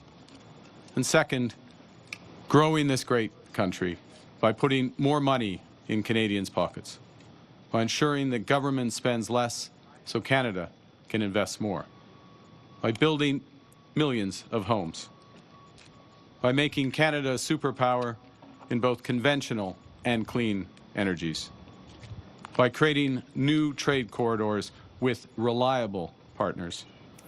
Carney's new cabinet was also sworn in today, a much smaller team than in years past, dropping from 37 ministers to just 24. There are some notable changes, along with some familiar faces in key portfolios. I, Dominic LeBlanc, do solemnly and sincerely promise and swear that I will truly... Dominic LeBlanc will be in charge of international trade and intergovernmental affairs, so he will continue to play a significant role in Canada-U.S. relations. François-Philippe Champagne gets a promotion. he takes over as finance minister. Replacing him in innovation, science, and industry is Anita Anand. Former Deputy Prime Minister Chrystia Freeland will now serve as Transport and Internal Trade Minister. Stephen Guilbeault is in charge of Canadian culture and identity and will also serve as the Liberals' Quebec lieutenant. Meanwhile, Mélanie Joly will continue in her role as Foreign Affairs Minister. Canada's new Prime Minister had this to say online, quote, he's building a government to meet the moment. Carney saying that he's put together a smaller, experienced cabinet that moves faster, secures our economy, and protects Canada's future. Now the big question, when could Canadians see a possible election? Today, Housing Minister Nate Erskine-Smith weighed in, saying it may not be long. When? I mean, I'm sure this will be part of the conversation. My own personal view is sooner than later, because you've got every opposition party that has said they want to bring the government down at the first opportunity. You've got a situation where you've got a new leader that is in need of a new mandate, and we're going to have an election this year one way or another, so I think sooner than later makes a lot of sense. But Mr. Carney also would not confirm when an election call might happen. Meanwhile, opposition parties were quick to react to today's swearing-in ceremony. Conservative leader Pierre Poilievre is slamming the Liberal government's new cabinet and says the new Prime Minister is going to pull a, quote, carbon tax con job on Canadians. It's the same Liberal gang with the same Liberal agenda, the same Liberal results, and the same Liberal promises of the last 10 years. Only they want you to be fooled, and they want to take 4 terms. Carbon tax Carney will try later today to pull another fast one. This one's going to be very sneaky, very sneaky. I call it the carbon tax con job. I told you this was going to happen, by the way. Don't say I didn't warn you. He's going to hide the consumer carbon tax for 60 days, and if he's reelected, he'll bring it back bigger than ever with no rebate. Meanwhile, NDP leader Jagmeet Singh spoke to reporters as well today, saying Carney's priorities are misguided. What we saw today with the cabinet selection really shows you the priorities of Mark Carney at a time when people are really worried. There's a lot of fears, resilience and strength, but a lot of worry about the cost of living already being high and a trade war increasing it. People are worried about losing their jobs. And what Mark Carney has shown is that he has not made a priority a lot of the people in our country. Singh also said it is not the time for an election and that he wants to recall Parliament and pass legislation to support workers. Singh also criticized the change from Ministry of Labour to Jobs, saying it leaves out unions and organized labour. All right, for more, let's bring in Conservative strategist Andrew Brander. Hey, Andrew, good to see you. Always appreciate the chat. Thanks for joining us. Hey, Scott, great to see you. Yeah, first, as a Conservative strategist, what stood out to you watching the new Liberal cabinet? And to be clear, it's a group that likely only has about a week or so in these roles. That's where I'd correct you. I'd say, we saw a cabinet today that was sworn in which more than 85% of those cabinet ministers are returning to the same cabinet table that they've sat at for the last 10 years. You said off the top that this is a new chapter. It might be a new chapter, but it's the same book. And that's one obviously filled with policies that have left a lot of Canadians frustrated, not being able to afford homes, not being able to pay for groceries, and in constant threat under Donald Trump's heavy tariffs, which threaten a lot of people's jobs, a lot of people's livelihoods. And you think that Mark Carney would have taken this opportunity to not play into Pierre Poilievre's attacks on the fact that he's just like Justin. Unfortunately, today's new cabinet did very little to dissuade that impression, and we're left with all the same people that have got us into a lot of the same messes that we're facing today. Yeah, and to be fair, that's exactly what we heard from Pierre Poilievre as well in his response, that these are much, if not all, of the same people under former Prime Minister Pierre Chubbs. Already forget his name. Under Trudeau as well. What do you make of Poilievre's response? It's going to be tricky getting used to saying Prime Minister Carney from now on. But they are quite synonymous. So I think, as I said earlier, Mark Carney's really had a few opportunities to try to insulate himself against what will be the strongest attack for the Conservatives, which is reminding Canadians that these are the same Liberals, these are the same people. And you've seen on both occasions, one during the leadership, when he decided that his closest team of advisors were going to be the same people that surrounded Justin Trudeau in most of his decision-making process. He had that opportunity during the leadership. He won the leadership and seemed to imply that he might have taken a different course here. There was all sorts of rumors last week about who might be new additions to this cabinet. And the list comes out today, and out of 24 cabinet ministers, 4 of them are new. That hardly represents the type of change that Canadians want to see. And I do think that today's announcement plays right into Pierre Poilievre's hand of saying, look, this is the same guy surrounded by the same advisors and the same brain trust that has gotten us into this mess at all. And if you want any kind of actual change in the next election, there's only one option for that. Andrew, how quickly do you anticipate an election to be called now? Soon. I think, if you look at the recent polling numbers, put aside the differences in the last few weeks, but if you look in the recent polls, the Liberals are polling better today than they have in the last 5 years, and I think that that's an indication that Canadians really haven't had a chance to get to know Mark Carney. How could they? After all, it was a very short leadership. The Prime Minister has had a total of 2 or 3 media availabilities to this day. Canadians really don't know a lot about Mark Carney, and I think what should be worrying the Liberals is the more that they learn about Mark Carney, the more they're going to understand it is exactly what Pierre Poilievre is saying, which is more of the same policies, and really the same ideas that haven't changed very much. And for that reason, I think you're going to see the government themselves want to force an election sooner than later. Conservative strategist Andrew Brander, thanks so much for the time. I always appreciate it. Thanks, Scott. Chat soon. Well, a growing number of Canadians say they have no plans to travel to the United States during this ongoing trade war that has been sparked by the Trump administration. What about Americans? CTV's Paul Hollingsworth has more on the U.S. visitors still traveling north. A trip to Nova Scotia every summer from his home in Delaware is a tradition for Arthur Elston and his wife. This year is no different. Our best friends live up there.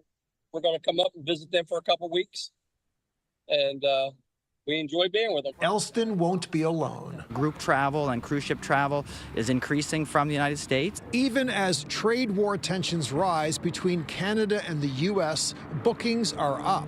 Nova Scotia is expecting a heavy volume of American visitors this summer. We're 40.5% increase in sales over last year to date. The dollar's exchange rate appears to be too good to pass up. They'd like to vacation. They'd like to come to Canada. They'd like to take advantage of that 69-cent Canadian dollar and spend their money here. If Americans are choosing Atlantic Canada as a preferred summer destination, in Quebec, it seems Canadian pride is boosting tourism. According to the Quebec Tourism Industry Alliance, 45% of the people who had planned a trip to the U.S. have canceled. 49% of those plan to vacation in Quebec, which could boost provincial tourism by $1.5 billion.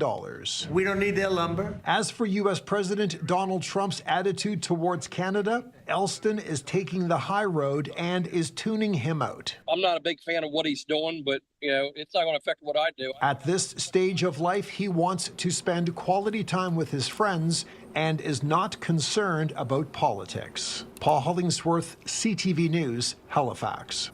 Foreign Affairs Minister Mélanie Joly wrapped up the G7 foreign ministers meeting in Quebec today, and she was asked about her interaction with the new U.S. Secretary of State Marco Rubio, given the fact that Canada and the U.S. are locked in this ongoing trade war. Of course, Canada's sovereignty is not up for debate, and we had a long conversation on tariffs and trade. The approach when it comes to a relationship with the U.S. and through my conversation with the secretary was we will put maximum pressure on the Americans. And meanwhile, we'll work on finding off-ramps. Because we know ultimately at the end of the day, the Trump tariffs are going to hurt Americans. The G7 foreign ministers also backed the current U.S. proposal for a ceasefire in Ukraine, saying that the ball is now in Russia's court. Still ahead, skywatchers delight astonishing views of the overnight lunar eclipse known as the blood moon. Stay with us. You're watching CTV News Channel.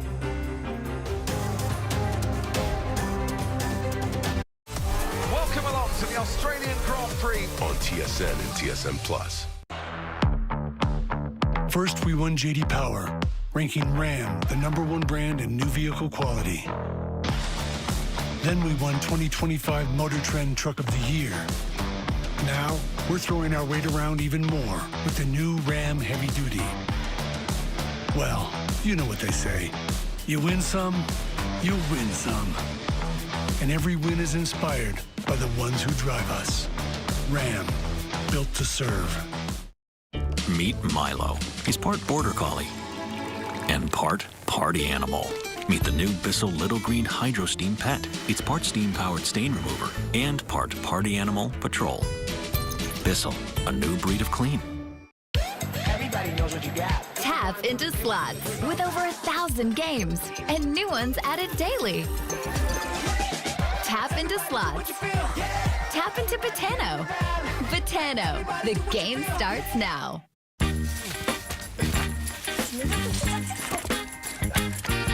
The big stuff.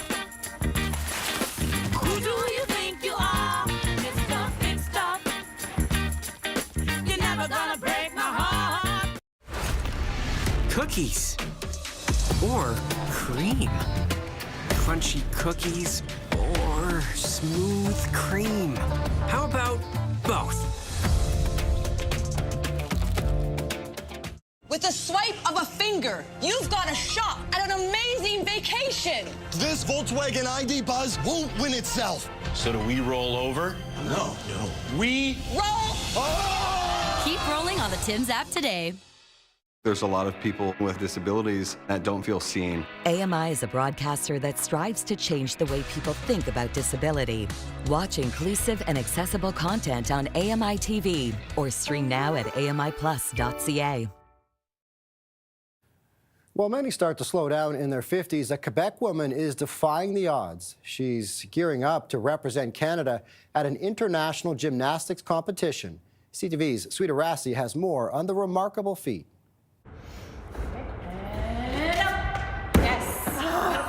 Yes. As a master's level gymnast, Milda Graham can flip, tumble, and do cartwheels with ease. She's keeping up with people less than half her age. She's 59. And then they see me tumbling, and then they're like, wait. So it's really fun to kind of push the boundaries of people's expectations. The gymnast has always loved the sport, playing competitively on and off for decades. Something kept pulling me back. I think it was my inner child. Just really loved gymnastics as a kind of a pure expression. Warming up and doing stretches is a vital part of her routine. Graham says the key is listening to your body. You get a personal teaching experience of your own body to understand what you must accommodate. Graham has a serious competitive side too. In May, she will be competing at an international gymnastics competition in Germany. And although she was born in the U.S., Graham is hoping to bring back a medal for Canada. I've made my home in Montreal. I love Montreal, and the idea that I'm representing in this climate something that's really passionate to my identity and my locale and my community is off the charts for me. Up and come down. Okay. That's the best solution. Her coach, Andrea Ripoleski, couldn't be more proud. I can't even describe it. I'm thrilled. I'm thrilled for Milda. She works hard for it. She always shows up. If anyone deserves to represent Canada, she does. And while the world of gymnastics might look a certain way, Graham is hoping her story inspires change. I feel like I'm standing up for, women and women's bodies. Proving that age is truly just a number. Swida Vassy, CTV News. There was a special treat overnight for those who had their eyes on the sky. A total lunar eclipse, also known as a blood moon, cast a red hue over much of Canada and much of North and South America. This phenomenon occurs when the Earth is between the moon and sun, and the moon passes through the shadow cast by our planet. The eclipse is the first of its kind since 2022. Here's what some stargazers in Toronto had to say about it. It was awesome. It's a first time for me. It's first time for camera shooting. It's a very exciting event. I think it's the first lunar eclipse of the year, and I'm very excited. Last time I was in Boston, and today I'm in Toronto, so I'm very happy. I thought it was beautiful. It was really neat to see. I mean, I was excited to come out here, but I wasn't expecting it to be like that red. So yeah, it was really cool. The peak of the total eclipse was around 2:30 a.m. Eastern Time and lasted for about an hour if you stayed up late enough to catch the show. Here's the script. Catch up on your own time. We have to act fast, and there's only one person that can do the job. Daffy Duck. Daffy? Oh no, not the duck! The duck! After the break, we're joined by film critic Richard Krause as we look at another weekend at the box office and the newest movies making the rounds. Stay with us. Vengeance has no timeline with the mafia. Everybody wants super straight, super white teeth. They want that Hollywood white smile. New Sensodyne Clinical White provides 2 shades whiter teeth and 24/7 sensitivity protection. I think it's a great product. It's going to help a lot of patients. Forgetting something? Curry? The other thing. Spicy curry. Turo tires. A longer tread life, all season, and great looking. I'll add it to the list. Affordable all-season tires with great handling and longer tread life. Turo puts performance within reach.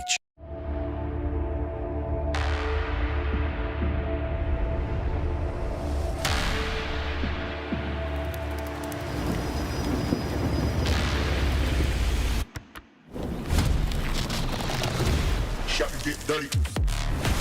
Get dirty. Get dirty. Get dirty.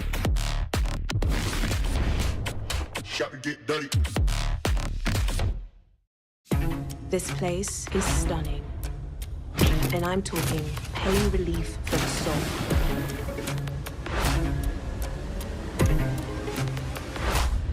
What happened? What'd you do? I'm a thief. There's been a tweet.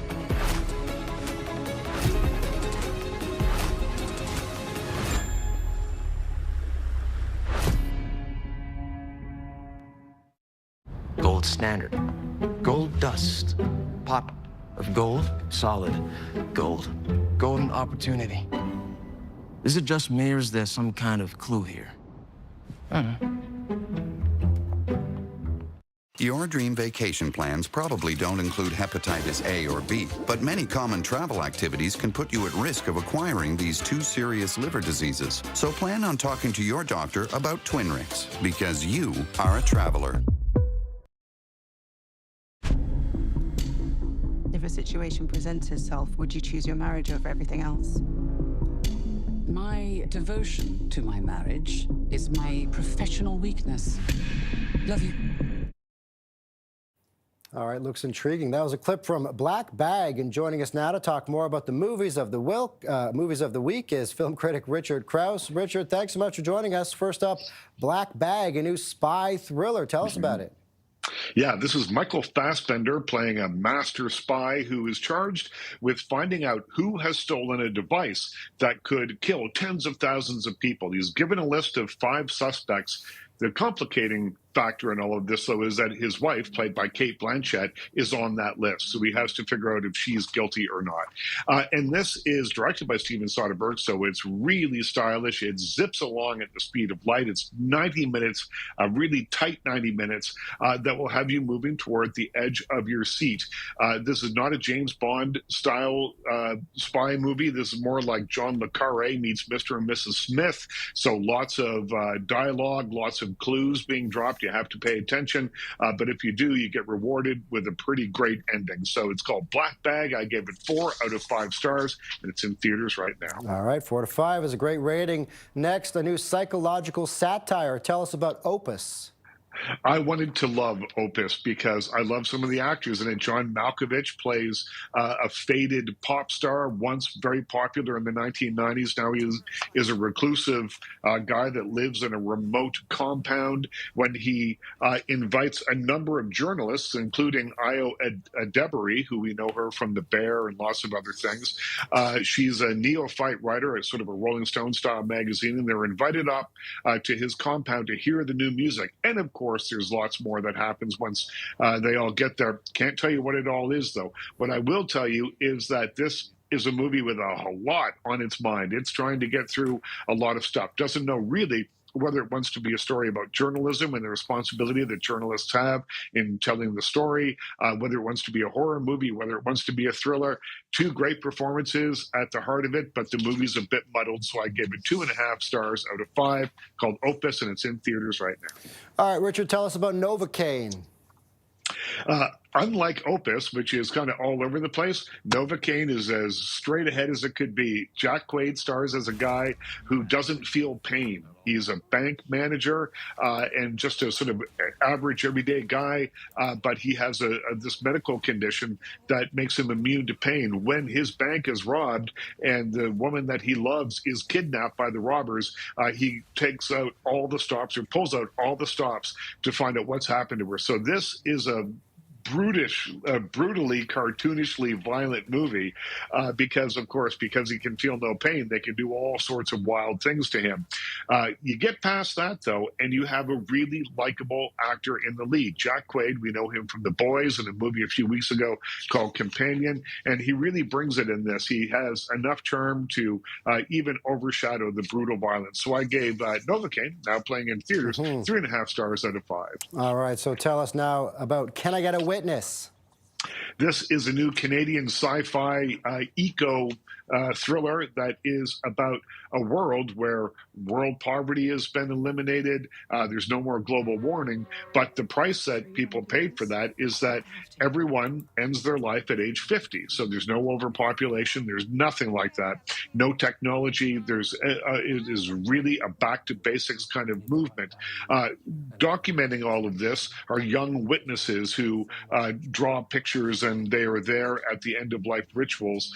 And that woman that the movie follows is played by Kira Jang. She's terrific in this movie, and she shares several scenes with Sandra Oh, who plays her mother, that are high on emotion and really move this story forward. Called Can I Get a Witness? I gave it 3 out of 5 stars, and it's in theaters right now. All right, Richard Krause, always appreciate your time. Thanks so much. Enjoy the weekend. Thanks for having me. Coming up, Mark Carney has officially been sworn in as Canada's 24th Prime Minister while unveiling the smaller federal cabinet and ministry, much smaller than under Justin Trudeau. We'll have all the latest, including reaction from federal opposition leaders. Coming up after the break, more news at the top of the hour.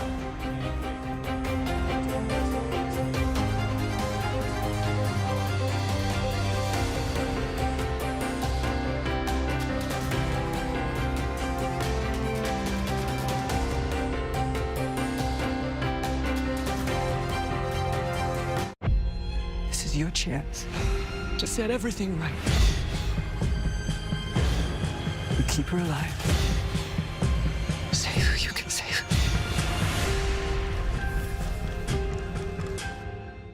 Guys, every year, your body loses more testosterone. Ageless Male has been proven to support testosterone levels in men, and it supports energy too. Get Ageless Male and be the man you want to be. Practice starts in 20. Let's get it. T-Mac. Who shaves for practice? My game face doesn't take days off with Gillette Labs. Its green bar releases trapped hairs, so you can get virtually every hair in a single stroke. That's smooth. The best your game can get is Gillette Labs. To build a truck like no other, we ask the tough questions. Like, what if intelligent power could take you further? Because greatness comes from daring to ask, what if? Right now, get 0% purchase financing on this F-150.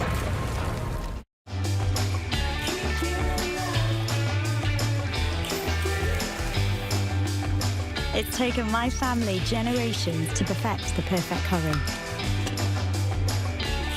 Patax makes perfect. Being a dad and granddad means ensuring I've got all the tools to make the right choice. And now I'm in my 50s. That's more important than ever. That's why I'm choosing to look after my family, just in case. Welcome to Senior's Choice, the #1 direct choice for Canadians over 50. How can I help? Hi, I'd like a quick quote for Canadian seniors life insurance, please. If you're a Canadian resident aged 50 to 80, you can choose the right amount of coverage for you and your family up to $250,000. That kind of money would help a lot. You can choose to apply over the phone now in just a few minutes with no medicals or blood tests needed, only a few health and lifestyle questions. Okay, great. Depending on the coverage you choose, it could be as little as $17.02 a month. That's just 56 cents a day. That's less than I thought. And that money could help cover my funeral costs, settle debts, or help my wife with retirement planning. I'll do it. Now that's done, I can get on with something much more interesting. To get a free, no-obligation quote, call one of our trusted insurance advisors today at 1-844-808-7120 or visit seniorschoice.ca.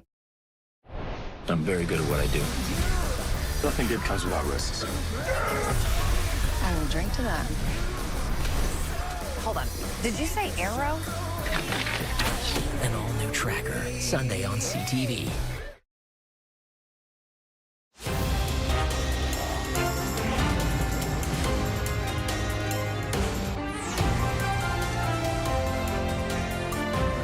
First priorities, we're going to deal with the carbon tax. Mark Carney holds his first meeting with his new cabinet just hours after they were all sworn in at Rideau Hall. Today, Liberals are trying to trick Canadians into electing them for a fourth term. Conservative leader Pierre Poilievre launches his attack on Mark Carney and his new cabinet just hours after they were sworn in. All those voices, all those people were purposely cut out by Mark Carney. He's not building a Canada where everyone belongs. He's building a Canada where only some people will get ahead. NDP leader Jagmeet Singh reacting strongly against Mark Carney and his newly appointed Liberal cabinet. Hello and welcome to CTV News Channel. I'm Scott Hurst. Thanks for joining us. Let's go to Calgary. Happening right now, Alberta Premier Danielle Smith is making an announcement. Let's listen in. Buildings or C-69 or tanker bans, that is a record they can't run away from. I've seen nothing to indicate that they're going to change course on that. In fact, the new Prime Minister has written his book on values, and one of his values is to phase out the oil and gas industry. So what I have been asking for is an election right away. We need to make sure that whichever way this gets resolved, that we have somebody at the table for 4 years who can negotiate a renewed Canada-U.S. free trade agreement so that we can end this back and forth on a tariff war, which is benefiting no one. So I would hope to see an election call very soon. Okay, and any budget adjustments for MLA Sinclair up in Lesser Slave Lake, who's complained there's not enough money going back into his jurisdiction? Well, I think MLA Sinclair didn't have full information. As you can see, what we do is we do blanket announcements for high-level budget, and then we do the granular announcements. In Lesser Slave Lake, there's $134 million of a total $239 million towards the road project that he identified in his post. That's Highway 88, which is absolutely a priority. There's 2 new schools that will be built in his riding, and there's also an upgraded to an EMS station. But we know that there's need all over the province, and so we've got to make sure that we balance that. I wish we could build every school that was needed everywhere all at once, and every road that was needed everywhere all at once. We can't. We have to stage it. We've got about $8 billion a year in our capital plan. We try to be very fair between Calgary and Edmonton, northern, central, and south. And in fact, in the transportation budget, the largest share of it is going to northern Alberta. We've got some big projects up there to make sure that we can start building a pathway to get between Grand Prairie and Fort McMurray, as well as a second road to be able to get out of Fort McMurray in the case of deadly fires. So I would say that everyone just needs to be patient as we roll things out, and we have every interest in making sure that we prioritize the needs that are put forward by our MLAs. Next up the mic. Lana Smith, Globe and Mail. Premier, I wanted to ask you about the RCMP investigation, and I'm hoping you can just answer this